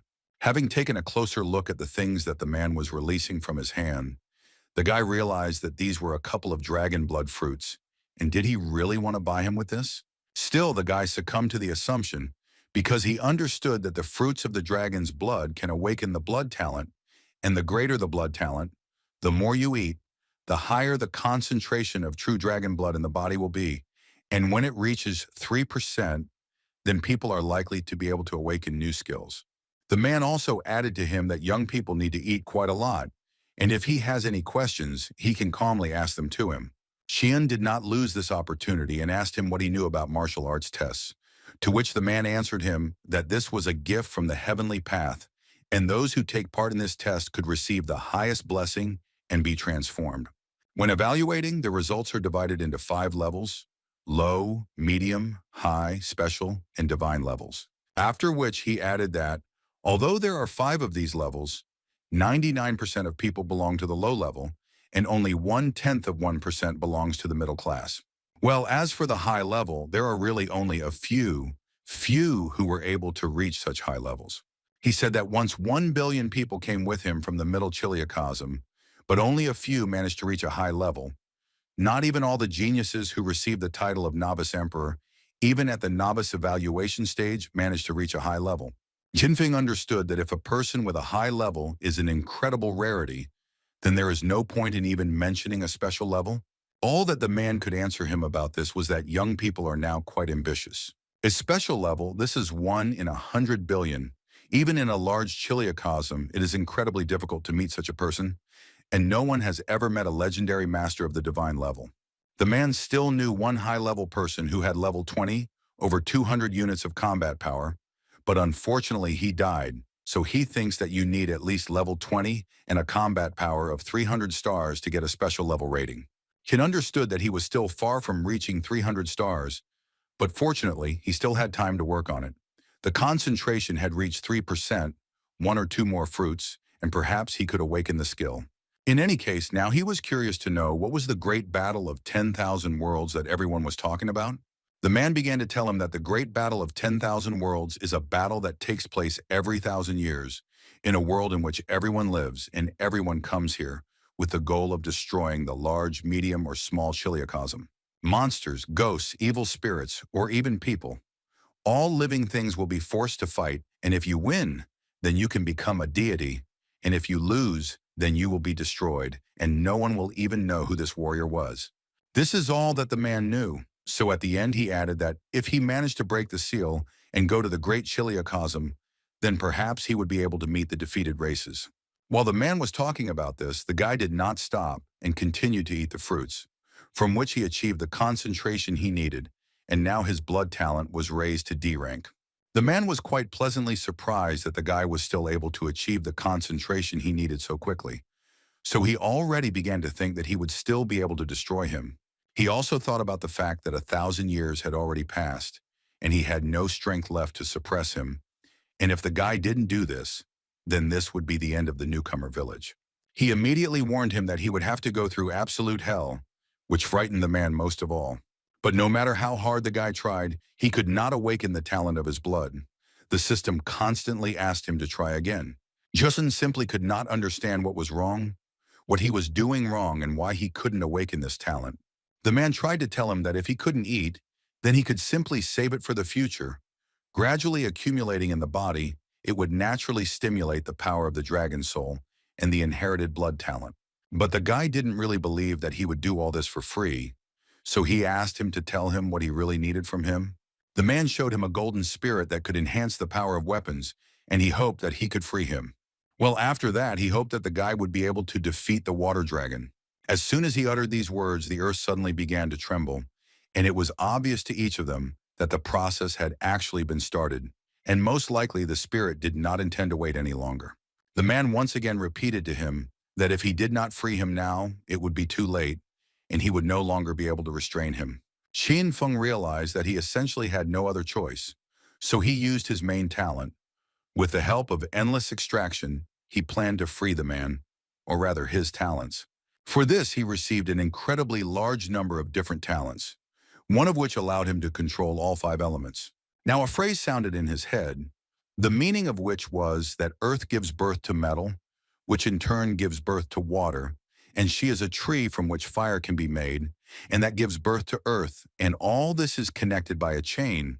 The integration of the five talents is successful completed, and the guy received the A-rank talent, the hidden sacrament of the five elements. Qin Feng was incredibly happy that he was able to obtain an A-rank combat talent, so his strength would continue to grow, and this was finally the result he needed. But suddenly his gaze froze and his happy face changed to a rather sad one, because he saw what happened to the man. He turned into stone, exactly the same as other people who were nearby, and this made him feel uneasy. But the man immediately calmed him down and asked him not to worry and just do everything to fulfill his purpose. Qin listened to him and realized that he would do this for himself, all the villagers, and for him, who had suppressed the dragon's soul for 1,000 years. While the guy was walking towards the very portal through which the watery dragon could emerge, he remembered all his enemies, whom he had already defeated, and he understood that they were all several times weaker than his future enemy. But he needed to gather all his strength in order to still try to defeat him. And it seems that this battle will begin soon, because the first blow has already been fired, from which the guy was able to successfully evade, and now the real battle will begin. But still, he didn't expect that everything would be so terrible.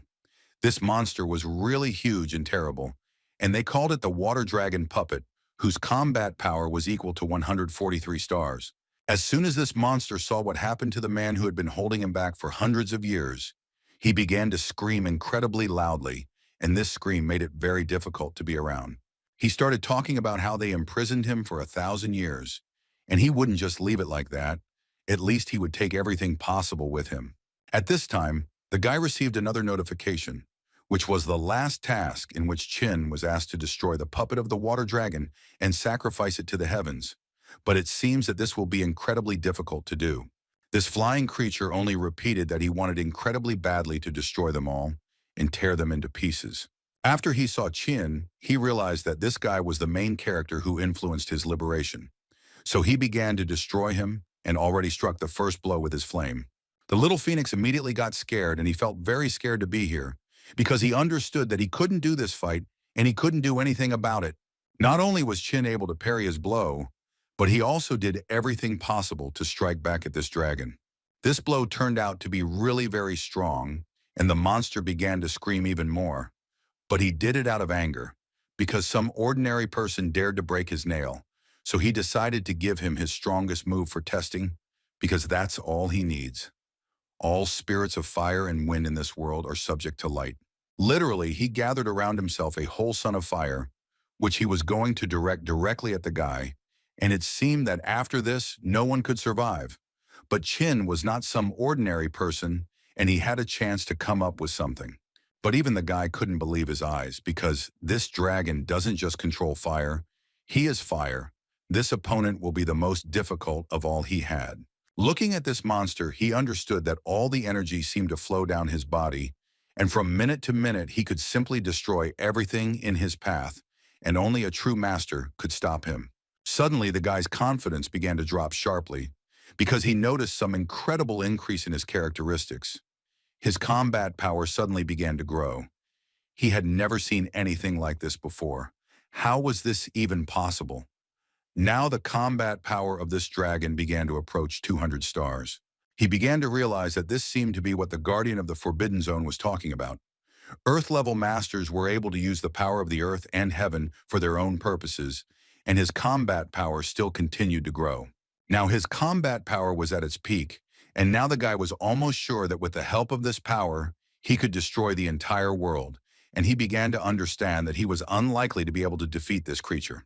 But Qin continued to do everything to prevent the dragon from reaching him and tried to evade all his attacks, and this was noticed by the dragon, who did not understand how such an ordinary person could be so fast that he could evade all his attacks. The guy continued to gain speed and only thought that the true essence of C-rank speed is that he has these boots with which he can gain incredibly high speed and dodge many blows. But is this enough to fight such a brute?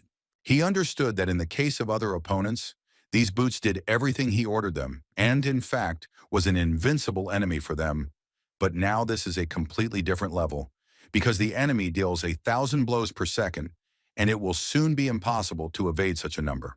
The dragon himself thought exactly the same thing, who began to prove to the little man that he was just an arrogant child whom he would soon crush.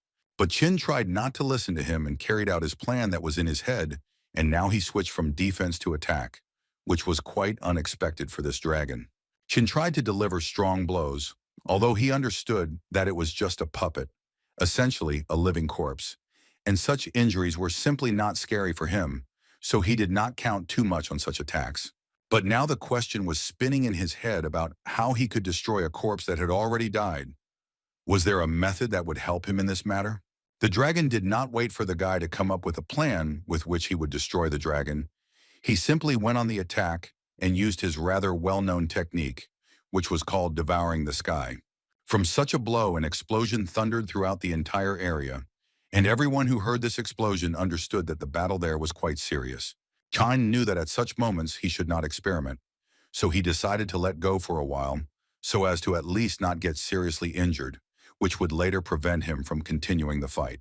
But no matter how hard he tried, the dragon managed to douse him with fire, and he believed that at this stage he was able to essentially bake the guy. The temperature was prohibitive, and the guy even thought that in hell itself everything was not so bad. Jin was not going to just give up, because during all this time that he spent in this world, he realized that for every measure there is a countermeasure, and he just needs to find an approach to this big guy. Therefore, he firmly decided that the time had come to use his new ability, which was called the hidden sacrament of the 5 elements, and thus he decided to cool his body a little. He concentrated the energy in himself so much that his entire body was covered in ice, and he did this only to use a 5-fold ice storm on this monster, which he was still able to successfully release from himself, and such a strong blow and so much energy he had not yet released from himself. But such is the monster, such is the approach to business. The dragon was not going to let go or somehow block such a powerful counterattack from the guy, because he didn't care how strong the guy was, and so he just decided to face this storm head on. And as it turned out a little later, he absolutely didn't care even about such an attack from the guy. But Qin understood that giving up at such a moment was the worst decision, so he decided that he would do everything possible to still defeat this monster. The dragon also did not sit idly by and continued to spew out a lot of fire, which could destroy several villages with one such blow. So Qin had a rather hard time while he fought with it. The guy realized that he couldn't destroy this monster with ordinary blows, so he resorted to a completely unusual solution, namely, he jumped into the dragon's huge mouth. Even the monster himself did not expect this. Did he really just swallow the little man with whom he had just fought? Qin, surprisingly, was in the mouth of a dragon for the first time in his life, so he was a little confused and was not sure how to behave correctly in such a case. But after some time, he was able to get a little used to where he was at the moment and began to understand that he now needed to do something unexpected and strong in order to destroy this monster from the inside. So the idea came to his mind that if the ice storm couldn't do enough damage to the dragon when they collided head-on, then perhaps it could do enough damage to his stomach and entrails. And to some extent, it worked quite successfully, because the monster began to scream incredibly loudly in pain, and he understood that there was now a war going on in his stomach. Qin tried to use all his energy to cause as much damage as possible, and not only did he use an ice storm, he also tried to enlarge these ice needles and pierce right through the monster's body. A few seconds later, incredibly huge holes began to appear on the dragon's body, which could only mean one thing, that the guy was really succeeding. But he was so carried away by his attack that he forgot about his own safety. So at one moment he began to slide down right into the heart of the dragon. The dragon felt something inside himself and understood that the guy was starting to fall straight into his stomach. So he decided that he needed to get him out of there somehow, and the only solution was to start spewing out as much fire as possible. At the last moment, Qin managed to grab one of the holes that he made with the help of an ice storm. Qin was incredibly angry about what he had to endure, so he began to crawl out of this dragon and literally tore its skin. The guy jumped to the ground and couldn't believe that he would survive after this, because his body was literally torn to pieces. What needed to be proven was that at some point the huge dragon stopped speaking and spewing fire and simply switched off. He fell to the ground, and Qin understood that with this he was definitely able to put an end to this battle, and it was a truly difficult victory. He immediately received a message that he had destroyed a level 20 water dragon puppet, for which he received 100,000 units of primary energy, and the system also began to congratulate him on the fact that he was still able to complete a difficult task of rank C and received a double reward for it. The guy just now realized that he was still able to win this battle, and for this he was able to get 2 whole chests made of dark gold, which were incredibly rare. But suddenly his joy was interrupted by some huge wall that hung over him, and it was actually quite scary. Really another battle.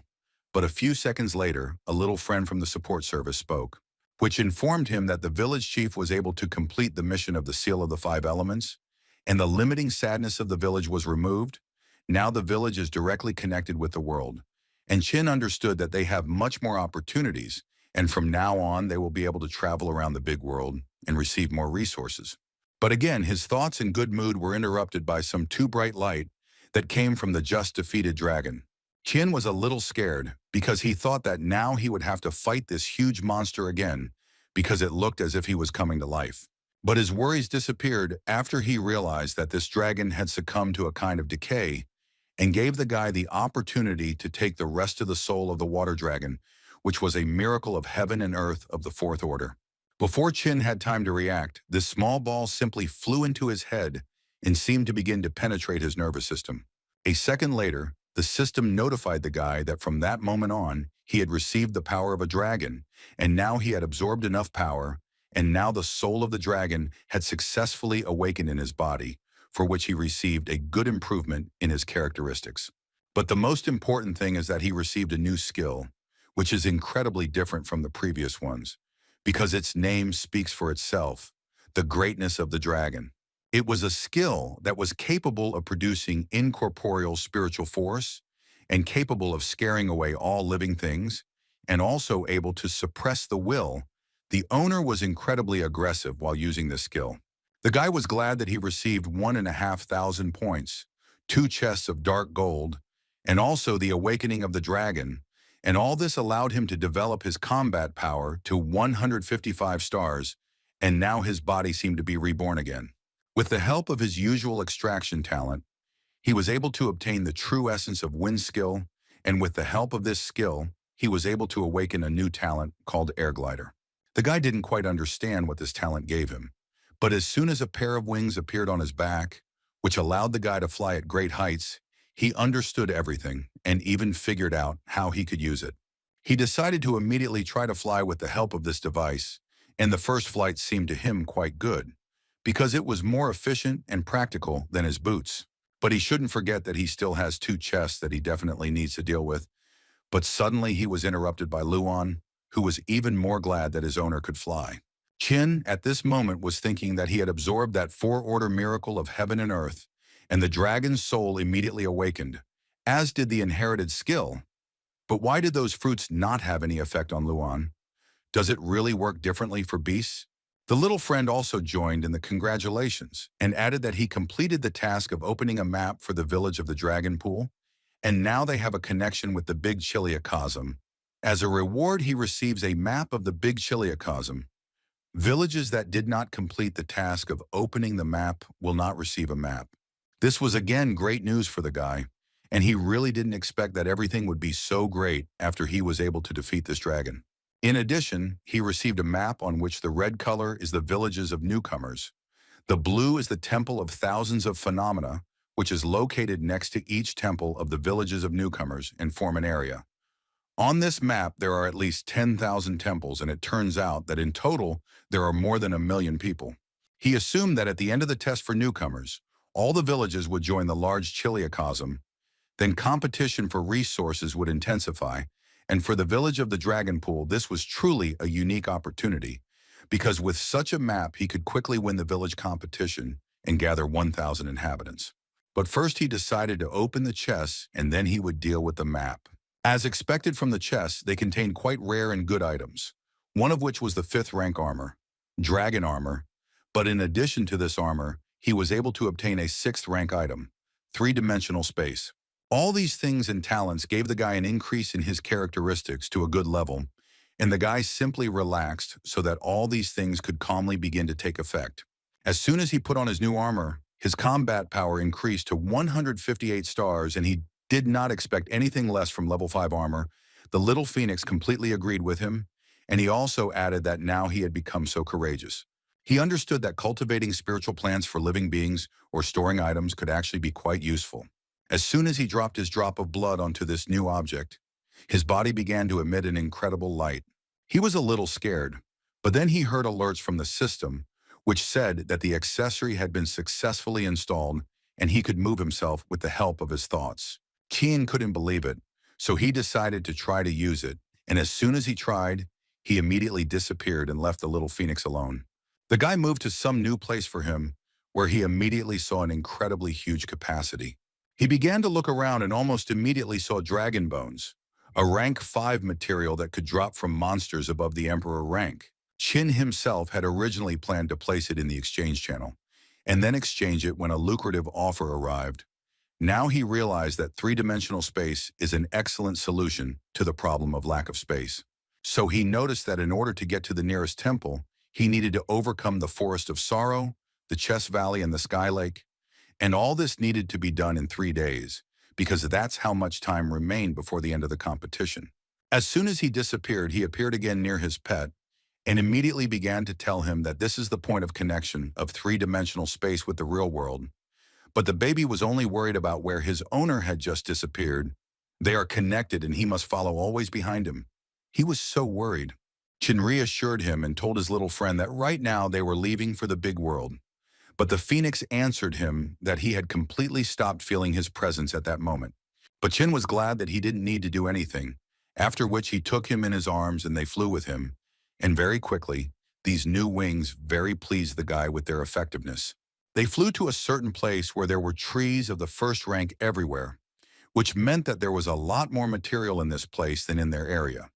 And first he decided that he needed to check the situation in the Chess Valley and then deal with the residents. After half an hour, he met only 6 monsters, which were not so strong, although there are not many monsters, but individuals of level 20 and above can be destroyed twice, for each of which you can get 3 points, and this is an excellent discovery. The guy began to analyze the state of his village and realized that he needed 9 more huts of the 2nd level and 8 newcomers of the 10th level, although its inhabitants already work incredibly quickly in this regard. So he allowed the residents of the 8th level to go to the Chess Valley and mine wood there. But suddenly his thoughts and conversation were interrupted by a strong explosion that happened behind Qin Feng. The guy was a little scared because this explosion was quite strong, and he also began to hear some people screaming. He immediately ran in that direction because he understood that the Dragon Pool is the nearest village, which has a connection with the outside world, and there should not be people from other villages here. He was worried that this could be the race that lost in the great battle of 10,000 worlds, and if this, so he urgently needs to find out everything. The girl froze with fear and had already begun to say goodbye to her life because she understood that she would never be able to cope with such a strong monster. She looked straight into the mouth of this monster and at the same time cried and asked him to come to her aid because she really didn't want to die. The monster didn't care about his snot and whining. He simply attacked her, and at one moment he realized that he had failed to capture his victim. And this was not surprising, because at the last moment, the girl was saved, and this was done by Qin Feng, who happened to be at this place on time. But now he will have to fight this monster. In any case, it may be additional experience. So it is not that he is against it. But there was one thing. The little phoenix immediately entered the battle and Qin did not interfere with him because he understood that Luan could cope with him. And besides, he needed to raise his level and gain experience. Luan was able to deal with the electric ferret quite quickly and received more than 2,000 points and a large amount of experience for this, because this monster was already level 23. Xiaonan had to stop and put the girl on the floor because a huge cloud of fire appeared in the sky and it seemed like a phoenix was playing around. But suddenly their dialogue was interrupted by some guy who was not in a very good mood because he recognized the same master who came to this place 3 days ago. Qin did not quite understand what he was talking about, so he added that 4 days ago, the heavenly path told him that a contender of thousands of worlds would soon descend, who would speak their language, but after that it did not become clearer. But suddenly the same girl spoke up and began to ask him for forgiveness and say that he was the first applicant who had come down to them in the last 1,000 years. So they were a little puzzled. And then she approached her brother, and together they bowed before him and asked the great savior to spare them. Qin didn't understand what was happening and why these guys had so little combat power, but in any case, he tried to explain to them that he was no savior and he didn't know at all that they were in danger. It was just a coincidence. But the girl did not give up and continued to insist on her own, after which she asked him to pay attention to where she was pointing her finger. She asked him to look at the pile of dead electric ferrets that only his pet managed to cope with, and if he was so strong, then they could not even imagine how strong the owner could be. But then the guy remembered the words of the robot from the support service, who said that he had activated a D-rank mission called Saving the Fallen Clan, and the reward for the mission was the absolute loyalty of the Chi clan. Qin realized that he had no other choice and would have to come to terms with this. But now the question arose in his head about what he should do with these carcasses. The king of electric ferrets smelled the human scent and realized that it was people who destroyed his subordinates for whom he would definitely take revenge on them. He began to howl and call for his warriors because he incredibly wanted people to pay for what they had done with their lives. A bunch of people like him came running to his call. Now they were ready to begin destroying all people within a radius of several kilometers. In the eyes of each of them, one could observe only anger and hatred, as well as an incredibly great desire to take revenge on these animals. As soon as the guys returned to their village, one of the residents of their village ran out to meet them. This guy simply couldn't believe that only the two of them returned, because a lot more people went on the mission, so he became incredibly interested in finding out where the rest went. The girl with tears in her eyes began to say that on the way they were attacked by electrical caresses, so except for her and Shi Yiyun, no one could survive. Qian Feng understood the grief of the people, so he still took all the bodies that they could find. Qi Yue and Shi Yiyun come from one of the clans of the Middle Chiliocosm, which was defeated in the Great Battle of 10,000 Worlds. Millions of surviving people were scattered throughout the world as punishment, without the opportunity to awaken talents and skills to open treasure chests. The elder of this clan first approached Qin Feng and thanked him for returning the bodies of their family members to them. The sudden death of loved ones always takes them by surprise, so he asked him for forgiveness for their emotions. Qi Yu intervened in their dialogue, who told the clan elder that Qin was the new contender of 1,000 worlds.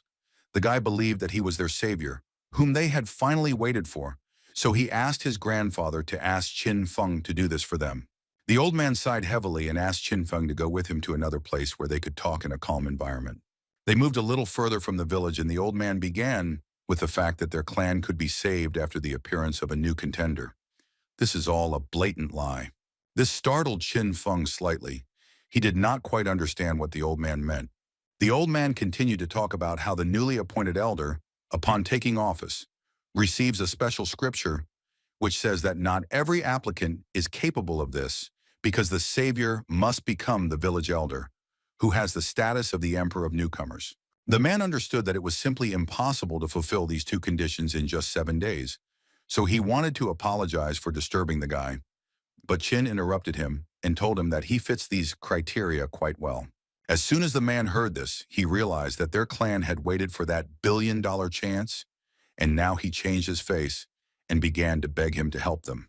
Their conversation was interrupted by human cries that electric foxes were approaching, and they asked for help. The sister and brother stood until the last. They were not going to run away because they had already done this once, and as a result lost all their loved ones. So today they were going to fight to the end. But this time the army of these wolves was too huge. Their number was gradually approaching 100, which even sounded quite scary. The head man of this clan immediately decided to take control of the situation and began shouting that they should not panic, but that it would be best to take weapons and line up for protection. But he was again interrupted by Qin Feng, who was pleased that he saw a small army of wolves in front of him. He just wanted to warm up a little. As soon as he flew high enough, he saw on the horizon a huge electric wolf, which he thought was a king. Qin understood that with his combat power, all of them, even taken together, are not his rivals. But as training for his pet, it will be suitable, so he asked Luan to prepare for battle. The guy decided that he needed to finish this as soon as possible, because he really didn't have much time, so the first thing he decided to do was use his ice storm to remove excess debris from the road. A second later, the wolves had already suffered their first victims, and it became clearly clear to them that the battle would definitely not be easy for them. Luan, on top of everything else, decided not to waste time and not hide behind his master's back. But he himself went into battle and was already ready to deal with several dogs. The guy also incredibly wanted to quickly test how his new skills worked, so he began to use them on these wolves. But that same main electric wolf decided that the guy could not expect an easy fight, so gathering all his energy, he concentrated and struck at him. Qin Feng was too strong for this guy, so he was not only able to block the blow, but he was also able to pass through it. With the help of his hand, he grabbed the horn of this wolf and was ready to finish him off at this stage. And so it happened. He took it by the horn and, using brute force, lifted it above him and threw it on the floor.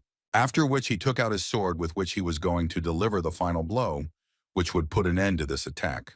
He was able to strike this monster and once again received a message that he had destroyed the king of electric weasels, for which he received 24,000 experience.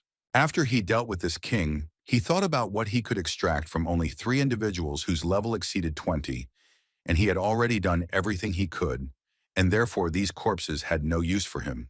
When suddenly all his thoughts were interrupted by the same elder of this clan, who presented the guy with some kind of scroll.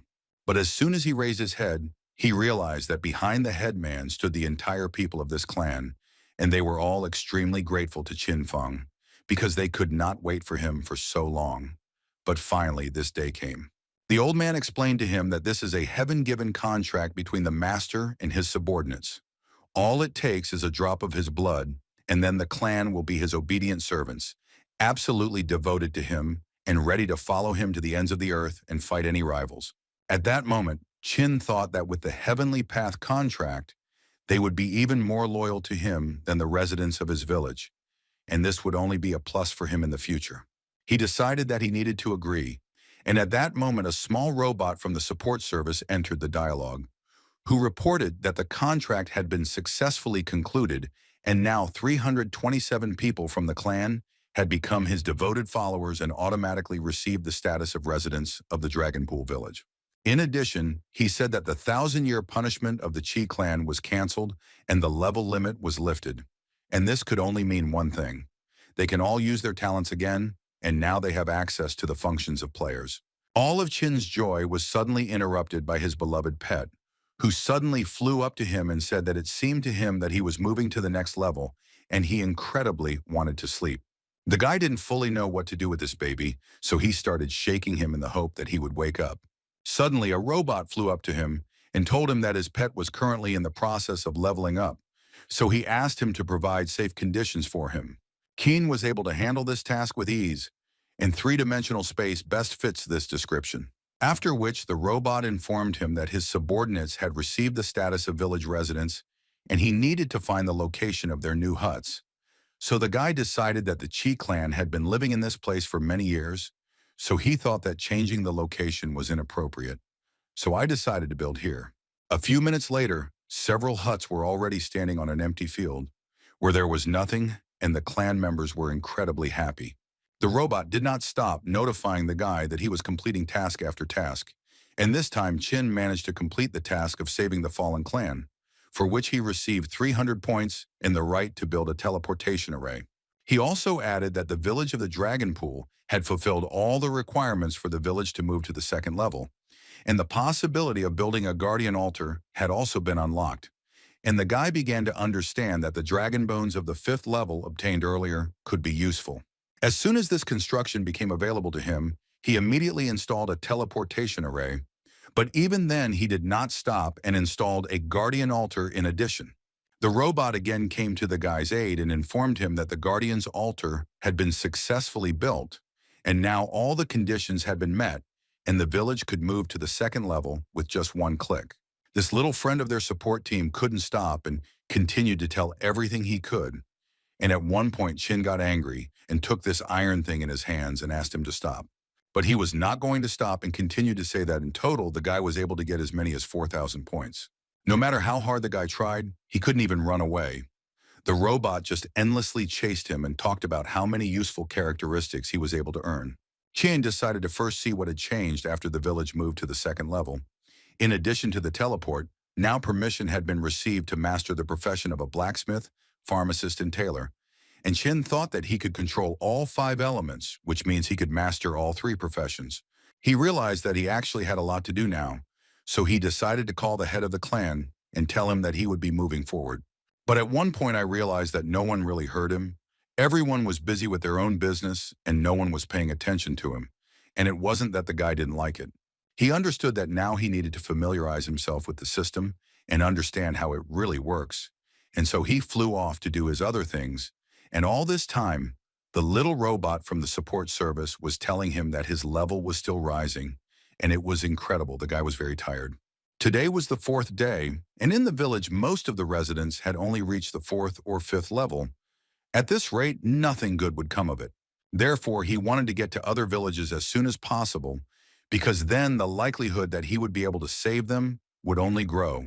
No matter how rich his village was, he would not be able to save them when the allotted time ran out. In addition, he himself still needed to put in a lot of effort in order to reach 300 stars. If he doesn't get a perfect score in the martial arts test, then he most likely won't be able to win the great battle, and then they will all most likely die, which is something I really don't want to see. Suddenly, the guy's flight was interrupted by some guy who inexplicably also ended up in the air and began striking him with a sword. Sheen was able to block his next blow in time, but in any case, at first glance, it was quite unclear who was attacking him. This guy continued to mock Chinya and said that although his reaction was not bad, it would not help him anyway.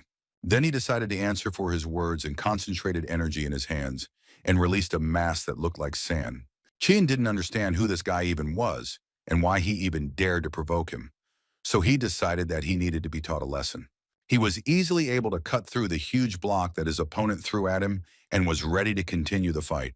But this guy did not give up, and he believed that he was just lucky, but luck will not always be with him.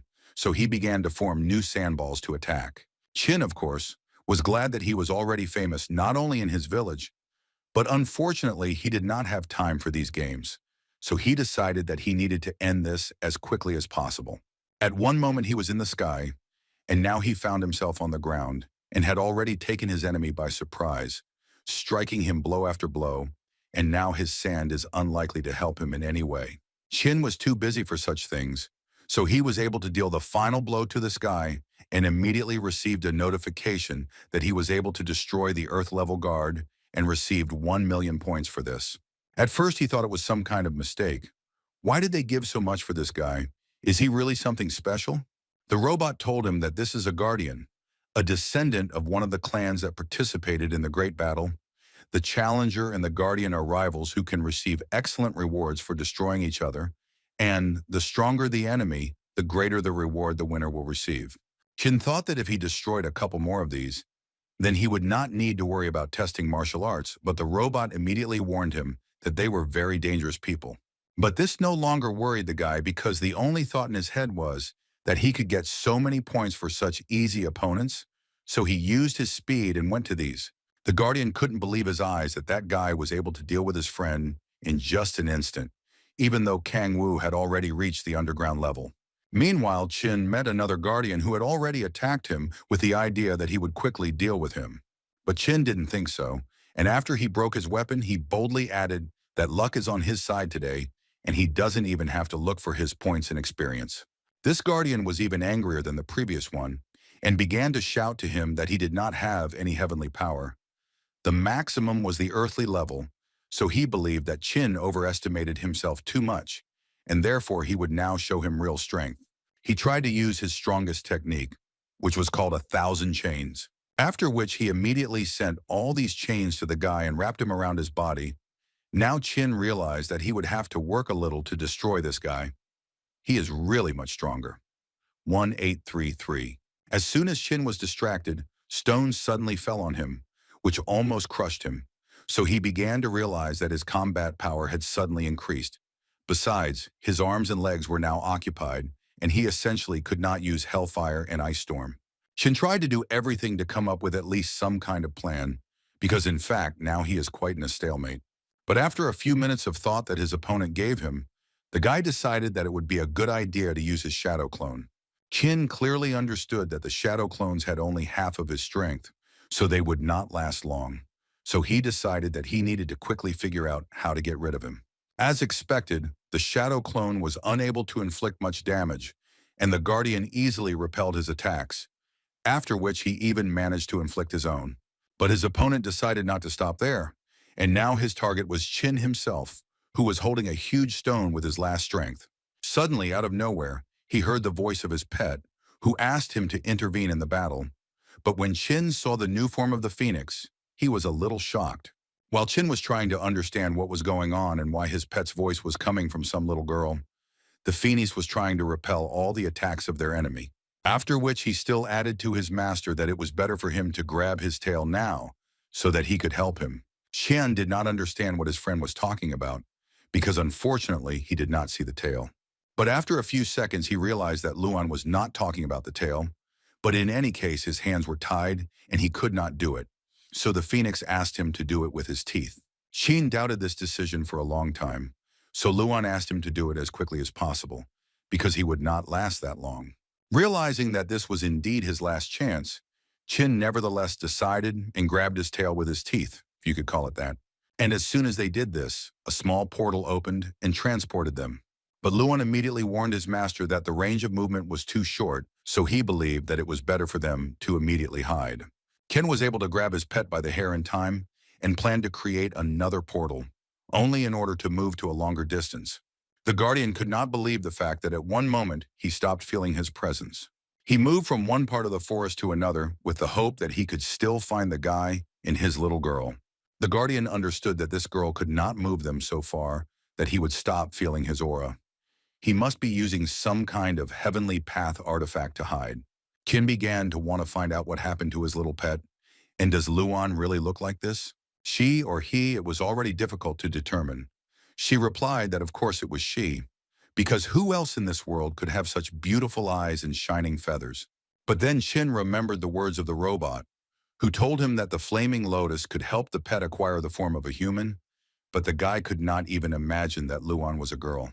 In any case, this was not the main thing now, because he needed to deal with the Guardians, one of whom was underground, the second of the earthly level.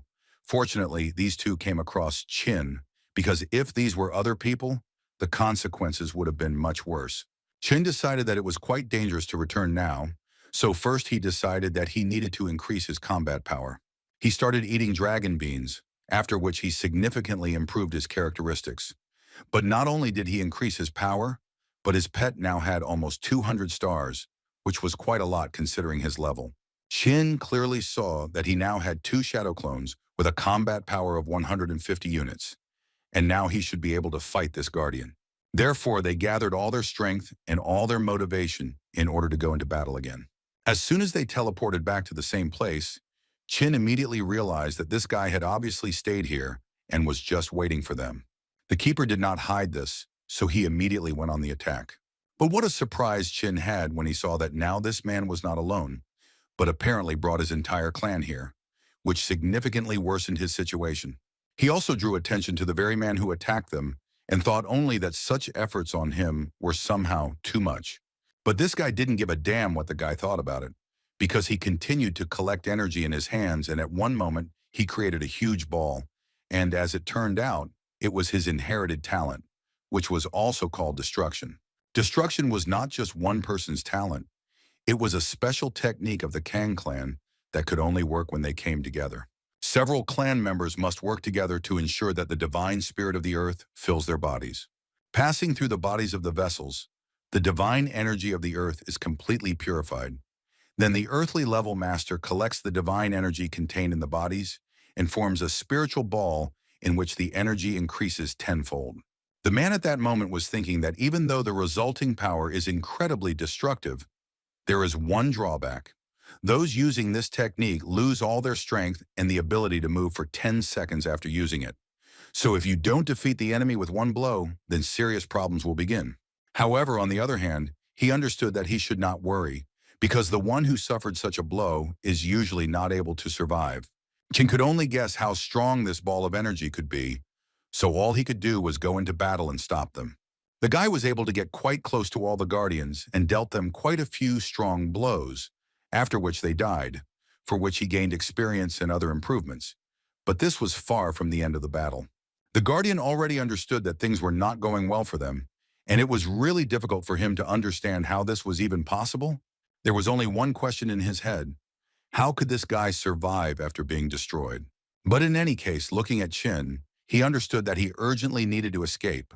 Otherwise, this guy would simply destroy him. Sean did not stop and delivered an incredibly strong blow that could destroy any enemy. But the keeper was lucky that 10 seconds came to an end, and he was again able to use his abilities with which he was able to dodge the blow. The guy was incredibly upset that this happened, because he put so much effort into this blow. In any case, he understood that there was still a chance to destroy this guy. He just needed to catch up with him and ask Luana to check everyone he had already destroyed. In order to catch up with the last Guardian, the guy decided to use his wings. But it was so surprising, in fact, because even with them, he could not keep up with the Guardian. He was too fast. Qin flew after him until he realized that the Guardian was moving in a certain direction, and it was the village of Ta Yue. The Guardian entered a circle and gradually began to disappear. But finally he told him that the Song army would soon crush the whole world and his village in particular. Xion did not listen to him and accelerated to maximum speed in order to launch an attack, but apparently even under such conditions he did not have time. The guy was a little upset that he didn't have time to strike, because a little more, and a lot of points would have been in his pocket, when suddenly the robot interrupted him and asked if he wanted to use one transmission card to establish a connection. Kin understood that the portal that connects the two places is quite dangerous, because people from the Kang clan also use this port, and they could accidentally meet. And if this does happen, then they will simply slaughter every last one of them in the Dragon Pool village. Shonia decided to clarify what would happen if he used this card. Would people from the Kai clan be able to enter the Dragon Pool through this portal? To which the little robot answered him that there was nothing to worry about, because anyone who is not a resident of the village cannot go into it through the portal. Now Qin did not think twice and accepted this proposal, after which each villager received a notification that there is a connection between the villages of Dragon Pool and Taiyue. But the guy also asked to inform all residents that Taiyue is an unexplored village, to which he has not yet advised teleporting, unless, of course, they want problems. That keeper said that the temple was located above the Heavenly Lake, so he decided that the first thing he needed to do was go there. Those applicants who do not know how to fly must use a ladder to climb, but they must blow extremely carefully, because if they do not resist, they can only rely on their luck. And the first person the guy met was a huge flying kite, and he called himself the guardian of this place, so he wanted to find out what the guy was capable of before letting him into this temple. Qin realized that there was no point in wasting his energy, so he asked his little friend to help him a little, and Luana happily did so, releasing an incredibly large wave of fire toward the dragon. After such an attack, he received a notification that from now on he could move freely within the first palace. The guardian would not interfere, so Qin boldly entered the first palace of the 9, in which he could receive various missions. As soon as the doors were opened, the guy was blinded by an incredible flash, and at that moment a notification arrived that he had entered the palace of the secrets of nature, in which murder is prohibited. The guy knew that the first one to enter the first palace would receive 5 reputation points, and it was obvious that there were enough applicants there. One noticed here 12 people from the large chiliocosm, 4 from the middle and 1 from the small. He had the impression that people from the large chiliocosm entered the temple of thousands of apparitions through a portal, because it was clear that as soon as you entered these doors, you instantly found yourself in the only real temple of thousands of phenomena.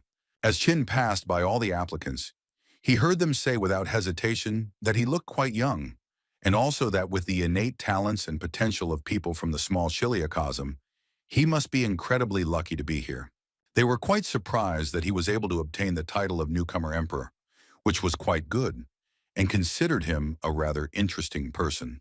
One of the contenders thought that even though he was from the small heliocosm and was the weakest among them, he was still good-looking and quite to her taste. She even thought that when she became the empress of the great chiliocosm, she would like to have him in her harem. The guy was incredibly embarrassed to listen to everything they were talking about, and it was good for him that they began to distribute missions to each of the applicants. The first deposit was made by the same old man, for which he received his B-rank mission, which was incredibly rare, because they are quite dangerous. But in any case, he was happy, and many in this room began to envy him, because as a reward for such a mission, you can get a purple chest, which can contain really worthwhile things. Sheen did not react to this in any way, because in his head there were thoughts about something completely different. He was thinking that in order to receive a token, he needed some kind of collateral, but he did not have anything suitable for this. Suddenly, he was interrupted by another applicant who got the mission completely differently than he wanted, so he left the hall in a rather bad mood. But the guy was more interested not in what mission the guy got, but in what kind of thing he had in his hands, because this thing looked quite familiar to him, but he didn't understand where he could see it. Again, the guy's thoughts were interrupted by some kind of joyful cry made by the girl, who also received a level B token, to which the same old man immediately approached, who became incredibly interested in finding out what the girl gave as collateral, to which she answered him that she had put the core of hatred there, which she received for destroying the demon of hatred, and then the old man was slightly surprised, because he also completed this mission, but he failed to obtain such a core. She immediately let him know that she was not just completing a mission. The reward was doubled, and therefore the demon was twice as strong as usual, and she believed that that was the only reason she was able to get this core. But even so, it was too easy for her, because the demon in the battle with her simply crumbled into pieces from the girl's strength. While they were discussing all this, it was Chin's turn directly, who was going to receive his task for the first time and was even a little nervous about it. As soon as he climbed the steps, the other applicants immediately began to discuss that such a weakling like him was unlikely to get anything worthy, and it was just a waste of time. While Chin was putting his hand in order to receive his task token, he remembered what that man had in his hand. These were the bracers of light, which he once managed to exchange, but after removing their appearance changed, and therefore I didn't find out right away. Therefore he decided that with the artifacts he received from the demon of hatred, luminous bracers and rings, he would have as many as 3 things as collateral. And as soon as he paid his deposit, some kind of madness began around him, which frightened even the most experienced warriors. And those applicants who said that the guy was unlikely to get anything could not believe what was happening right now. The guy received a notification that the deposit had been successfully paid, and he had the opportunity to complete a C-rank mission, but since he made 3 deposits, he also received a C-rank mission, as well as an S-rank mission. Ken was pleased that he managed to get 3 whole missions, which he will soon begin to carry out. After Chin got everything he wanted in this temple, he headed towards the exit while collecting the glances of all the other applicants. They all couldn't believe the fact that he was able to get 3 whole missions, among which there was even an S-rank mission. This is at least a mythical chest as a reward. How did he even manage to do this? One of the applicants asked them all not to overestimate this guy, because the S-rank mission is not so easy to complete, but he was immediately told that he was just jealous of this guy. As soon as Chin left the temple, he clearly understood that missions of rank C rank and above would be a series of quests, and if there was a time limit, it would be quite problematic. But given the fact that he has already come a long way, this should not become a hindrance for him. As soon as he decided to start completing these tasks, he began to take off and noticed that the temple had suddenly disappeared, and Chin did not quite understand what was happening, so he decided to contact support. The little robot explained to him that when the sun sets, the temple quietly moves away from worldly temptations, and with the first rays of the sun, it will appear again, so tomorrow at dawn, everything will return to its place. In the clan meeting room, that same guardian proved to his brothers that that mysterious young man was one of the applicants. But they did not want to believe him too much, because the test of the newcomers was not over yet. So where could such a strong applicant come from? The assistant to the clan elders, whose name was Sun, tried to prove to them that he was telling the absolute truth. He was even ready to swear with his life that all this was the absolute truth. And besides, he had no reason to lie about this. Feng Yi, who also served as an assistant to the elders, added that even after their collective technique, he still had enough strength to fight. He believed that this person was at least an Earth-level master. The third assistant to the elders entered the dialogue, who literally shouted that he was so young and so strong, and even a native of the small Chiliocosm, there must be even greater strength hidden in his body, so he believed that they couldn't just leave it like that. Sun at this moment only thought that when they fought, He did not have the feeling that he was using the power of heaven and earth. But if he was not an earth-level master, then how else could he be so strong? The elder listened to everything that the advisors told him and made his decision, in which he decided that there were more and more new applicants. So they, as guards, must destroy as many as possible in order to receive generous rewards. This challenger is incredibly cunning and strong, so you need to be careful with him because he appeared not far from Taiyue. So he decided that they would use this abandoned city as a starting point to start their search.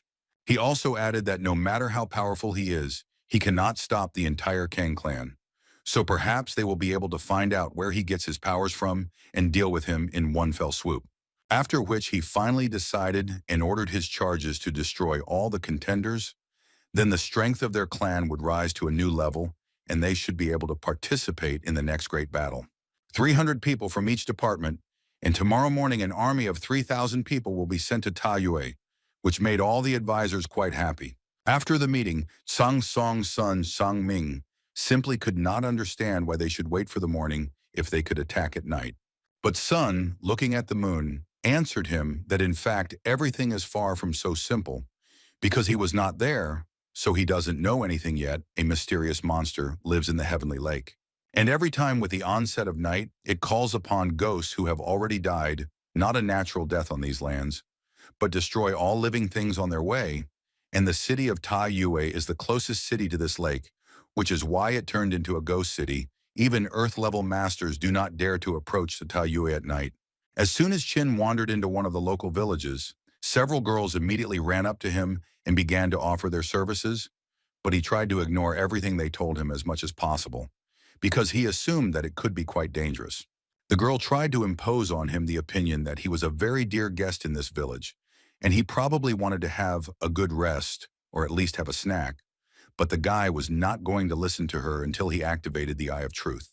After which he looked at the same girl, and was now sure that he definitely should not have any contact with her and her proposals. He immediately shouted in her direction and asked her not to play with him, because he immediately realized that she was not really a person. But the girl did not want to listen to him and continued to go to meet him and say that the guest knew everything. But this was even better for her. At some point, she decided to fully show herself and released a huge animal from her mouth that could destroy anyone. But no matter how hard she tried, she most likely clearly underestimated the guy, and Qin at that time activated his hellish flames and was ready to punish the girl for her insolence. But first he needed to repel this blow. The monsters apparently didn't care at all about what kind of power the guy had, and they clearly weren't going to stop with one attack. At some point, Qin had to simply dodge every blow, and it was quite problematic actually. This was all until he grabbed all their tongues in one hand and tried to burn their body to the ground. But despite the fact that they did not stop a single step, it became clear that hellfire simply did not affect them, and on the one hand, this was useless. The guardians who were walking through the forest at that time said that these spirits that live in Taiyue are between life and death and do not have their own essence. And in reality, there are only grains of their souls that detain them here. So in fact, physical attacks will have no effect. Kim began to understand little by little that attacking them in the usual way was the same as cutting clouds. There was no point. One spirit, of course, was not a threat, but when they gather in groups, it is a completely different matter. Their army can be of incredible proportions, and then they are dangerous even for earthly level masters.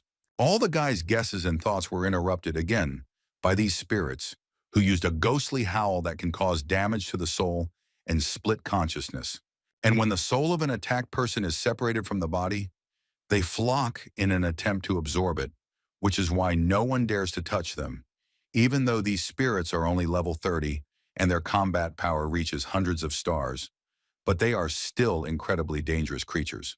Qin was very lucky this time that he managed to react quite quickly and used one of his most powerful skills, namely acoustic protection.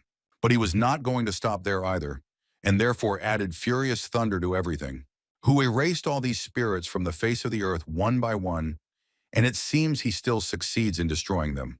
The end of the spirits is quite pitiful, as in principle their whole life is, because they do not have the opportunity to be reborn. In fact, I even felt sorry for some of them.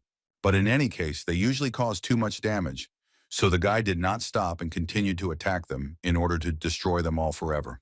He tried to think that in this way he was only helping them, and said that the cleansing power of thunder and lightning would free them. But at one moment he was enveloped by some green waves that captured not only his body, but also his entire consciousness. No matter how he tried to get out, this curse continued to haunt him, and it seemed to the guy that he had already tried absolutely everything. But at one point his efforts turned out to be quite empty, and he returned his consciousness to normal. But he expected a completely different result, because he was standing in the middle of some office in a suit and did not understand what was happening. Shin tried to understand what he was doing here and how he got here in the first place, because it seemed to him that he had just fought with the spirits, and now his colleague came up to him and said that the director was looking for the guy. The guy himself didn't fully understand how he ended up in the director's spacious office and was already listening to what the woman was telling him. She told him that he had been doing a great job lately, and therefore they decided to promote him to administrator, which meant that his salary would be twice as high, many more days of paid vacation, and bonuses. The woman was clearly waiting for an answer from him, and Chin did not know what to answer, so he simply said that these conditions suited him, and he agreed to work. A moment later, he was already at the party in honor of his promotion, but he felt incredibly strange. What was happening to him? Not only did he not understand what he was doing here, but there was also a feeling that he was clearly missing something. The guy decided to close his eyes a little and saw Luana in front of him, who was shouting something to him, but he did not hear what she was saying to him and could not say anything in response. Phoenix shouted to the guy that he needed to wake up immediately, because this is how the monsters influence him, which along the way drag him to the bottom. His consciousness, along with his body, again moved to some other place, where he stood in the middle of the roadway. It was an ordinary city, streets where many people walked, and it was not completely clear what had happened and how he ended up here. It all seemed incredibly unreal to him, and there were some strange thoughts in his head that his friends weren't really his friends. The family also seems not to be his. He feels only a boundless emptiness. He had implied before that he had some problems with his head, but not to such an extent. And the main problem was that he didn't even know who he could tell this to. Suddenly, the people who were around started screaming and pointing their fingers at the sky, so the guy also had to pay attention to this. He couldn't believe his eyes. Could these really be dragons? But what are they doing here? Shin looked at the sky and realized that he had some kind of déjà vu. Such familiar people. And meanwhile, one of the guardians shouted to all the people from the Blue Star that this planet no longer belonged to them, so they would destroy them all once and for all. Immediately after these words, they began to bomb all the inhabitants of the city, and Shin was no exception. A strange voice spoke in his head, which ordered him to destroy everyone who attacked his city, but the guy didn't even understand how he could do this, because they weren't even people. How could he win? But the guy understood that to some extent the voice in his head was absolutely right, because if he didn't try to destroy them, they would wipe him off the face of the earth. At one point, he had already come to terms with the fact that his life would end forever, and all he could do was cover his face with his hands and wait. Ken realized that he was still alive, and when he opened his eyes again, he realized that in the sky he saw a huge image of a little girl who was shouting something to him. The guy didn't understand at all who this girl was and what was happening to her, but it was obvious that she clearly needed help. Ken was not quite able to fully control his body, and at one moment began to be drawn to this girl. But the girl disappeared, and in his hand, instead of everything, a sword appeared, which he had already seen somewhere. The picture before his eyes changed again, and the guy began to understand that all this was just another ordinary illusion from which he managed to get out. But immediately after it, a second one appeared. He realized that whoever controls it can make people or things from his memory attack him. Then, of course, his goal is his end.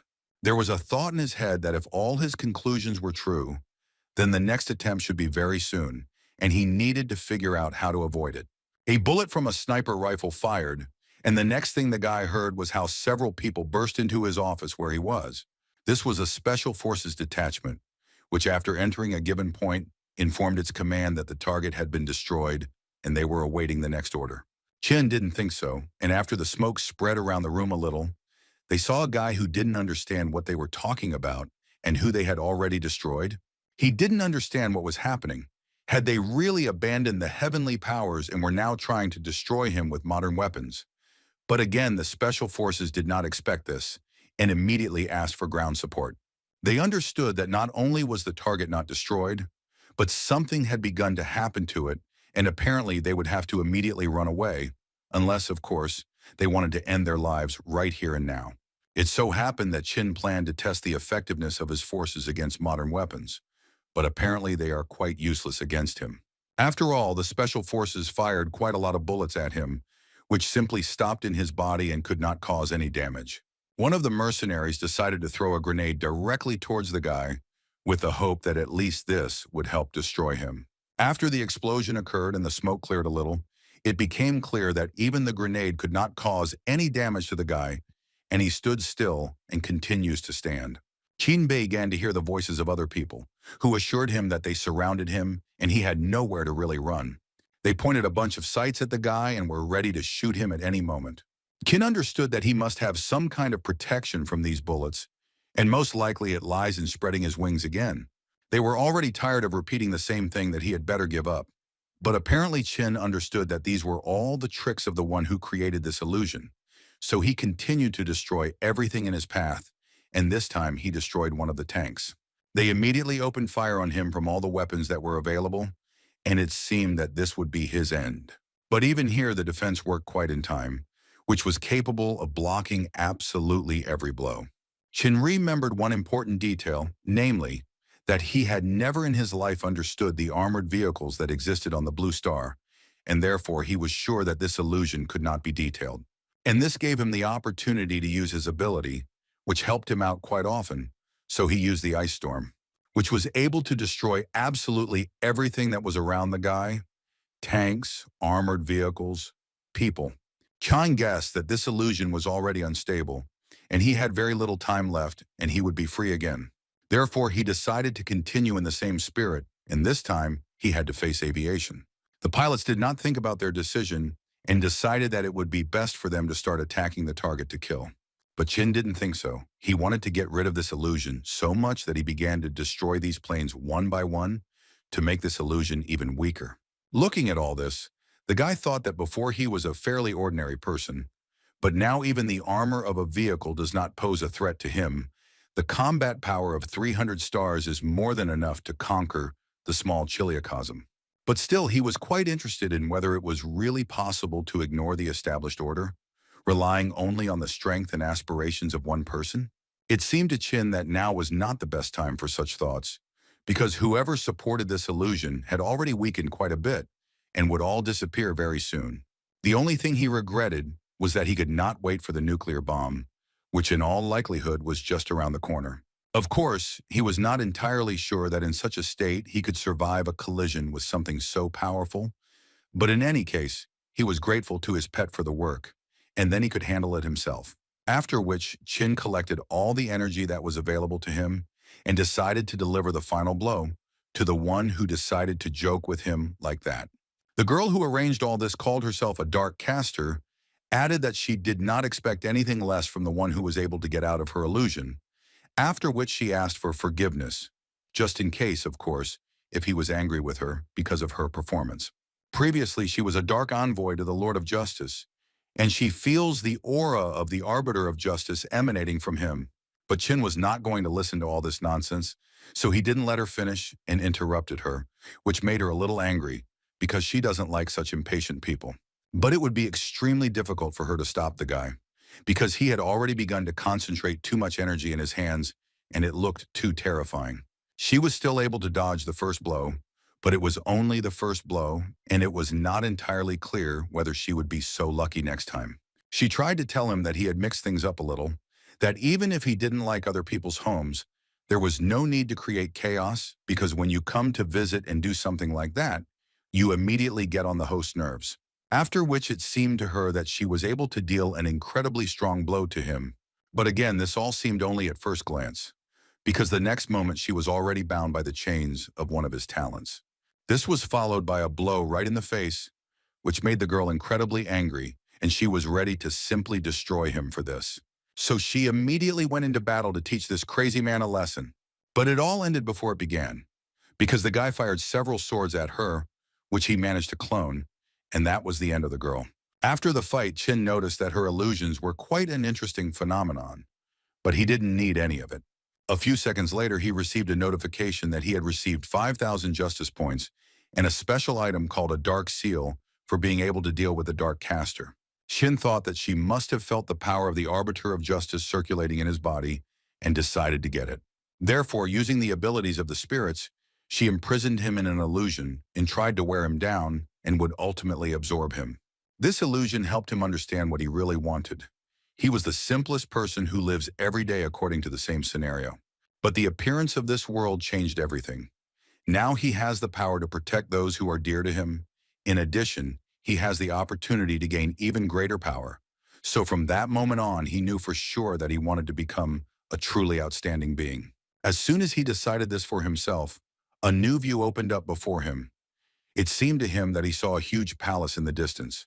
He entered this house without hesitation and immediately noticed that it had the same aura as that spellcaster. This must have been her abode. But what amazed him more was that he discovered a 5th-level furnace. And this spellcaster, it turns out, is also a rich alchemist. A minute later, he realized that all the jars there were empty and he wouldn't actually get anything. He was even a little upset that none of this was good because there were only unusable pills around, which contained an unsuccessful alchemical product. Chin couldn't believe that more than 1,000 pills were not recommended for use. This spellcaster had never managed to turn her hobby into something more, yet 1,000 contribution points were not lying around. He decided to try endless extraction, which was successful, and he was able to extract the toxins from the unusable pill, which was eventually converted into a level 1 pill. Therefore, he decided not to think for a long time and simply ate it and waited to see what the effect would be. And it was quite successful, because he was able to get a plus to all his characteristics, and this pill is even better than 2nd-level spiritual grass. Qin was incredibly pleased that his endless extraction turns waste into treasure. After consumption reaches the upper limit, he can distribute it to the villagers according to their strength and contribution to the development of the village. So he will not only increase his reputation, but also stimulate the villagers to try even harder. There was still a little time before dawn, so he decided that he could deal with the task for now. But as soon as he took the token in his hands, it suddenly fell into small pieces, which was quite unexpected. As it turned out, he accidentally activated an S-rank mission, which was divided into 5 stages, the first and second of which were concentrated in Taiyue, which he had already successfully completed, and the reward was in the process of being transferred. In fact, the guy was able to accidentally complete the first 2 stages, which couldn't help but make him happy. He had 3 more left and the mission would be completed. But that was not the end, because he got acquainted with the reward that he received, and these were quite generous rewards for so many simple tasks. Initially, he was worried that these robbers might attack the dragon pool, but now with his new cards, he will be able to break their connection with the portal in the city, and if they are already coming to visit Taiyue, then they will definitely have to walk with their feet. And when they arrive in the city, he uses a protective dome to protect the villagers. In the end, they will come such a long way and leave with nothing. The little support robot couldn't help himself and decided to congratulate Qin Feng for completing the 2nd stage of the mission, and as a reward, he receives ability fusion control. The ability fusion power made it possible to determine the target's ability and randomly select 2 skills with a certain compatibility, but Qin didn't quite understand how he could use it. But the robot added to him that this was a rather valuable artifact with special effects, so he advised him to understand it as best as possible. And in order to make it easier for the guy, he decided to provide him with an example in which he showed a miniature in which he fights with a dinosaur. The little robot used the effect of baked pig intestines and aimed directly at the center of the dinosaur, which made him incredibly sick and tired, and with this example, the robot wanted to show that no matter what skills or artifacts were used, they would hit the target, depending on its level or skills. Qin, of course, now understood everything, but he wanted this example forget actually. Just as Qin decided that he needed to immediately look at the rest of the cards, one of the village residents suddenly contacted him. She told him that her awakened skill, a ranked temporary position, could cover an area with a radius of 5 meters in a non-combat state, and she was a little worried that 2 days had already passed inside while only 1 had passed outside. In addition, her grandfather told her that she had a rather rare talent that could be useful to Qin Feng, So she decided to get in touch with him. The guy confirmed this information and asked her to wait a little. To begin with, he decided that he needed to check all the information on this matter and then decide who he needed and who he didn't. Qin Feng thought about everything carefully and thought that the people from the Kang clan and the Punisher would obviously attack the village. He also needs to pass the martial arts test, and if he wants to get the divine level, then he needs more time. And this girl can undoubtedly help him help with this.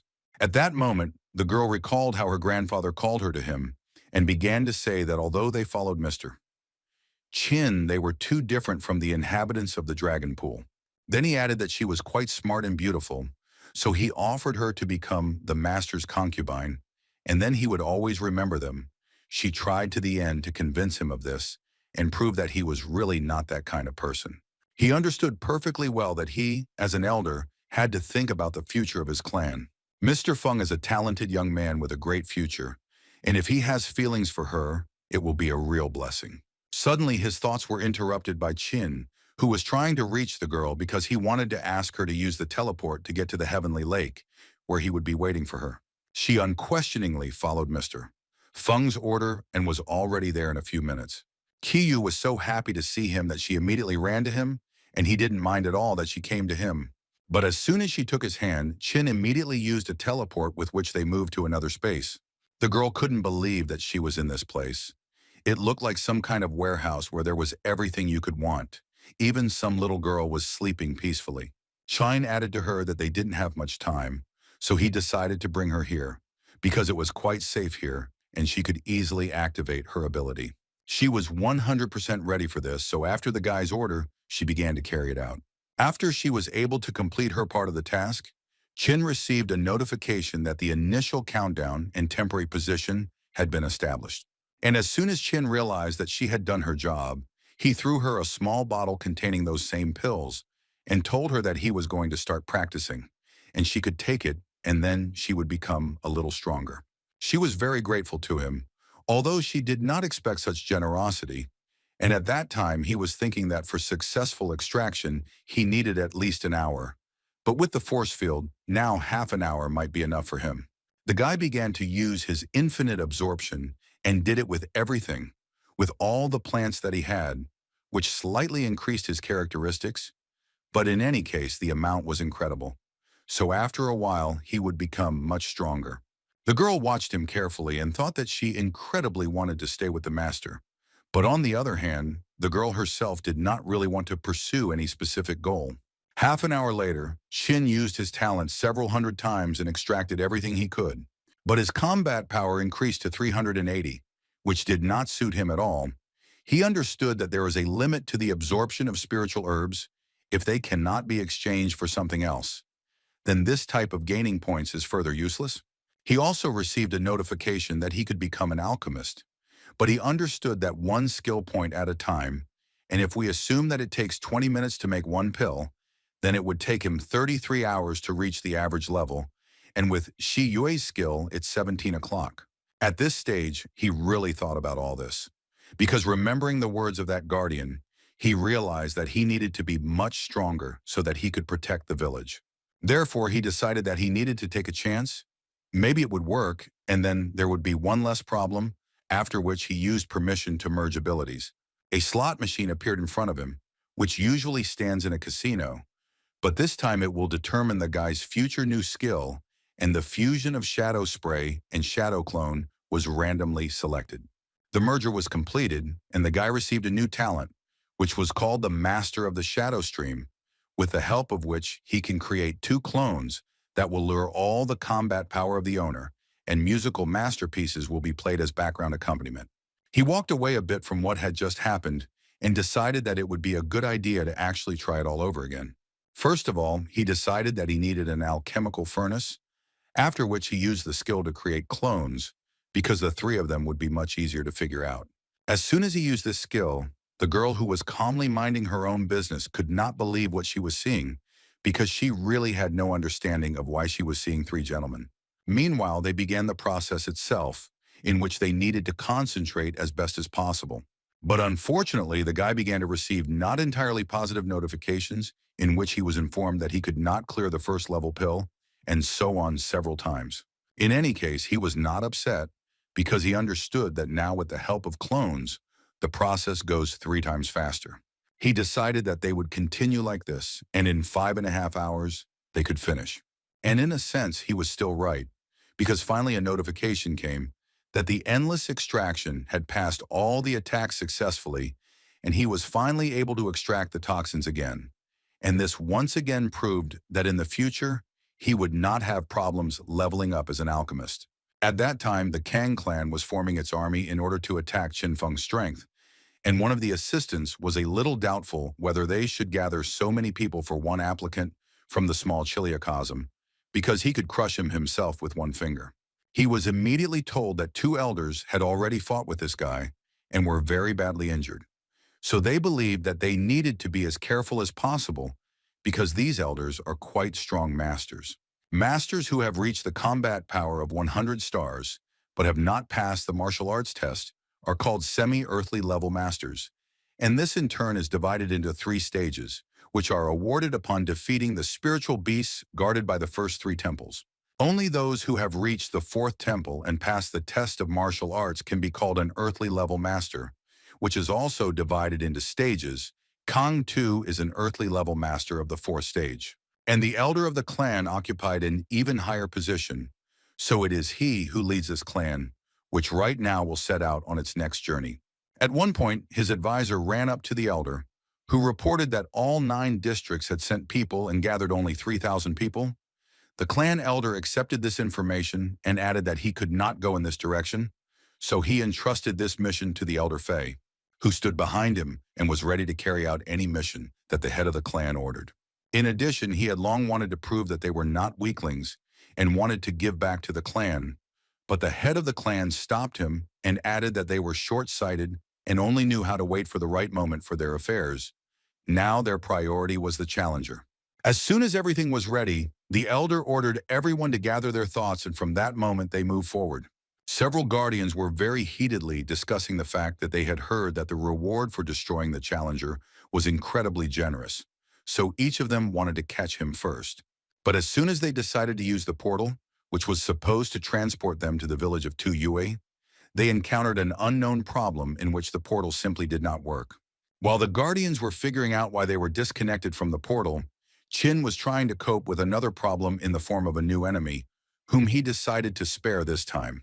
After all, after a night of working on pills, he could no longer improve his characteristics, which was quite unpleasant. Although the skill obtained is quite strange, but it can be useful, Chi-Yur truly has exceptional talent, so he hoped that he would perform even better in the future. In addition to helping with clones in 3D alchemy, she also dealt with other issues that arose, allowing him to concentrate on his work. Meanwhile, in the temple of the 2nd level, a small robot informed all applicants that their number had reached the maximum and they could begin universal fights. But none of those present understood what we were talking about and what kind of fights they were, so they wanted details. The robot did not draw intrigue and began with the fact that under their feet there is a large portal that will take them to any corner of the world. But each use of it must be accompanied by the use of one universal stone. Therefore, he foreshadowed questions about how it was possible to get this precious stone, which he was holding in his hands right now. But his answer was incredibly unexpected, because he said that there is only a way, and that is to take away the stones from their opponents who stand with them below. The robot did not stop there and continued to say that each of the applicants will receive 3 stones, and if the applicant wins the duel, then accordingly he receives his opponent's stone. The applicant who receives the most stones will be declared the winner and will receive a secret prize from the organizers.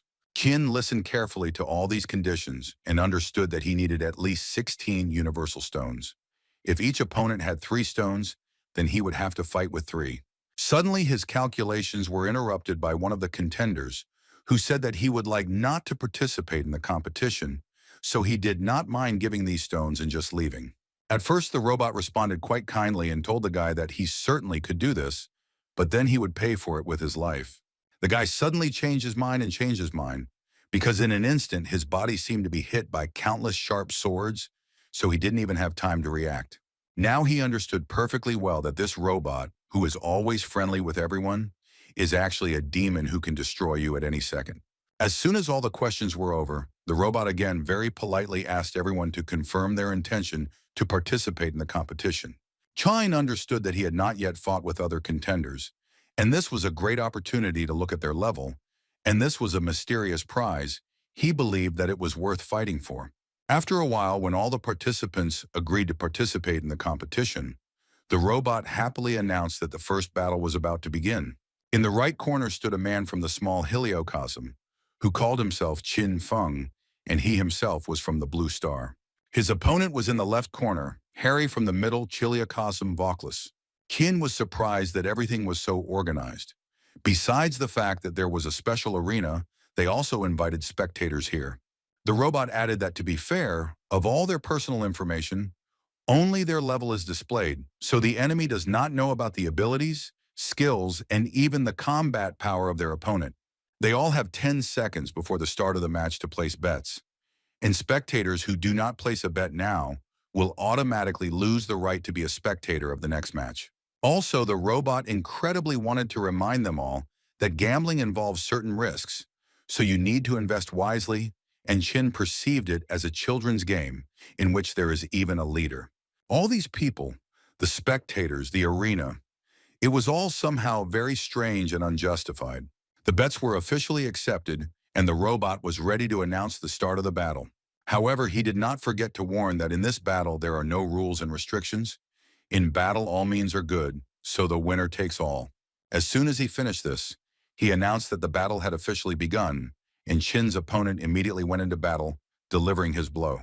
The guy did not expect that his opponent would go into battle so quickly, but still managed to block his blow, although it was quite difficult. And this was precisely the beginning of his counterattack, which followed immediately after, from which his opponent flew away. The guy immediately realized that he had hit with a force of 30 tons, but this was only enough to momentarily deform his arm. After this, the understanding came that his opponent was quite difficult and he would have to be fully concentrated. The enemy himself was thinking about the same thing, even if his rival was their small heliocosm, but he felt some tension, and all this did not matter to him because he could suppress it with the power of his fire, and he was confident that victory would be his. And he decided to act almost immediately after he thought about it, and fired several missiles that flew straight at Chin. But no matter how confident the guy was in his missiles, Chin still managed to cut them with his sword, and the missile crumbled into small pieces. Later, I realized that this is exactly what Harry was counting on, because as soon as Chin cut the rocket, it immediately exploded. Still, Chin managed to dodge the explosion, but the calm was short-lived, because as soon as Harry noticed his opponent, he went on the attack again. One was incredibly tired of dodging and blocking blows, so with a few movements he was able to repel the enemy's attack and take him by surprise. And he wasn't really going to stop there, and decided that tearing his arm off would be quite normal. This angered Harry even more, so now he was going to use his entire arsenal just to take revenge. But apparently he underestimated his capabilities, because as soon as he got closer to Chin, he was easily able to dodge the blow and deliver his own rather strong counterattack. Chin himself also believed in himself too much, because Harry was a truly strong opponent who was not going to just lose. After the successful attack, he added that his speed and defense are impressive. However, if he were truly invulnerable, then he would not have the need to dodge, and this is exactly what Harry takes advantage of. Chine decided that he simply did not have time to listen to these stupid conversations. So he answered him quite briefly that even with such characteristics and skills, he would have enough strength to defeat someone like Harry. But everything was really not as simple as it seemed to Chin at first glance. It is much more difficult to fight with a person, and besides, he does not even know what his combat power is and where to look for a weak point. That is why Harry was able to grab him in one moment. Chin found himself in the trap that Harry had set.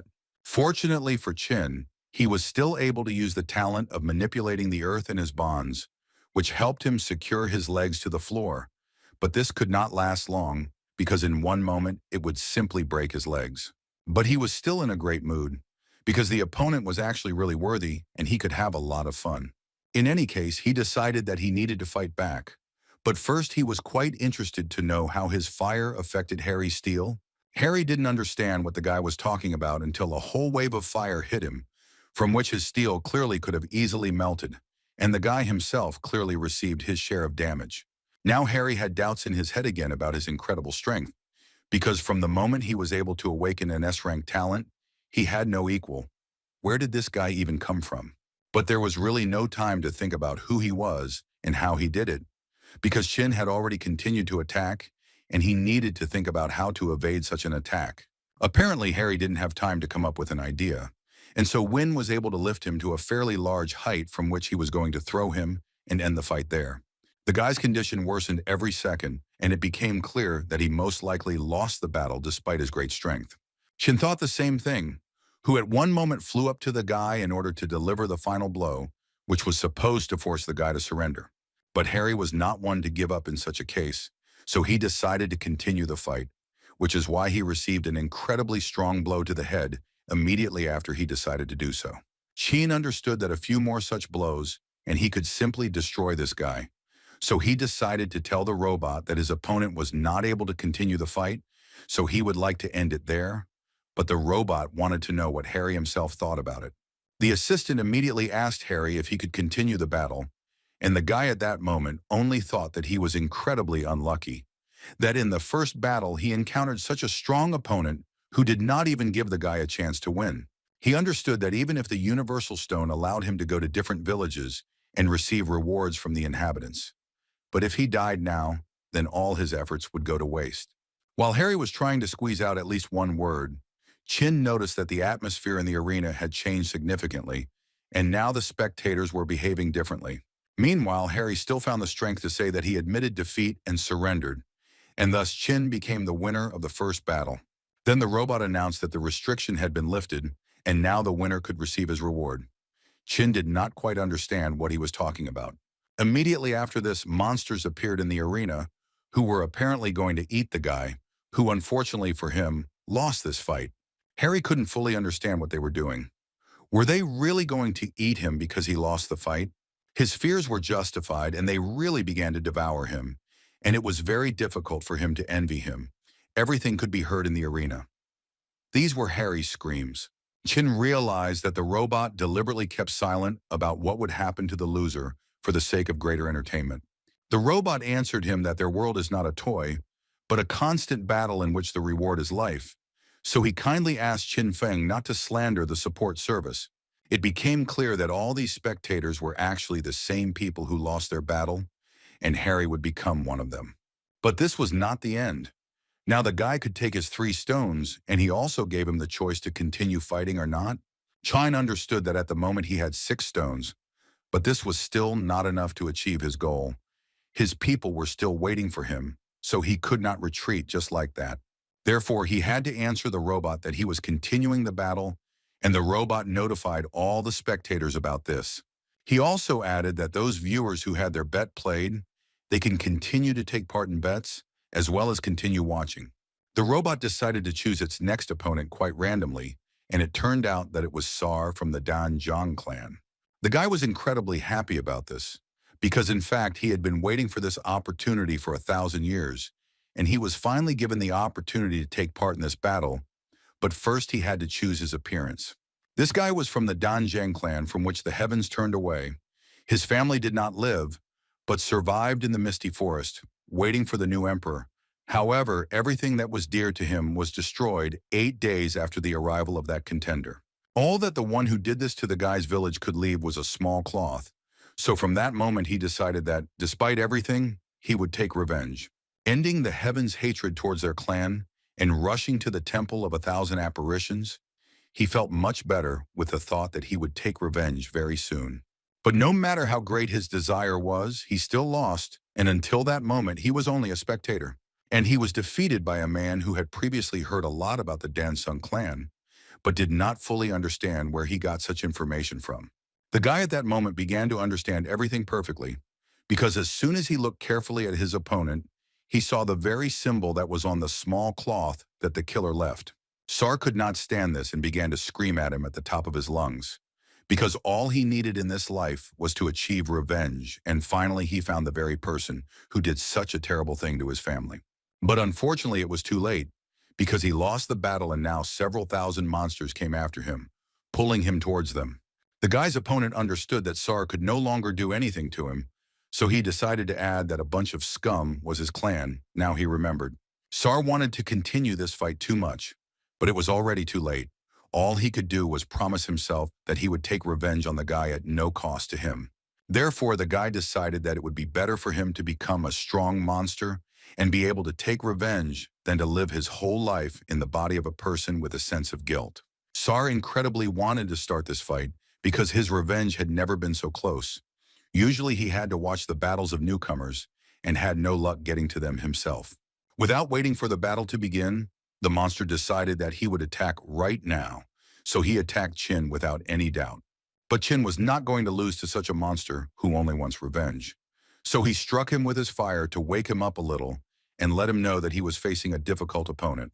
True, Chin himself did not expect that this huge monster would be so fast and tenacious that after such a powerful blow, he would be able to recover so quickly and strike back. Chin was lucky that he was still able to block this blow, while the robot was telling his viewers why they weren't betting on this fight. The whole point was that he did not want to rush, but asked only to allow him to present to him the appearance chosen by their lucky one. This is a clone of a mysterious beast taken out of a cosmic crack. This monster had comparable speed to a B-rank talent and strength to an A-rank, which was quite high. And his sharp claws and teeth easily tear apart metal and stones, so it will be quite interesting to see how Chin deals with him. It only remains to add that his skin only looks smooth and soft, but in fact his body is invulnerable. But still, he has another terrifying ability that will win everyone's heart. And his ability was that his blood, like a flammable liquid, would immediately explode upon contact with a target, and defensive abilities below the 4th rank would have no effect against this phenomenon. This creature was very fast, strong, and invulnerable. In a word, it was an ideal machine for destroying someone. Kian will have quite a hard time, because as soon as their contestant chose this body, his combat power suddenly increased to 400 stars. Well, after all this information, the robot only had to ask the audience if they would like to place a small bet on his victory, or would Chin remain their favorite. In any case, he advised each of them to place their bets as quickly as possible, because at this rate they could destroy each other before they managed to bet on them. And he was really right, because while he was telling all this, the monster inflicted another attack on the guy, which sent an incredible vibration throughout the entire arena, and it seemed that there was simply nothing left of Chin. At the last moment, he was able to use his talent for strength and stop this monster's blow, but in any case, he continued to put pressure on the guy, and it was difficult to restrain such power. Chani had no other choice and decided that he would use the blade of the ancient knight, which he wanted to shove right into the monster's head. But the skin of this monster was incredibly strong, just as the robot said about it. But Chin can't even think that it would be so strong that it could not only repel the blade, but also break it. In any case, it was too unpleasant for the guy, and he began to get incredibly angry, because it was his best weapon, which was broken, and now he was ready to break this monster in half. The guy squeezed out an incredible amount of energy in order to free himself from his grip. But at what point did he realize that he was standing on his own 2 feet? But his consciousness was in a different space, and it was incredibly difficult to understand what was happening.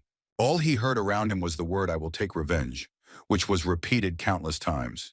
Kin realized that this is the story of this monster, and right now he is trying to feel the guy in this way so that he gives up. Looking at this whole picture, Chin felt incredibly sorry for the guy, and he would not advise anyone to go through this. But unfortunately, he cannot give him such a chance, because he has too many people whom he must save. When he regained consciousness, a beaten monster sat in front of him, who understood that he most likely lost this battle, and Chin wished him only one thing, so that he could finally rest. And to make it easier for the guy to die, Chin decided to promise him that he would find every enemy of his and destroy him, in memory of him, so he could rest. As soon as the fortitude was exhausted, the robot announced that Sar would no longer continue the fight, and this was his last chance for resurrection. The robot happily announced that Chin Feng was again becoming the winner, and as a reward for his next victory, he would receive not 3 stones, but 6. But the little friend from the support service did not want to stop there, because he was actually incredibly interested in finding out how Chin's ordinary lightning was able to penetrate such a powerful monster's armor. Chin told him that he simply used a little trick, During physical contact, he allowed the power of lightning to pass through his veins, which got there with the blood. And when thunder and lightning reach a certain level, you just need to release a small discharge so that it covers the entire area. Besides, his blood is too flammable. It was only necessary to use lightning to make him explode from the inside. The more blood, the larger the explosion area. The robot began to understand that this man was too strong and began to doubt that he was really from the small Chiliocosm. But his thoughts were interrupted by Chin, who was eager to continue fighting, because he still lacked a few stones in order to reach his main goal. The host of the evening happily announced that Chin Feng from District 1 wants to continue the competition, so the spectators whose bet was played in the last round, as well as those who collected enough soul shards, will have the opportunity to take part in the upcoming battle. The spectators who understood at least something from everyone else knew that this guy was too strong, and it was unlikely that anyone else would dare to fight him. They all decided that it would be better to wait, because there were actually a lot of applicants, which means there were plenty of opportunities. None of them wanted to be on the losing side. No matter how much the little robot wanted to, he still had to inform the guy that if there was no one willing to become his rival, then they could not continue. After which, some incomprehensible glitch followed, which blurred the small robot into small parts. Suddenly, a hole appeared in front of him, as if their space was being divided. The girl, looking at all this, decided that she had received permission, so she followed into one of the rooms, in which there were two girls who were resting after a hard day at work. But strange as it was, at one point they were interrupted by the lady, who was clearly not in the best mood today. As soon as she entered the room, she immediately added that Madam Punisher had called her, and she would like to find out what happened. The Punisher got up from her bed and said that the reason was actually simple. She just wanted to relieve the boredom of her humble subordinate.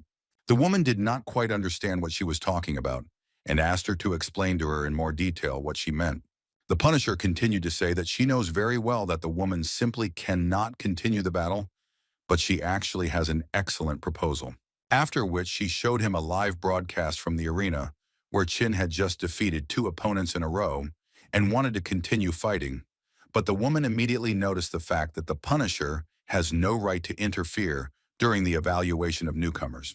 The Punisher had no intention of doing this, and besides, she incredibly wanted to add that the woman was really so beautiful that it was even difficult for her to restrain herself today. But in any case, this was not the main thing now, after which she added that in the world of murders, risk and opportunity are synonymous. And as soon as she said this, she decided that it was time to send her on a new mission through the portal. She said to herself that it was best to take her word for it, because she was sure that he would make the right choice. But she was a little worried, because she doubted whether he would be able to destroy that alien body that they returned from the Great Void, because it seemed that she had already seen it somewhere. The girl who listened carefully to the Punisher all this time and noticed the fact that she had never seen her interfere in the affairs of the big world, so she was incredibly interested in finding out what happened this time. Without further thought, she confidently looked again at the screen where Chin was, and told her that this time the main reason was this guy who reminded her of an old friend. Chin could not understand in any way what the robot wanted from him and what other hunter games he was offering him. The robot once again tried to explain to the guy that all spectators would receive the same appearance, and Chin Feng entered the sacred ruins for 1 hour. And it turns out that all the spectators are hunters, and Chin Feng is the prey. The hunters must catch the prey, and as a reward they will receive resurrection. The prey must avoid attack and capture. If after an hour the prey is safe and sound, then it wins.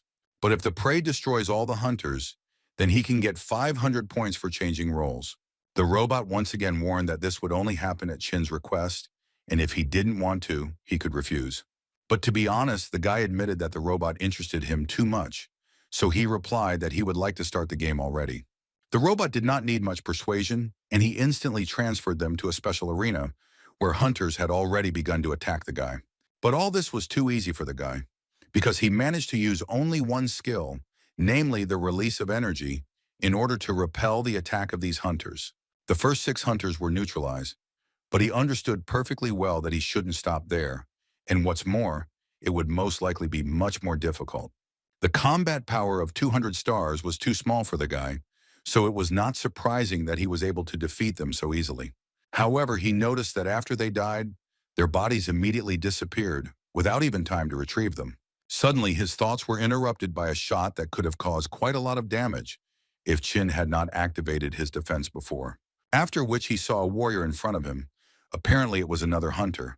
But even by his appearance, one could say that he was much more interesting than all the previous ones.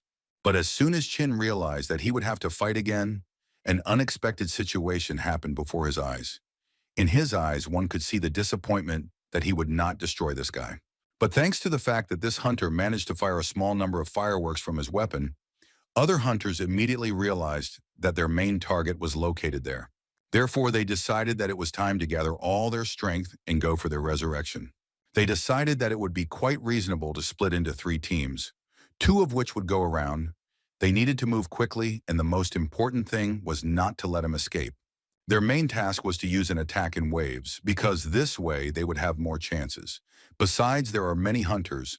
While there is only one prey, the chance of victory for the hunters is much higher. Heavenly law should not allow such dishonest games at all. But as soon as they saw him again, they realized that in this case he would do everything to demonstrate even greater power than in those battles. And they were absolutely right, because Chin began to accumulate incredible energy around himself, which he hoped would help him cope with each of them. As soon as Chin saw each of them, he couldn't help but notice the fact that he had already been waiting for them for too long. How could they be so slow? This bunch of hunters standing below could not believe that this guy was actually so strong, because they believed that their numbers would help them defeat him. But Chin didn't want to just destroy them, so he decided to play with them a little and started running away from them.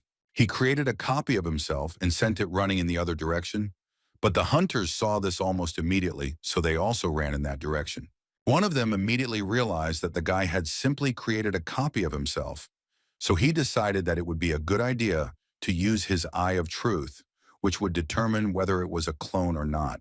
No matter how fast the guy moved, all he could get was that the guy had a combat power of 400, which was quite unexpected for him, because he believed that the situation in which the eye of truth sees nothing but combat power is quite suspicious.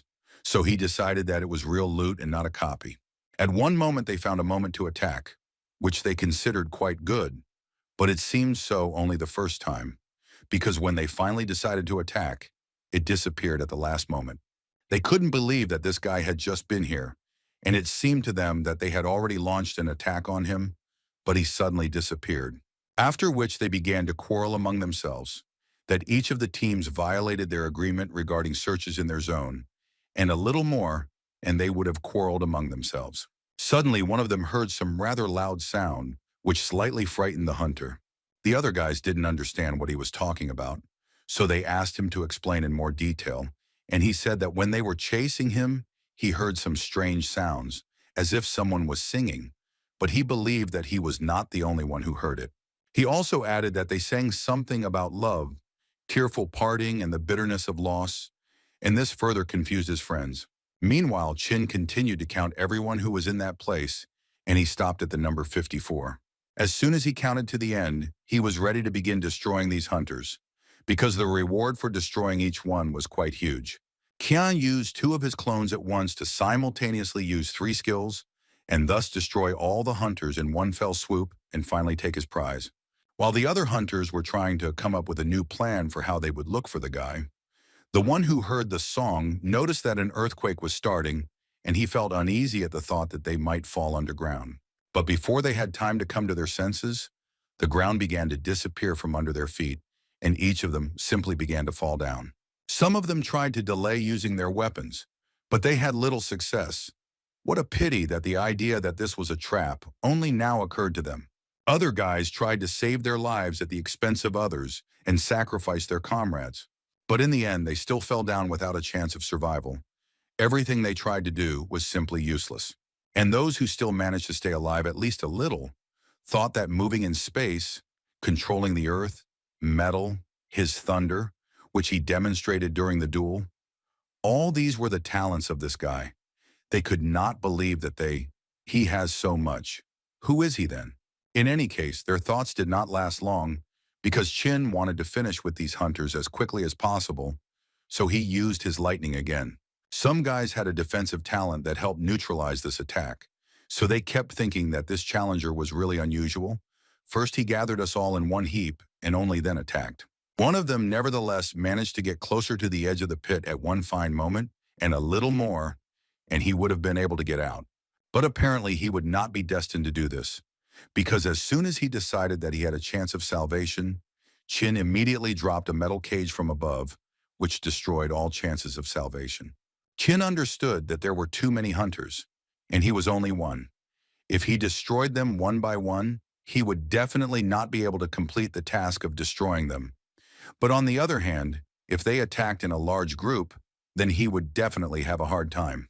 He decided to use the earth control talent to create a huge pit, place metal pins there using the metal control talent, and then create the appearance of an untouched earth, and when they go hunting, then activate the skill, and thus all that remains is to lure them into a trap.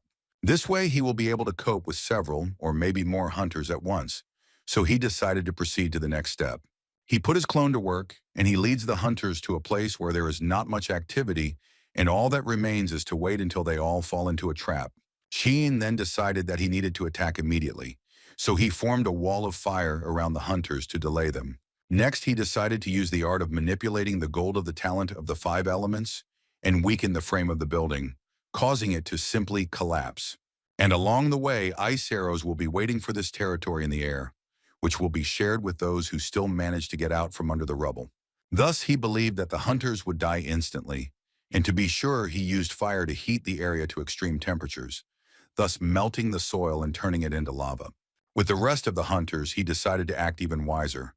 Chin was going to lure them to hell, and this fate would concern everyone who until that time had been holed up in the dark corners. All you need to do is demonstrate your weakness when necessary, and they will come out on their own. This is how it happened. At some point, Chin settled on the fact that he had already destroyed more than 200 hunters, and apparently this figure would be far from final. But still, Chin's plan worked perfectly, and thus their battle began to come to its logical end. At least it seemed so to the guy at first glance, until he heard someone flapping their hands behind him. As soon as he turned around, he saw the Punisher in front of him, who stood clapping and added along the way that the guy really impressed her. As soon as the robot saw this, it began to get incredibly angry, because she has no right to touch the applicant without permission. But she did not listen to the little robot and simply turned off the communication channel, after which she greeted Chin Feng and added that she was rather uncomfortable talking to him. Chin Feng in turn did not answer her with such courtesy, and first of all asked who she was and what she wanted from him. She answered him that her name is Ju Yu, and she plays the role of the Punisher of Heaven, and it was she who offered 500,000 points as a reward for winning this game. The guy continued to not understand what she wanted from him, but still answered in an angry voice that he probably should thank her for this. But she believed that it was not worth doing this, because she did it of her own free will. Then she added that heaven has rules. The Punisher cannot interfere in the affairs of the applicant during the testing period for a newcomer. However, the Taken Ruins are an exception, especially since the guy entered here voluntarily, and this territory is not controlled by heaven. The guy began to understand that she organized this whole circus only to lure him here, and this reward in the form of points was just a fairy tale, to which the Punisher could not give an exact answer. Therefore, Chun told her that he did not particularly like talking to people who took him for a fool and were only looking for benefit for themselves. Juyu answered him quite unexpectedly, because she immediately began to attack him and say that she would not do this again if he did not like it. No matter how hard Chin tried to block her blow, he still could not do it and then flew several meters back. But he was not going to give up and decided that he would have a much better chance in the air, so he immediately used his wings to take off. Unfortunately, he was wrong, because even there a surprise awaited him in the form of blows from the strongest opponent he had to fight. She hit him and at the same time said that he was so weak that it made her laugh. Yu asked him to wake up and start fighting, because she was tired of showing him how to do it, and at this rate she would soon simply destroy him and wipe him off the face of the earth. Kine tried with all his might to hit her back, but she was too fast for him to inflict any damage on her. At one point she even managed to grab his leg and once again remind him that he was too weak for her. She believed that he had only flaws. And of course, she didn't leave him a chance and again struck him right on the head. She could not restrain herself and added that before he was so handsome and powerful, but now she sees only a useless and helpless guy. Xian felt incredible pain and on the one hand could not understand how she did everything so quickly, because it was simply impossible to concentrate and do anything. While he was thinking, she threw him into the air again, because she still thought that he would wake up and start attacking her. But apparently she was wrong, and now her main goal was to destroy the guy forever. So she was sure that she would do it today. After so many blows, even Chin himself could believe it, because he missed blow after blow, and it was quite problematic to endure such strong attacks. At what point did he decide that it was time to wake up because he was tired of this beating? So he realized that since everything he tried did not work on her, then he should try to use the power of the five elements. He launched into her all the cores of the elements that he knew. Now he could only watch how she was going to repel these blows. The explosion was incredibly huge, as expected from using 5 elements at once. After all, the guy extracted 5 elements from the sacred ruins to create a sphere whose destructive power is not inferior to a nuclear bomb. He decided to fly up as high as possible to see if this blow worked and did any damage. But apparently it didn't do anything to the guy. After all, the girl stood and smiled, simultaneously saying that if this was his best blow, then she was very sorry, because he only stained her armor a little. Kim was a little upset that the power of the elements was also ineffective here, so he decided to invite his pet to this fight. The guy came up with a plan in which he wanted Luana to release the golden flames while he used the shadow bonds. Maybe this way they could do at least some damage. Kian was able to tie up the Punisher without any problems, and this confused him a little. But still the little phoenix went on the attack as her master ordered her. It created an incredibly strong flaming strike that could destroy even the strongest armor. So the guy relied on this strike quite heavily. But the Punisher was so strong that she was able to catch this small creature in one hand and thereby stop the blow. She held the poor phoenix and began to talk about how it was precisely because everyone always mocked and mocked her that she decided to become a Punisher, because she knew that he could not die and therefore endured these humiliations for thousands of years and watched every new applicant waiting for Chin to appear. And all this was only to destroy him again. Chin couldn't watch how this crazy woman was torturing his pet, so he immediately used his thunder to somehow rectify the situation. After this attack, Luana was able to get out of the Punisher's hand and was again with Chin, and this surprised the guy most of all because he could not believe that this thunder attack still worked. He began to think that perhaps elementary talents did not hurt her, but had a certain influence. Chin understood that these were all just guesses, so he decided that he needed to test this theory and use the talent of the 5 elements, but wanted to use ordinary earth.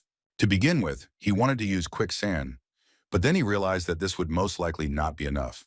And he added one more element, namely the element of fire, which seemed to define the boundaries of where the Punisher could go. She was extremely disappointed with his work. Juyu believed that using the same technique on her as on these scum, whose strength is estimated at 200 stars, was an incredibly stupid decision. Wayne was not going to listen to what she was saying, but simply continued to stick to his plan, which rather suddenly came to his mind, and this time he used an ice storm. This started to irritate Juyu even more, and she literally started screaming that this was all kindergarten, and with such blows he definitely wouldn't defeat her, because she was at least invincible. Therefore she was able to easily block his ice storm with just one swing of her hand. Then she started laughing and saying that his attempts were incredibly pathetic and he shouldn't keep trying. Chin at this moment continued to use his talent and the ice storm did not stop. So Juyu realized that he was doing this for a reason, because her body was already half immersed in ice. After which finally the guy himself spoke and answered her that it didn't matter to him whether it was effective or not.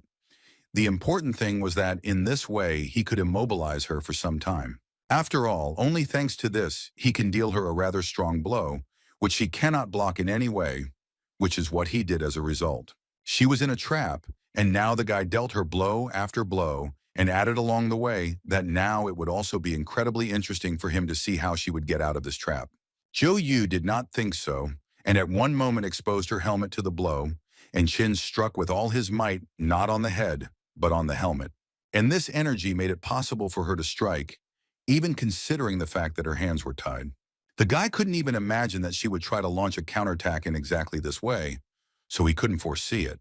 Juyu, meanwhile, began to laugh incredibly hard again and say that his magma and ice are just kindergarten, which still do not help him win in any way. Yang understood that now his affairs were quite bad, because he expected that he could defeat her while she was immobilized. But now he would have to come up with a new plan again. But he was wrong, because everything was even worse. Because Ju Yu was able to create a huge ball, which would probably be aimed specifically at the guy.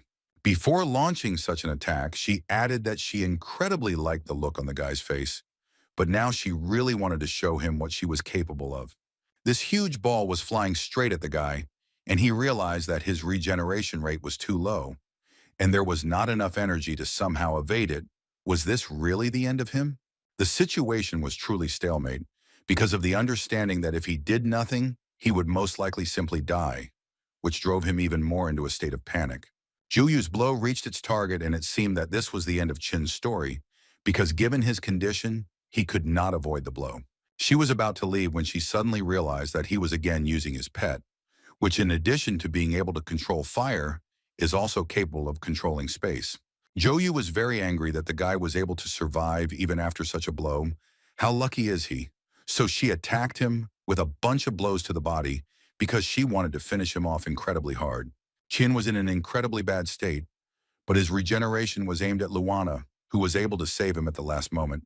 At this time, Juyu did not even give the guy a chance to recover and again launched another attack to finally finish him off. Along the way, she said that she always thought that their battle would be much more lively, but it turns out that she was wrong. She again gave him a chance to escape because she understood that he would not be able to do this, and she incredibly enjoyed playing such games with him. A few seconds later, she again took a huge block, which she was going to throw at the guy and his bird, because she perfectly understood that he could not heal himself during the battle. And if she continues to fight in this style, then sooner or later he will run out of strength and she will be able to defeat him. Shin understood that Luana teleported him and thereby saved his life, but this block unfortunately damaged her heart and lungs. Therefore, while Ju Yu tried to catch up with him and attack again, he only thought that if he did not find a safe place where he could be treated, then most likely they would both die. Shin decided to use his lightning for this again. The plan in his head began with this. Joyu bullied him every time she had the opportunity, and this time was no exception. She again said that she was too bored because he was too weak. But these lightning bolts were not ordinary, because with the help of them, he was able to create a large dragon. But even this did not surprise her, so she advised him to just give up, because this way his end would be much easier. But how could Juyu still not care about all Chin's attempts to inflict at least some damage on her? Because she dodged all the blows with incredible ease. But the guy himself felt too bad, because he missed absolutely all the blows and felt too bad to continue the fight. Zhou Yu did not stop and continued to tell him that using a clone against her was an incredible stupidity that only he could allow. After which she warned him that now she will do everything so that he finally feels what it's like when all the anger falls on you.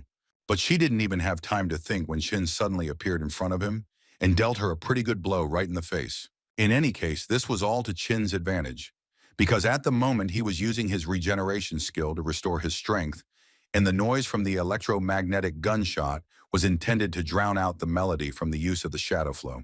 While the clone confuses the Punisher and takes him away from him, the guy was able to grab Luana and used his earth control talent to be able to heal a little. But he was more worried about Luana, so he did everything to make her feel much better, even giving her something to eat that he could prepare using his alchemy skill. But after some time, he realized that all the clones that he sent into battle had already been destroyed, and it seemed that he would have to return again soon. Chunin clearly accepted this and asked Luana to get ready, and as soon as she gathered her strength, she could immediately teleport them upstairs. But as soon as the guy was on top again, he immediately received several blows to the head and more. Joyu was now saying that it still wouldn't help him that he was able to recover so quickly, but he still tried to make these pathetic attempts. She was quite surprised that he still thought he could defeat her. But she was talking too much and didn't notice how the guy came up from behind and was ready to deliver an incredibly strong blow, and it seemed he would succeed. The blow was not as powerful as Chin would have liked, but in any case he was able to knock off her mask, which she was so afraid to take off. But her reaction was not entirely surprising, because she began to laugh again and say that this was a pretty good try if he wants to find her weak spot. But unfortunately for him, this is not it, and at one moment it seemed that the guy only worsened his situation. After all, her eyes were incredibly scary, and no one knew what could be hidden behind them. Chin froze in place from what he saw. It wasn't that he was overcome by fear. He just didn't fully understand what kind of creature she was. When suddenly his whole body was divided into parts and he watched it from the side, it was an unbearably vile feeling, but the guy unfortunately could not do anything about it. But she didn't stop there, because it only gave her even more motivation to strike him and throw him as far away as possible. After such a powerful blow, the guy didn't think about the fact that it hurt, but what he just saw, as if his body and soul were separated, it was not like the effect of the zombie attack from Tai Yue. This time it was separation seems much more real. Zhou Yu was again near the guy and said that she was actually very excited by this action. The way her fist met his flesh, she truly reveled in the feeling of victory every time, and this little skill was more of a last resort. She began to explain to him, since he had already experienced this, her eyes have magical powers. Whatever was blocked by her gaze automatically stops all functioning. Therefore, if he tries to move, his body and soul will be torn apart in the blink of an eye. Simply put, it works like a camera. If you stand still, everything will go smoothly. But if you move, the pictures will turn out blurry. Now it became clear to the guy why they reminded him so much of a camera shutter. Qian simply didn't know what to do anymore. So he understood that the only way out was to try asking his pet to help him find the weak points of this monster. While he was trying to look at her eyes and understand where there could be blind spots with such eyes, she continued to beat the guy blow after blow. It was obvious that he couldn't hold out like this for long, so he had to urgently come up with something. Otherwise, he would really die here. He tried to measure the distance her ability worked, but it was difficult because at that time she continued to beat him and said that several successive breaks in the soul and his endurance and ability to endure pain impressed her quite a lot. She watched him suffer in pain, and she incredibly wanted to push him to the limit, so she thought about tearing his skin off, slowly, millimeter by millimeter. Khan endured her blows and continued to count. He reached the number 20,000 when suddenly he realized that this feeling had finally disappeared, and apparently the range of the skill had finally reached its limit. He was convinced of this as soon as he flew a little further and saw how the Punisher used a teleport to move closer. But in any case, this did not stop her from using her magic eye shot skill. This time, after she used this skill, it did not have any effect on the guy. And finally he was right, because he found out that if you stay at a distance of 20,000 meters from her, then she will not be able to use this ability. Finally, the guy decided to launch his counterattack, and of course he asked for help from his pet, who was happily ready to help him. Juyu didn't seem to try to use her skill, but her picture didn't work out, and she couldn't keep track of the guy, which made her incredibly angry. And Chin, on the contrary, finally began to deliver good blows to her body, the first of which was to the very heart. The guy was not going to stop there and continued to deliver his blows in series. Juyu tried to fight back and strike back, but it was too hard for her, and in Chin's case, too slow, so he could easily dodge. But at some point, Luana informed Chin that they had reached the maximum and simply could not teleport further, because they were near the border of the Holy Ruins. And Juyu decided that she should not waste such a wonderful moment in order to strike him, so she decided to increase her speed to the maximum and began to deliver an insane number of strikes. She decided that the most suitable option in this case would be to use the Royal Fist, with which she can deliver several dozen blows at a time.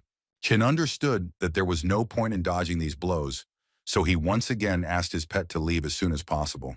But unfortunately for him, and in particular for his pet, the teleportation did not work, and Chin took all the blows upon himself. While so many blows were thrown at the guy, all he could think about was that when using a skill, Luana concentrates on a certain point in space in order to move exactly there. However, this kind of punishment distorted space, and Luana was unable to concentrate on a certain point. He understood that in a few seconds the heavenly dragon's armor would be completely destroyed, and then he would definitely die. But still, the guy still had one idea, which he asked to listen to carefully. Jin asked her to concentrate as much as possible now and not be afraid of anything. She just needs to concentrate and trust him. After which he threw Luana straight into the hands of the Punisher, who did not understand why the guy was constantly repeating himself. Because she had already seen this and it didn't work then, why does he think that it will be different now? But she didn't expect that now it could really be different, because she created an incredibly huge fireball that literally covered the Punisher's head. In any case, she was able to complete her task, namely inflict damage on the eyes of the Punisher. Now she began to get even angrier and wanted more than anything to destroy this guy and his little animal, which was constantly getting under her feet. Even blind, she continued to strike, but they were not as accurate as she would like. So now Chin has a chance to get closer to the Punisher if he dodges all her strikes. Sheen's plan was to first reduce the killing power of the golden flames, while increasing the speed of her attacks and then blind the Punisher before she used her ability, after which she would not be able to fully control her attack with her fists. But even in this state, she continued to threaten him and say that any minute now he would meet his end. As soon as her eyes began to return to normal, the first thing she saw in front of her was the fist of a guy who was ready to deal a rather nasty blow to her face. But she was still able to block him at the last moment and, as a result, tear his armor into small pieces. All this was in order to divert her attention and again use his skill of binding with bonds, but the girl did not fully understand why he was using it, because it was still incredibly funny for her. Because again, she was easily able to escape from this trap and attack him again. She couldn't just believe that he was such a huge fool that he decided that he could defeat her with such childish techniques. After which she decided that it was time to finish with him and dropped her armor to become even faster. She was able to catch up with the guy in an instant and told him that each part of her armor weighs about 10 tons, and she exists only to restrain her true destructive power, which she wanted to demonstrate to the guy right now. Before Chin even had time to think about what he could do, he immediately received another blow to the face, which was quite unpleasant. But again, the guy understood what he needed to do, so these blows did not cause as much damage as usual. He even managed to evade some, which gave him hope that he could still defeat this monster. He understood that after she took off her armor, her speed increased incredibly. Now she essentially moved almost at the speed of Luana's teleportation. Therefore, he decided that it was better to send his little friend into three-dimensional space. It would be much safer for her there, although she did not want it. And as soon as he did this, Juyu appeared in front of him again, who incredibly missed the guy and was ready to deal him another blow to the head. Chin understood that he urgently needed to come up with something, because at one point he simply would not be able to withstand blows of this level. But this girl was too strong, and it would be incredibly difficult to defeat her just like that. She herself was incredibly interested in finding out how he was now going to play with her, without having the ability to teleport. Chen did not have time to do anything, because she constantly struck and simply did not let him even think. But still, this was only at first glance. In fact, the guy had a clear plan, and every blow she dealt to his head brought him closer to the fact that he would still be able to carry out his plan. When he was already close to landing on the ground, he ordered his bonds to pick up a small object by the time he finally landed. He asked to do this as soon as possible, and they still managed to throw this item to him at the last moment. Now everything depends only on him. He needed all this so that he could block her blow, which he was able to predict. But she was able to deliver such a strong blow that even through part of this armor, he felt its full force. He couldn't believe that even with her armor, it was hard to resist her strength. So if he now hides in three-dimensional space, then she will find a way to find him anyway, and then not only will he suffer. Chin understood that he immediately needed to come up with another way out, but as soon as he thought about it, Chi Yu suddenly appeared in front of him, who, according to her, came to stop the Punisher. And her attempt looked pretty good, because she used her skill, which was called static time, and this helped to stop everything that was happening for a while. But in any case, it was not for long, and Juyu was still able to throw part of her armor at them, which weighed quite a lot. Ki-yu knew what she was doing when she took this step and was able to stop this blow. Although in the girl's eyes there was a misunderstanding that this was simply impossible, because she was definitely able to stop the flow of time, and now, no matter how hard she tried, she was unlikely to be able to dodge another similar blow. Her fears were actually justified, and the Punisher actually launched another piece of armor at them. After which there was a small explosion, after which one could forget about this girl. But the Punisher was still quite interested in watching her skill. The ability to manipulate time is really good. It's just a pity that the level is too low, the difference in their strength is huge, and then these abilities have no effect on her. She was able to survive, but now Chin was even more wounded. No matter how hard she tried, she could not protect her master. Qin again heard from the Punisher about some Long Zhu. She constantly talks about him, Apparently, she confused him with him because of his blood talent. Maybe he will be the key to defeating her. The guy asked Cho Yue to do something for him. He told her that he had a skill card, and it would allow her to use the wings of the wind, and then she needed to use her skill to interact with the clones. He asked her to do this as quickly as possible, because she needed to stop the Punisher as quickly as possible, until she herself did this to them. All he needed was for them to gain just a minute of time, but her safety was a priority, so he asked her to do everything carefully and not fall under her blows. They were interrupted by Ju Yu, who asked for forgiveness for interrupting their idyll, but she wanted to end it all, so now she will send them to hell so that they can tell their how good she is. Qin ordered that his order be carried out, and he will distract her by causing a small explosion. The guy created a one-piece explosion, after which there was a large amount of smoke, which helped his clone and Chu Yue pass unnoticed by the Punisher. And Qin himself disappeared at that moment. He needed to heal and regenerate at least a little, because his condition was terrible. While he was doing this, Chu Yue tried with all her might to distract the Punisher, again using her ability, but only this time at her best.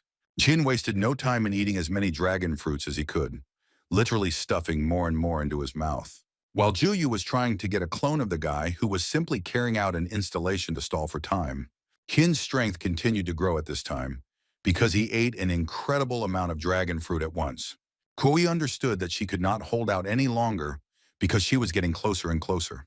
And unfortunately for the girl, it was too fast than she expected, because literally a moment later, the Punisher held the girl by the head and said that she had finally caught the mouse. Zhou Yu understood that this girl was just an ordinary person who was unlikely to do anything to her, but she still struck her several times. All he wanted to hear was for Chiu Yue to simply say the place where Qin was hiding. Only she needed him, and she was ready to spare her. But she couldn't even expect that he would appear so quickly, and what's more, he was able to deliver a powerful blow thanks to the fact that she was distracted. Sean understood that his wings were broken, and now he would not be able to fly normally, so he decided that the best option in this situation would be to transform these wings. Zhu Yu almost didn't feel the blow, but she was still interested to know what this guy came up with this time.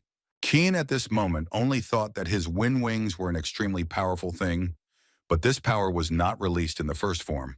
Therefore, he decided that he needed to use a second form, the power of which could be fully released, and it could be used to strike with a force that was not inferior to the Punisher, which is exactly what he did.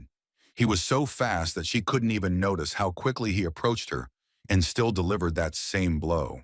Such a blow caused a wave of force that could even destroy the wall behind. Chine understood that he would not last long like this, because the strength of the wings was actually weakening, and soon it would be difficult for him to continue to deliver such attacks. Even the Punisher admitted that this was a completely different matter, and the attack was quite strong, but there was one thing, which was that it still wasn't enough to win, so she dodged another blow and struck again. This time the blow was even stronger, and the guy realized that his ribs were broken, and his energy was only half restored.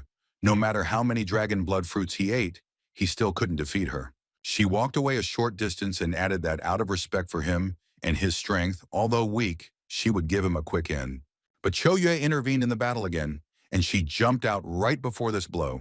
Everyone understood perfectly well that this was the end for the girl, who at that moment was crying and saying that it was because of her that he received even more damage.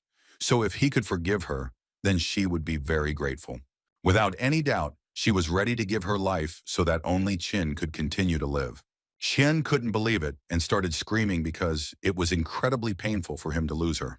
The guy was so angry that because of his scream, a hurricane began to be created, the power of which was prohibitive. And Juyu at that moment finally began to smile, because she understood that she had achieved this. Finally, this guy had released the dragon spirit from himself. Qin at this time began to go crazy, and it seemed that he would simply explode from the power that he had to control right now. But still, he was able to cope with this, and now there were several dragons around him that he could control. The Punisher at that moment was thinking about how terrifying the aura of greatness was, almost like Long Zhu had then. But all this was a bluff because the real Lu Zhu had not yet awakened. At least she thought so. Therefore, she believed that she needed to continue the fight and wait for it, because most of all she wanted to return to the abode of the immortals. But just as they were about to clash again in battle, a woman suddenly appeared in front of them through the portal, who immediately began to say that personally contacting the applicant in an attempt to destroy him by creating sacred ruins that are isolated from the eyes of heaven is simply impermissible, so she will report this to the heavenly path. But Juyu didn't care what she wanted to do, because she had actually already done everything she wanted. Therefore, she began to teleport little by little with the thought that she knew for sure that he was Long Zhu, and as soon as the novice period was over, she would certainly return for him and then destroy him completely. The guy held Chu Yue in his arms and listened as they told him that the village chief Qin Feng had graduated from the hunter game, and for this he would receive 500,000 points, and as compensation he would be given the opportunity to receive an unlimited purchase of universal stones.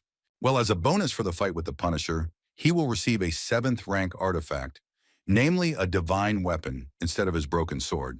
Instead of his armor, which was destroyed, he will receive level 6 armor, namely the Zhuantian dragon armor. But all this was rather uninteresting to him, because first of all, he wanted to find out who it was. The assistant told him that the Punisher constantly talked about the demigod who came from the abode of the immortals, demoted in rank, but she could not say anything more about Long Zhu. Looking at Qiu Yue, the guy knew that he would definitely have to return the favor for such a beating. Of course, he had an incredible desire to make her pay for everything she did. The woman told him that people from abandoned clans belonged to the world of murder, so there was still a chance to make an extraction before she died. But Qin was not going to do this, because he respected Chu Yue too much. And he was not going to use his talent on the dead. That was his law.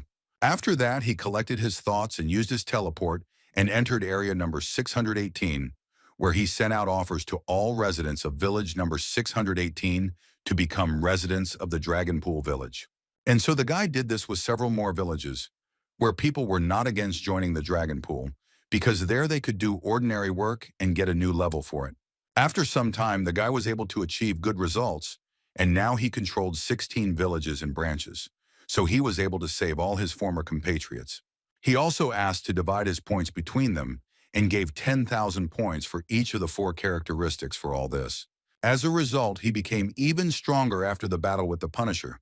In addition, he received incredibly strong weapons and armor, and his strength was at the level of more than 1,000 stars. When Qin came to Taoyue village, he saw how everyone around him was madly happy, but he was not in the best mood. After all, he at least needed to inform the elder of this village that his daughter Chu Yue was no longer with them. But on the way to him, he was interrupted by some guy who said that things were very bad, because the city walls had not yet been built, and the army of the Song clan was about to break through. After which he added that only Qi Yun and a few others went to confront the entire army, and this made Qin go into a state of shock. He understood that this was Qi Yue's younger brother, and he wanted to do everything possible to prevent him from dying in this battle.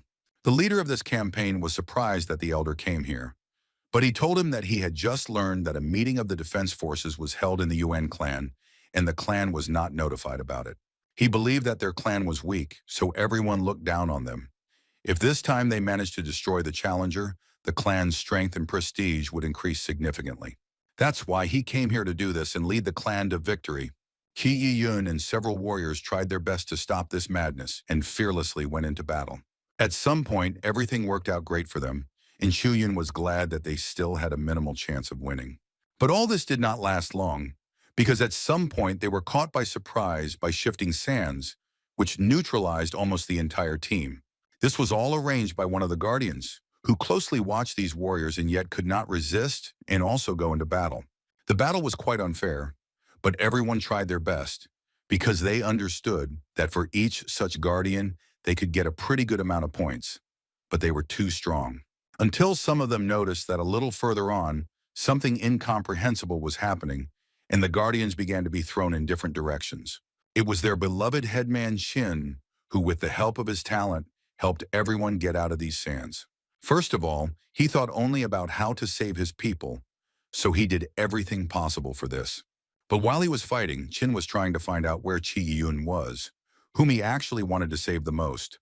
They began to tell him that he immediately rushed into the thick of it, so they were not sure that he was alive. Against the background of this, Qin ordered everyone to immediately stop and get out of here. He himself could finish. They tried to tell him that the enemy army numbered more than 3,000 people. They doubted that he himself would be able to resist them. Qin did not care at all about these words because he perfectly understood that he could do this alone. He was more worried that he could not find his friend, so he again turned to his little pet.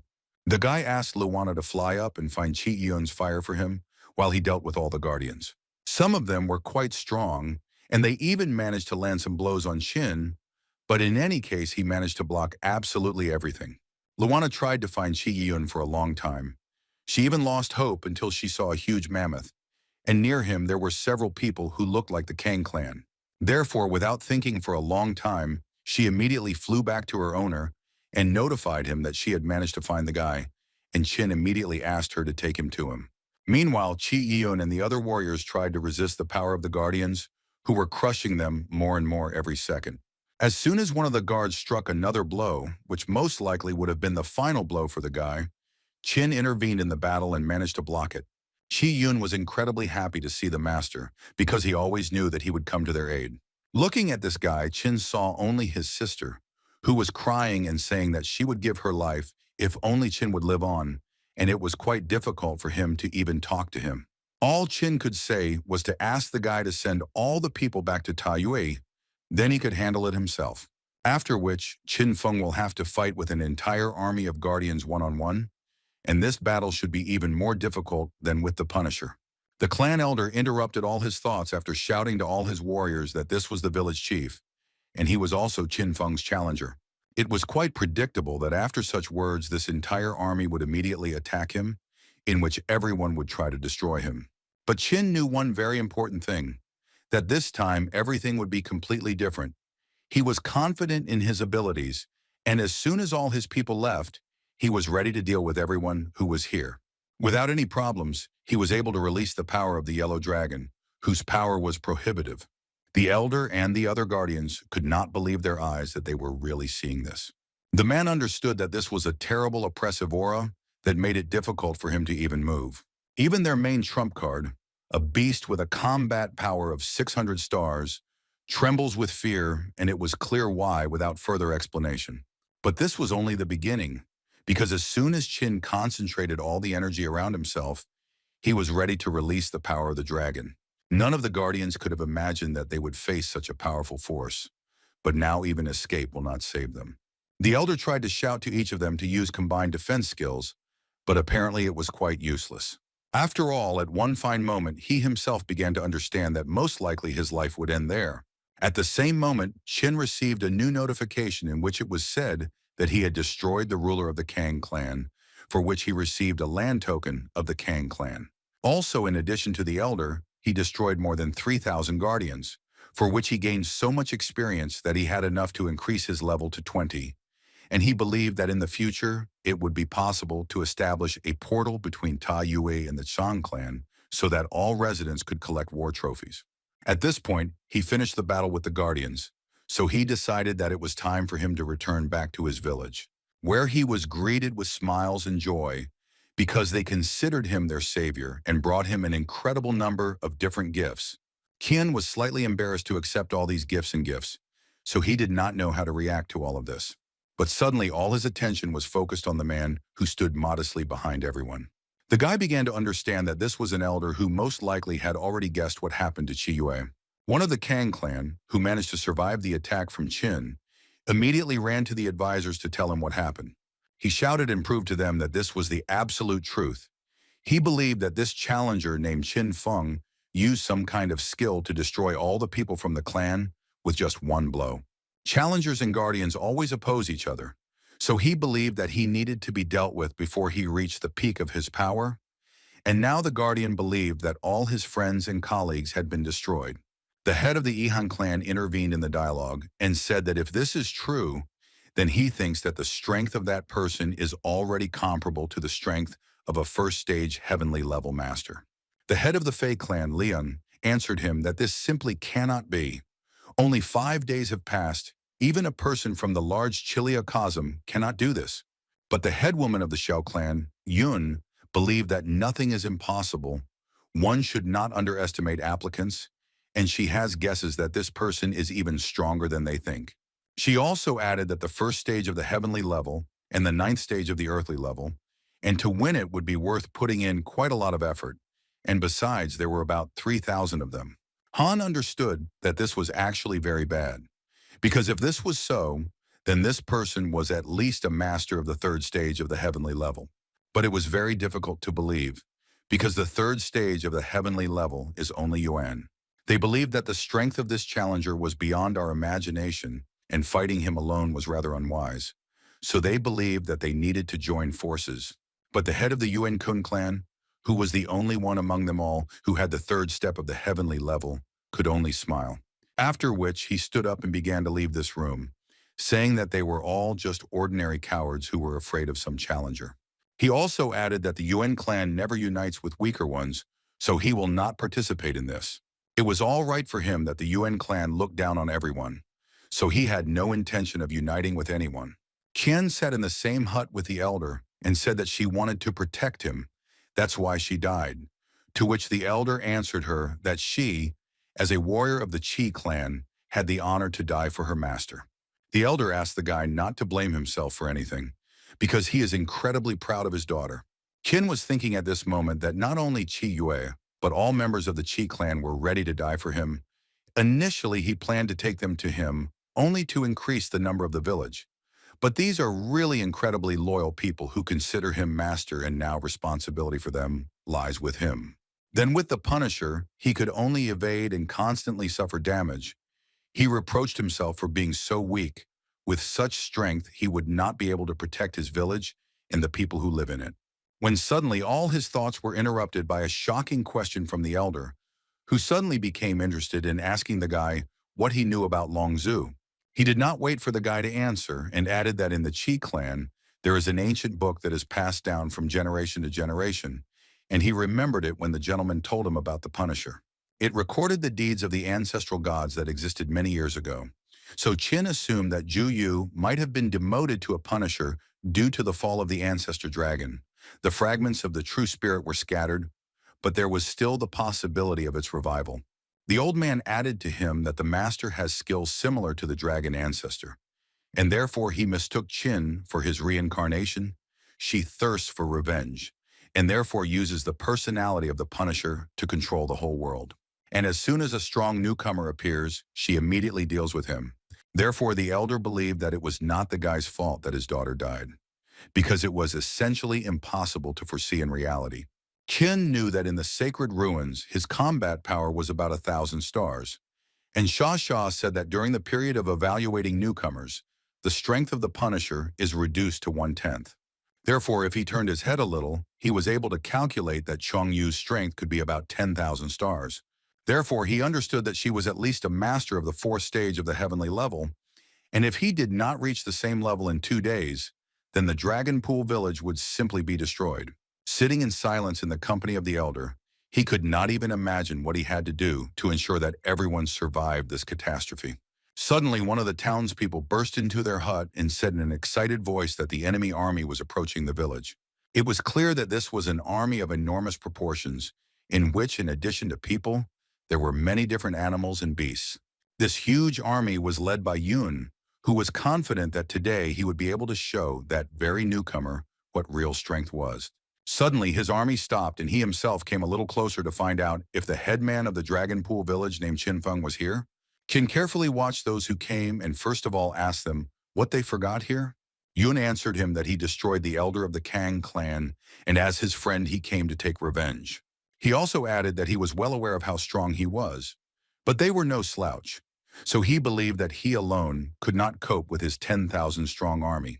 Qin listened to this guy and understood that too many unnecessary words were coming out of his mouth, but Yun continued to talk and finally added that if they do start a war, then neither side will survive without losses, and therefore he has one proposal. Yun understood that the city walls had already been rebuilt, and therefore it was impractical to attack directly, so he believed that the best strategy would be to offer the guy a battle in which 3 of his people would take part, and if he won, then Yun promised to take the army and forget about revenge. First of all, he only thought that even if they lost these 3 battles, he would be able to learn his fighting style, which would then help him conduct a team battle more effectively. Qin did not want to waste his time, so he asked to send 3 warriors ahead. Yun was very glad that the guy took his bait, so he happily agreed to his proposal. Yun dispatched the first 3 warriors, Ihei, Fei Xing, and Xiaogu, who were fully prepared for battle. Qin himself was absolutely not against such a battle, so he also went down to start the battle. Qin was able to easily dodge all of their strikes and launched a precise counterattack against the first opponent. His friend believed that he had the guy at gunpoint and could now destroy him. But even after such a rather unexpected shot, Qin was able to dodge the attack. After which he immediately used his bonds to attack this shooter. Each of the 3 warriors could not believe that the guy had so much strength, because not only was he able to repel all of their attacks, he was also able to deliver good counterattacks. A girl who considered her allies fools decided to join the battle, because she understood that such attacks would be easily blocked, so she understood that she needed to use something special. The person from the E clan told everyone that Qin Feng had at least 3 skills: flying, elemental control, and dragon attack. Long before this battle, he chose 3 candidates who, in his opinion, were worthy to defeat him, so he has high hopes for them. Yi Heng's skill, he believed, could limit his ability to fly, which is quite important in this battle. Fei Xing, he said that her skill is very similar to his skill of controlling elements that strengthen each other, so even if she cannot destroy him, she will definitely be able to detain him. And finally, Xiao Gu, when Yi Heng and Fei Xing restrict his movements, he must deliver one. But such a powerful blow to destroy this guy once and for all. He also added that the dragon attack is the most dangerous now, because they do not know what can be countered to it, because any strategies are useless in the face of absolute strength.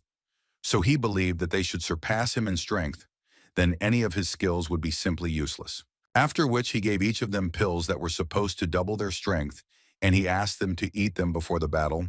Then the clans will not forget your efforts, and as soon as everything is done, they will become the youngest elders. This news made each of them incredibly happy, and it was clear that their eyes were really burning with this news, and they were ready to do anything for it.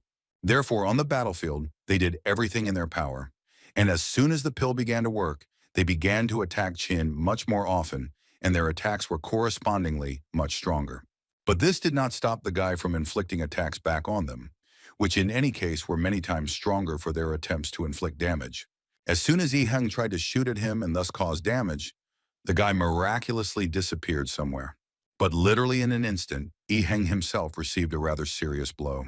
The girl began to shout to him that she would detain him and asked Xiao Gu to attack as soon as possible, because she would not last long in this state. And she was a little wrong, because Qin was able to outplay them and was already behind the girl. After which he whispered to them that they were all too weak and he didn't even have time to warm up. She didn't even have time to ask him to spare her when Qin decided to use thunder.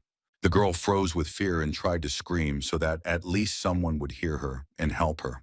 But no one came to the aid of this girl, and Qin simply destroyed her once and for all, after which he successfully extracted a talent from her that could increase his level of elemental control. Xiaogu already at this stage understood that he had no chance of winning, so he thought about simply running away as soon as possible. The guy began to run at his maximum speed and at the same time begged the headman to help him. At that moment, Yun only thought that in just a couple of moments the most talented people from his clan had lost, but he had the feeling that he had not even fought them at full strength. Suddenly, his thoughts were interrupted when he saw Qin release a huge amount of fire, which was literally chasing Xiaogong, and most likely it would catch up with him. And so it happened. The guy was simply crushed by this fire, and everyone who was there was simply shocked by such incredible power. But Yun was not upset, because he still managed to complete the most important part of his plan and lured the guy out from behind the wall, so he believed that it was time to act. He understood that all of Yun's promises were just empty words, so he was ready to hear such words. But the guy wasn't going to hold a grudge against him, because Qin, to be honest, wasn't going to let them go like that. This elder's army could no longer be stopped, and they simply rushed into battle as soon as they could. Before this madness began, Qin decided to take a good breath and gain strength, after which he immediately proceeded to attack everyone who tried to inflict at least some blow on him. Yun watched this carefully and could not believe that he was able to repel them right in the air. More than half of the warriors were instantly destroyed or seriously injured, but he was sure that these sacrifices would not be in vain. It was worth it to capture the village of the Dragon Pool, And besides, he still had one ace up his sleeve. This is a kind of divine skill that helps him stay on par with the strongest. Keen felt that some kind of attack was coming behind him, but did not quite understand what exactly it was. After which an explosion sounded, and Yun was incredibly pleased that his skill still worked. Chun didn't understand what was happening to him, because he could only move his head, and the rest of his body seemed to be paralyzed by these strange threads. If not for the protective function of his dragon armor, then now everything would be over. After some time, he began to understand perfectly well that these threads cling not to the flesh, but to the soul, and this was actually quite interesting for him. Yun shouted to them all that the guy was currently immobilized, so he asked them all not to miss this opportunity and attack. The villagers couldn't believe what was happening. Were they really being attacked again? How was this possible? But no matter how confident Yun was in his skill, Qin was not in his trap for long and was quickly able to unravel the secret of these threads, so now Yun had to repel the guy's attack. Although Yun managed to block the blow, his surprise was impossible not to notice, and this is not surprising because he simply did not understand how this was possible. How could he free himself? Qin laughed at him and answered him that it was as simple as that. No one would ever reveal their cards to him. I myself thought that a couple of such strings would never compare with that demonic eye of the Punisher. Besides, his soul was significantly hardened in that battle, and now it is significantly different from other souls of people. But his enemies, of course, do not need to know this. But Yun was still happy, because behind his enemy, his village, which he loved so much, was burning, so he was sure that victory was on his side in any case. He knew that their clans had already planned this for a long time, to send pawns to probe and detain the village chief of the dragon pool. While they distracted him, Han and Fei Liang used their stealth skill to unnoticeably destroy the city wall and enter the village. This way, the soldiers would mingle with the locals, which would ensure that he would not summon the dragon, and according to the plan, it was Yun who had to face him, which was the most dangerous part of this plan. He was sure that only he would win from this battle, but no one expected that Qin would be so strong and that his anger would go beyond all limits. But they took into account in the plan that he, as a responsible leader, would rush to the aid of his subordinates at the slightest threat. All that had to be done at this stage was to wait until he reached the village, and then both sides would be losers, and he would get all the rewards and glory of victory. But suddenly Qin stopped and turned to the guy with his sword, after which he added that the expression on his face gave him away, because it was clearly visible that he couldn't wait to celebrate. Shane calmed him down and said that his plan had failed, because there were two more creatures in the village who were equal in strength to him, so they could adequately entertain his friends. Yun couldn't believe it. 3 people with such power. This was not said in the report, and he began to understand that if he was telling the truth, then they should leave as quickly as possible. He realized that this was most likely the only way out and decided that he would do just that. Qian did not stop him, because he thought that some threads were much stronger and the one that was alone was the strongest. He was interested in knowing the peculiarity of his skill. However, on the other hand, it was still absolutely useless for him, so he decided that first he needed to destroy Yun, who had already run quite far away. A few seconds later, a notification came that he was able to destroy the ruler of the Shao clan, for which he received the land token of the Shao clan, and after he applied the extraction, he received the 8th level skill, which was called Releasing Divine Consciousness. Qin didn't fully understand whether this was the right skill.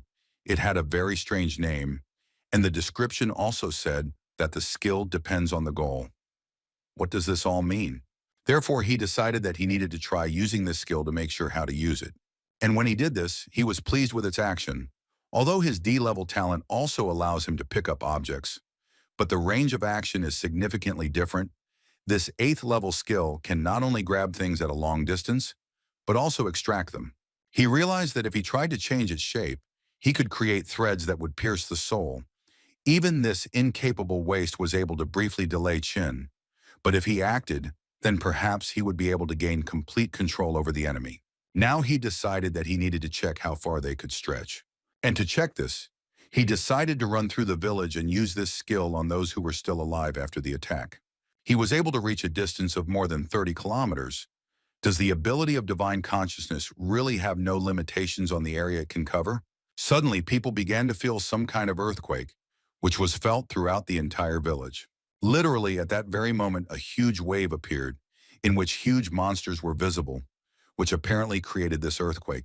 Yin created all these waves and carefully watched everything that was happening. But as soon as the other elders saw him, they immediately began to shout at him that he did not want to unite with them. So if he was going to warm his hands on someone else's misfortune, then they would not allow him to do so. Wenkun quickly closed his mouth, which was giving out too much unnecessary information. After which he added to his subordinates that their enemy is not an ordinary person, because he managed to awaken the power of heaven and earth and then strengthen his techniques, so he asked them to first destroy the wall he created. Chun immediately looked at this guy with his eye of truth and saw that his combat power was equal to 1,800 stars, which was not much larger than him. But why did he feel the pressure then? In addition, the source of pressure is very strange. So he turned his attention to his pet, who looked quite strange. Perhaps it is he who creates such a strange aura. He couldn't understand what they were doing with this water and how it ended up in the air. But it was absolutely clear that it was moving straight toward the city, so something needed to be done. Choin understood that these three monsters were of the earth level, but even they were capable of attracting the power of heaven and earth for their own purposes, even if they were capable of something similar. But their combat power ranged from 100 to 200 stars. But heavenly level monsters, that was a completely different matter. They are capable of extracting the very essence of heaven and earth, so their power can reach 2,000 stars. Therefore, Qin could not finally decide what he should do and how to neutralize these monsters, but this had to be done as quickly as possible because they had already begun to attack. He immediately decided to go on a counteroffensive because he perfectly understood that if he could not cope with these three monsters, then there was no point in even thinking about any kind of revenge on Chu Yue. During Qin's attack, one of the monsters immediately shouted and called Xiao for help. The guy in turn was able to parry this blow from Qin with incredible ease. The guy couldn't believe that they could parry his blow with just one palm. Was he really that strong? Xiao immediately added that he was now observing a rather interesting face on the guy. He was interested to know what surprised Qin Feng so much. Perhaps his incredible strength, but this is no longer important, because he explained to him that from the very beginning, he wanted to give Qin Feng a quick death. But since he destroyed three of his subordinates, he will not do this. Now he wanted more to send his opponent straight to hell, where he would experience all the variety of pain. Kuei noticed that this guy's strength suddenly changed at one moment, and now his strength is comparable to Zhu Yu's in the ancient ruins. But in fact, he is no longer the weakling he was, and he will regard this fight as training before his main fight. The rewards, points, abilities, and talents that he managed to get for killing the Kang and Xiao clans have already made him strong enough to resist her. Therefore, he decided to continue attacking, and if that attack did not bring him any results, then he did not mind trying something new. Qin began to feel powerful and superior to his opponent, so to some extent he even forced the guy to dance in front of him. Zhou at some point realized that he was simply not able to get out. This skill is very similar to the skill of that dead rogue from the clan, but this one is a million times stronger. Qin controlled Xiao as if he were an ordinary doll for him, and it would be incredibly difficult for Xiao to get out of his trap. Now he essentially became his puppet. No matter how hard Xiao tried, Qin continued to pretend that this was just a theatrical performance in which he was the chief conductor. Xiao had already begun to go beyond all limits of anger, because what irritated him most was the moment that the guy thought that if he had mastered a couple of tricks, he could already control him. And at some point, he still couldn't stand it and decided to show the guy what he was really capable of. He was going to show him what a real heavenly level was, which he had clearly never seen or known before. While Qin was watching all this, he felt incredibly disgusted, because he didn't understand, is this his real body or is it a fusion skill? But in any case, after a few seconds, Zhao turned into a huge octopus that was ready to destroy the guy. This monster was sure that he and this man were not equal, because he could destroy him and his village with just one movement, but still he was a kind monster who would allow the guy to say a few last words. Chuin understood that this octopus uses even more pressure than Zhu Yu, and this on the one hand scared the guy a little. But on the other hand, he absolutely didn't care about him, so he decided to ask who was talking instead of this crab stick, because it was clear that his mouth wasn't even moving. This made the monster very angry, so he answered him that if he wanted to achieve exactly this effect, then he did it perfectly. Now he will definitely make sure that he dies the most painful death. But all this was just a trick that Qin used in order to understand where his real body was, in order to know where to deliver his blows. So all he could do in response was to thank him for it. Han at that moment seemed to have gone crazy, because besides the fact that it was all over, he didn't say anything else, and this caused some fear among others, and they tried to ask him what he meant. After which he asked them to remember what the fox told them about. This is a terrible creature that is capable of turning a heavenly level master into a semi-deity in the blink of an eye. No matter how powerful Qin Feng is, he still will not be able to defeat. All living things will die out here like flies. But his entire monologue was suddenly interrupted by Luan, who was tired of listening to the fact that her master could lose, and then they would also turn the village into dust. She made it clear to them that her master never loses, and this time would be no exception. So she asked them to shut their mouths and never talk about such things again.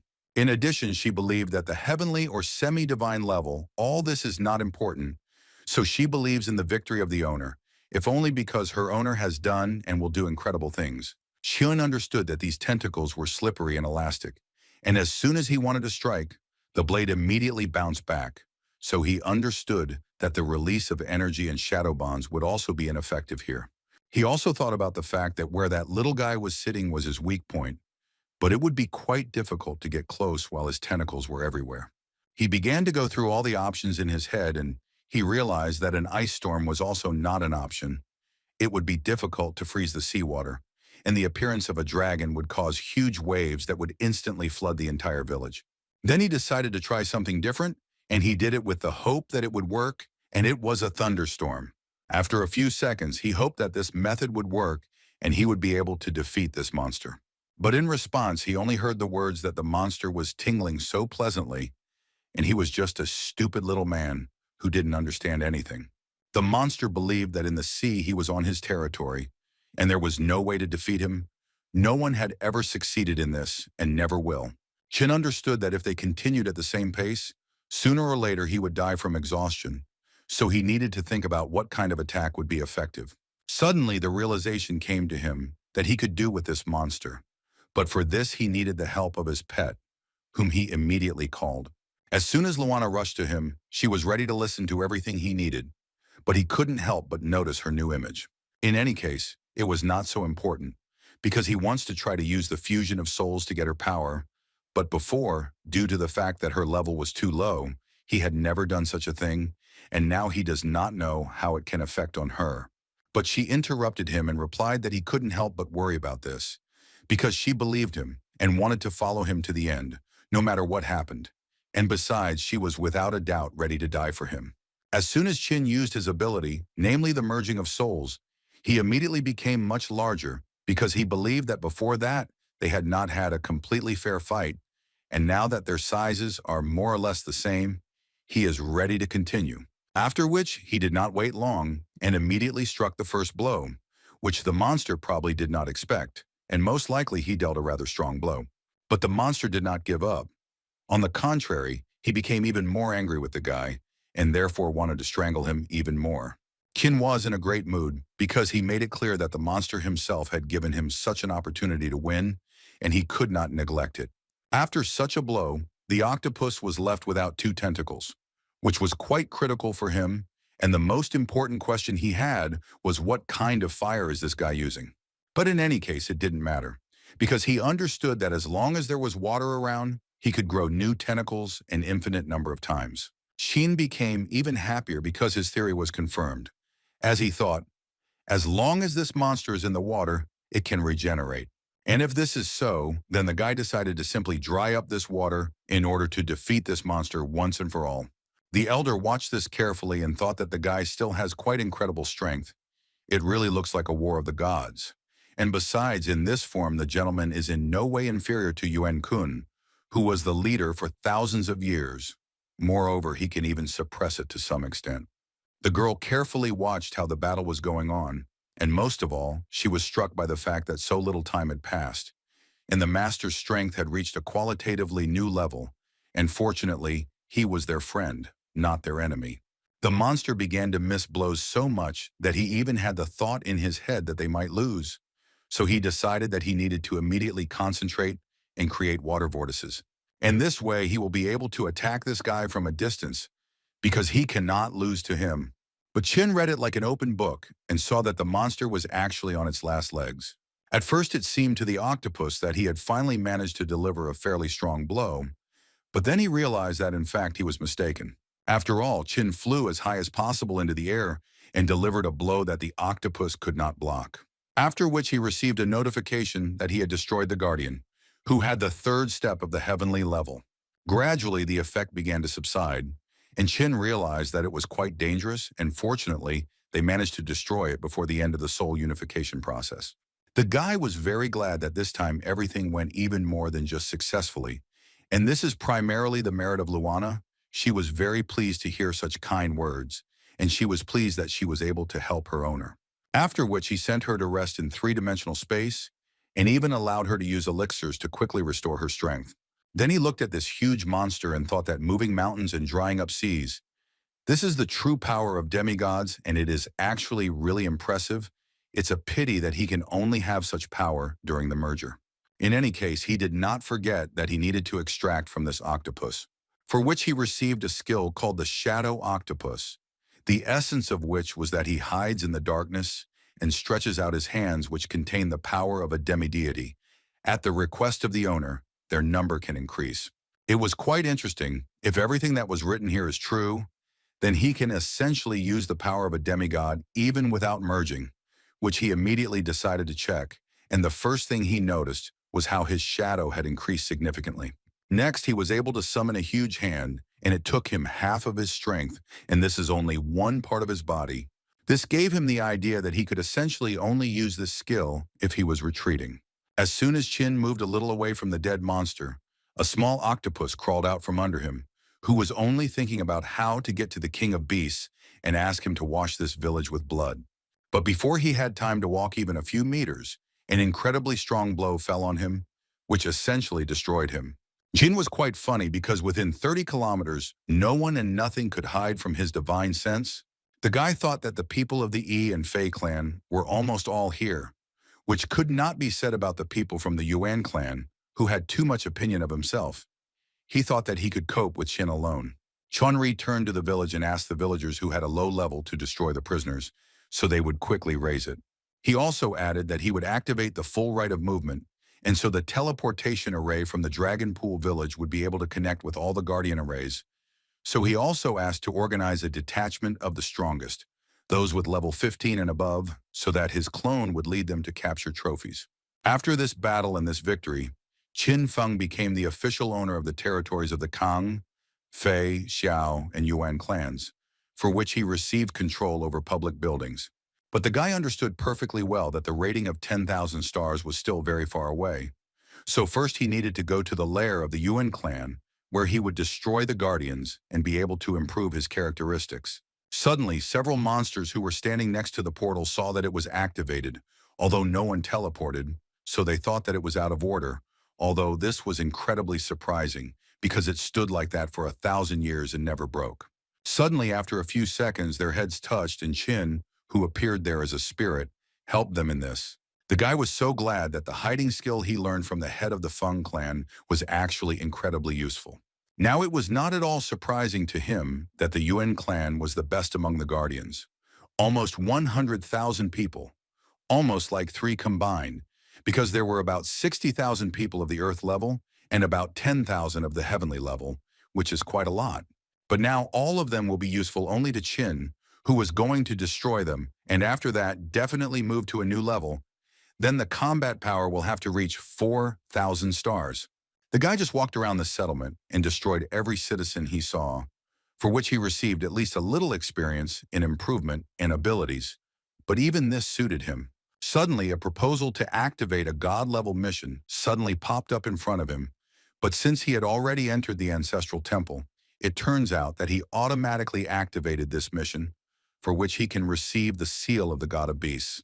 But the most important thing that bothered him was that the miracle that could resurrect Qi Yui was located right here, so he would do everything to get it. He understood that in order to complete this task, he needed to destroy about 100,000 ferocious monsters, which means that there are at least 100,000 of them here. So this would clearly not be an easy task. Plus, he had a 24-hour limit, which of course was enough. But in any case, the guy will have to try, and then he will definitely make it. The Temple of the Ancestors has been guarded for thousands of years by the strongest monsters, of which there are 10,000, whose combat power ranges from 1,000 to 2,000 stars. They can be roughly divided into 9 species, the first of which were called voracious frogs.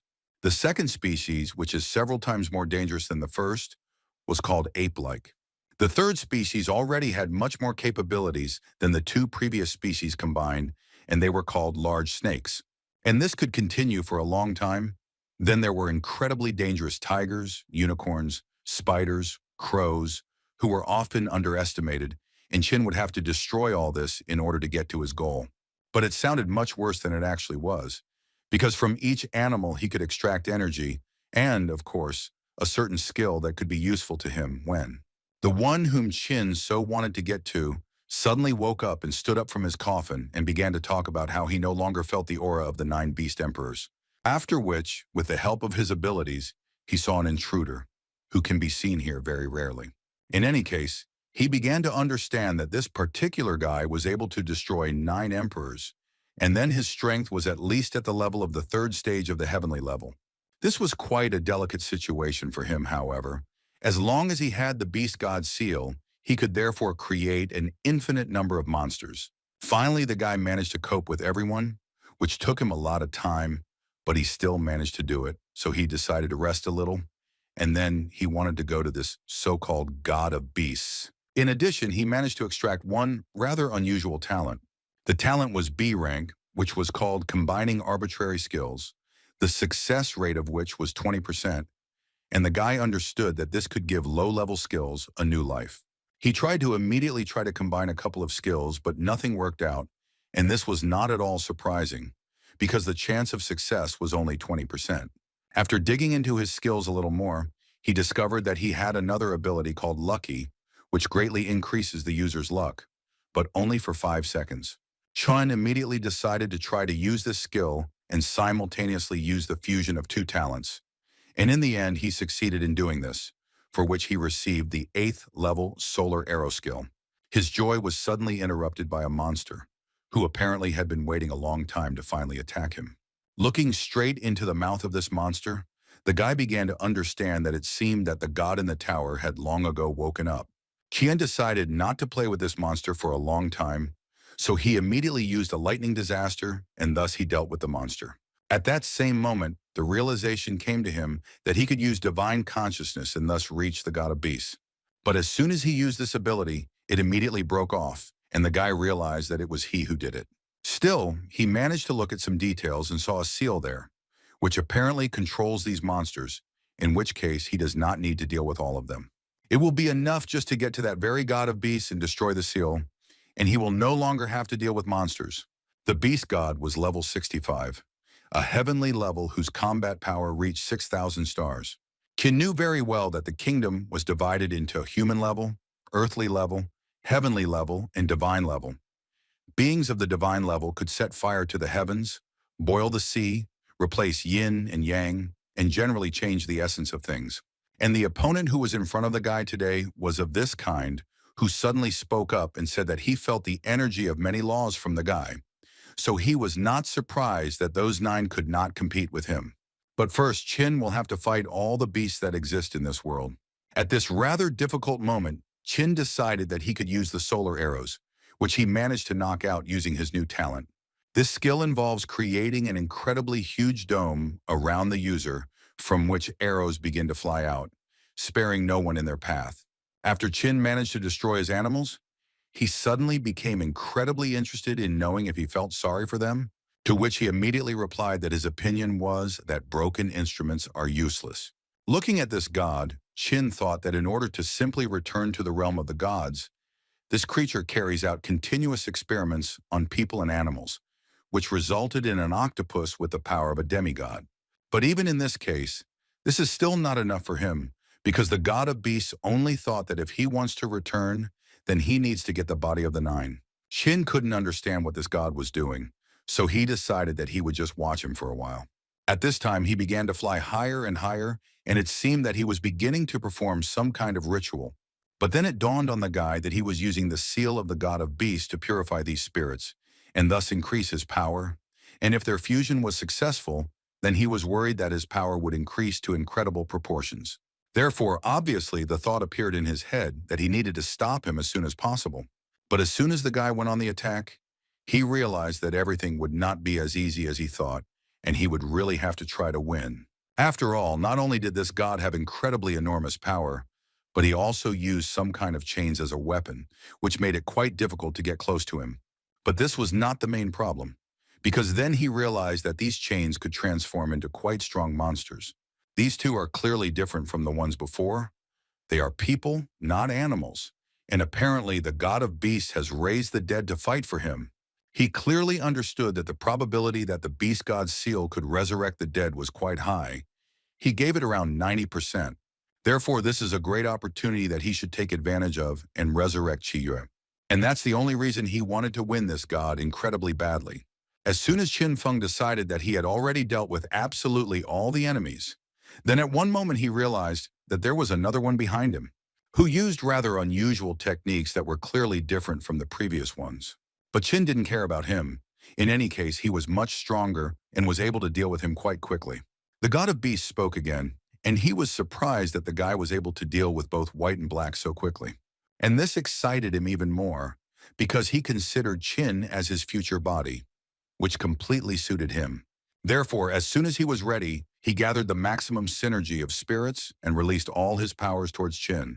The guy even got a little scared at some point, because he didn't expect that he would release so many strong beasts at him, so he decided that the best option in this situation would be to use an ice storm. But then he quickly came to his senses and decided that he needed to deal with him first. Suddenly he realized that he was in a hurry with this, because time seemed to slow down and the speed of construction dropped significantly. Something was clearly wrong here. Looking at the monster that was flying straight at him, he began to realize that there was no way he would be able to build a wall in time to block the blow. No matter how hard he tried, he still failed, and this fiery bird simply swept him off his feet. While he was trying to deal with her, the tiger was already running into battle, which clearly had no intention of sparing the guy. At one point, he began to understand that such a strange feeling was only because of the unicorn that was soaring in the sky. While the guy was trying to understand what was going on, the god of animals continued to laugh at him and say that as long as he was alive, these monsters would be reborn endlessly. Qin himself understood this very well, so he decided that he needed to destroy all three of them in one fell swoop, and then it could work. As soon as he tried to do this, he again felt that the effect of the acceleration of the glider was practically invisible, but this was enough for him. And as soon as he flew closer to this unicorn, everything became extremely clear to the guy. In fact, this monster did not move from the very beginning. While the ability was activated, he could not do this. Therefore, as soon as he finally dealt with this monster, his speed returned again, and he believed that this was an excellent chance to attack the god of beasts. Qin tried to fly as fast as possible, and at that moment listened to the god of beasts tell him that, contrary to all expectations, the guy really impressed him, and frankly, now he expects much more from him. But Qin himself was not going to listen to everything this man told him. At this moment, he only decided to use the thunderstorm to paralyze him. And once he did this, he was incredibly close to grabbing the signet that would help fulfill his main goal. But the god of beasts tried with all his might to take this signet back into his hands and used his magical threads. Qianyu decided that it was time to use his clone to close the hole in this eye, and as soon as everything was ready, the guy was ready to deliver the decisive blow, which he called heavenly. But all that happened as a result was to catch a blow that came straight from the center of God's body. Chun could not understand what happened and why he still failed to do what he had planned for so long. But then he finally saw the reason for his failure. A huge monster emerged from the smoke, who was not going to spare the guy and was going to destroy everything in his path. This god simply turned into a huge monster of incredible proportions, and in this body he was going to show Qin a truly ideal form. Qin, of course, knew that he would be very strong, but he could not even imagine that he would be so strong because even his size was simply prohibitive. The monster began to cast a spell near him, and then suddenly added to the guy that he would now start attacking. so he gave the guy time to get ready. But Chin didn't quite understand why he was saying this. And as soon as the monster struck him with its attack, the guy at one moment lost the ability to move, and it looked quite strange. But this was far from the end, because a huge chain began to descend on Chin from above.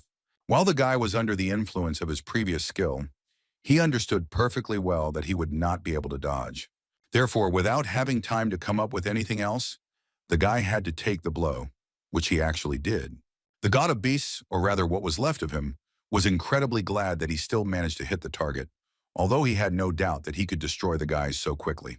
But Chin was not as simple as it seemed to him at first glance. Although the guy's appearance left much to be desired, and, besides, now his glider is completely disabled and he can no longer fly. He understood that if he wanted to control the course of this battle, then he could no longer be in a passive position. He must immediately go on the offensive. The monster was not at all against the fact that the guy did not die after the first attack. On the contrary, he was even a little glad, because in this case he would be able to play with the guy a little more. Chenna gathered all his strength and began to understand that he needed to stay on this side so that he could not strike with his left hand. Otherwise, it would be possible to end this fight. Therefore, the first thing he decided to use was his shadow tentacles. As for the first attack, he thought that this was a pretty good option. But this did not give anything. It did not even cause minimal damage to the monster, because it simply tore its tentacles in half. Chena had no intention of stopping and continued to attack this monster with all his strength and skills, and this time he used Ice Storm once again. But as soon as he wanted to get closer with her help, he realized that he was starting to rise into the air. In any case, this did not bother the guy too much, given his skills, but as soon as he was about to attack again, such a huge monster simply disappeared. The next moment, he was already being hit on the head with a huge fist. Chin simply did not understand how this was even possible. After such an attack, the guy began to delirium, and the only thought in his head was that this was most likely the end, which came quite unexpectedly to him. The monster was disappointed that he was able to destroy the guy so quickly, so he continued to shout at him not to give up and to continue fighting. And for motivation, I decided to carry out another attack, and again began to lower that same huge chain, at the end of which there was a sharp end. Kin understood that he was unlikely to be able to survive this again, but he also didn't really have a plan in his head for how he could dodge such a blow. But he remembered that his hands were hooked by a black octopus, with the help of which he was able to pull himself out from under this blow. Chin closed his eyes, trying to concentrate as much as possible on regeneration, and at that moment thought only that he definitely still had a chance to win. He just needed to take advantage of it.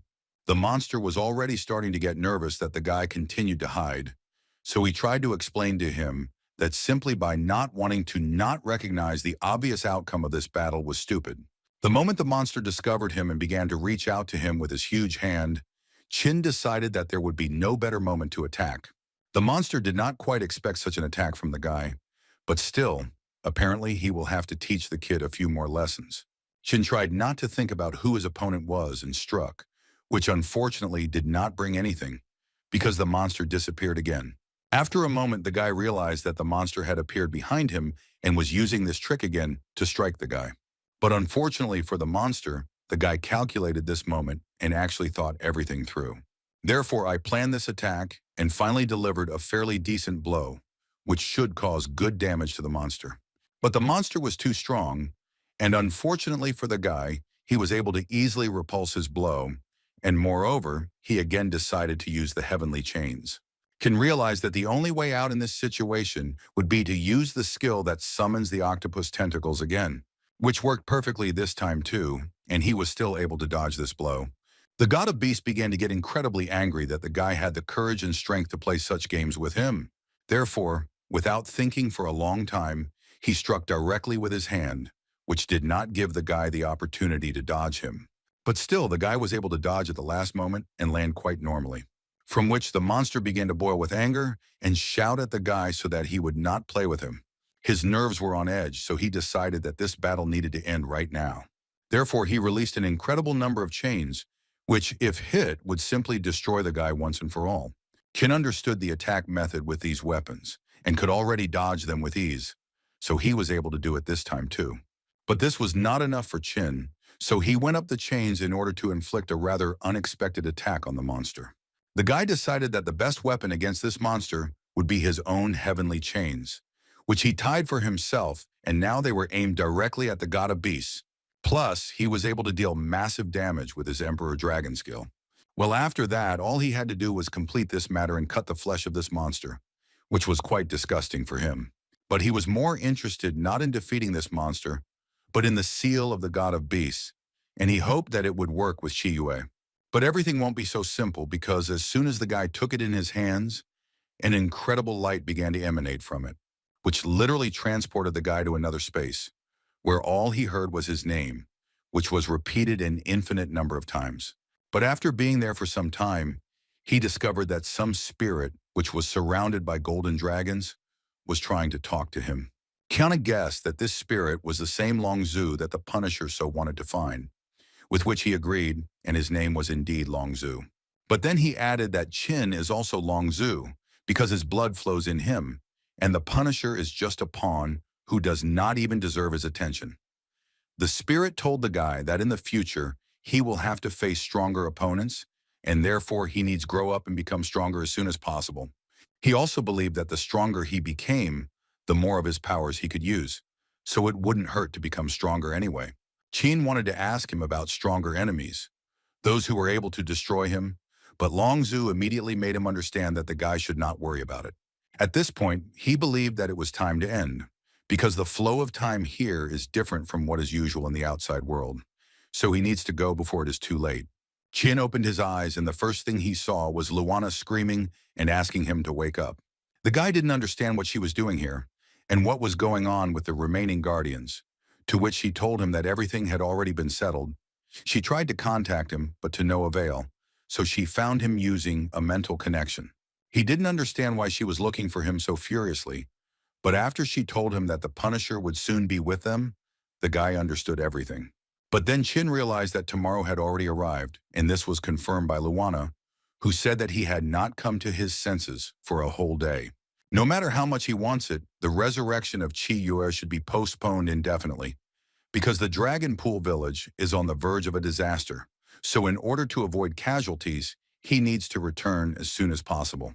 The elder tried to calm everyone down and said that in fact everything is fine. All the villagers have already reached the 10th level, and therefore they must withstand the force of the Punisher. And besides, they have an excellent defender, so they just need to wait. At this moment, a sign appeared in the sky, which could only mean one thing, that the Punisher was already here. Looking at her, Qin realized that she actually didn't waste any time either, and also became much stronger. She completely left her portal and was so glad that this day had finally come. And right now she would deal with the bugs who could not complete the beginner's task. She did not wait and immediately began to show them what divine punishment was, and the guy received notifications every second that the number of victims was growing significantly. The Punisher happily destroyed villages that did not have time to develop during the evaluation period for newcomers. Each of the residents understood that without any shelter, they were incredibly vulnerable. Now they had no safe place. And the last test for them, after which they will no longer be able to continue their lives, will be divine punishment, which was literally going to destroy everything in its path, all the settlements and people who were under it. Wu Yin understood that he did not have any more time to wait, so he was ready to start the battle. This time everything was not so clear, and the Punisher missed the blow in the same way. This battle will go down in history as the battle of the most powerful people in this world. She decided to immediately warn him that this was the first and last time he would see her in perfect form. This would be more than enough to suppress that immature dragon inside him. But her fiery speech was interrupted by a rather strong blow, which he did not expect to receive. She was well aware that this power was too great, and this ability was at least half divine level. How could he do it in such a short amount of time? Chana had no intention of answering her, and all he wanted at this stage was to get rid of her once and for all. So he trapped her in a prison he made himself from tentacles in the hope that it would work. But the Punisher was much stronger than this. Although she was surprised by the fact that he was able to increase his strength so quickly, but in any case, this would not defeat her. Zhou Yu, on the contrary, became even angrier and made it clear to him that if he believes that having received power he can defeat her, then this is a stupid mistake. Chin answered her that he did not intend to defeat her. He only wanted to destroy her and wipe her off the face of the earth. So he did not waste his time and went on the attack again. She really did not expect such a quick counterattack and therefore was unable to block it and flew several meters away. But in any case, she continued to smile because she knew that she still had a trump card that would help her win this battle. After which she opened her many eyes, which looked too frightening. But Chin didn't care at all about all her many eyes, so he continued to go on the attack, no matter what. She didn't care that he wasn't listening to her and continued to talk about how this is the second form of the demonic eye, and now she will have no restrictions on the radius of action, so she can block anything. After which she decided to show him what her eyes were really capable of and struck. It would seem that she threw a small pebble at him, but even such a small object could destroy him because her power was extremely enormous. Well, at the end of her monologue, she again tried to omit all his achievements and said that he again overestimated his strength, which led him to defeat. But when she looked at the guy, she realized that she had underestimated him a little because he began to dissolve. She immediately realized that this was an ordinary clone, which was not surprising, but she could not understand when he managed to call it in the first place. But it seems she didn't have much time to think about where he got it from, because the guy's hands had already appeared from underground, and he was ready to pull her to the bottom. For this trick, the guy decided to use the release of divine consciousness, which worked quite well. Chin literally dug a tunnel in which he pulled his victim without giving her the opportunity to do anything. Juyu began to realize that if this continued, she was unlikely to be able to use her demonic eyes technique. Her thoughts were interrupted again by Chin, who delivered another blow directly to her head and essentially knocked her into the ground. After which he added to her that where there is not a drop of sunlight, her abilities are absolutely useless. This is the arena that he chose specifically for their battle, which made her laugh incredibly because she found it funny that he actually thought he could defeat her just by relying on that. But she again let him know that this was a stupid idea. Kin again did not answer her, but decided to use something much stronger than ordinary blows and uttered a phrase with which he was able to activate the power of the god of beasts. The Punisher couldn't believe that this guy had the seal of the god of beasts on his hand. How is this even possible? Now she began to understand how he managed to achieve the power of a demigod.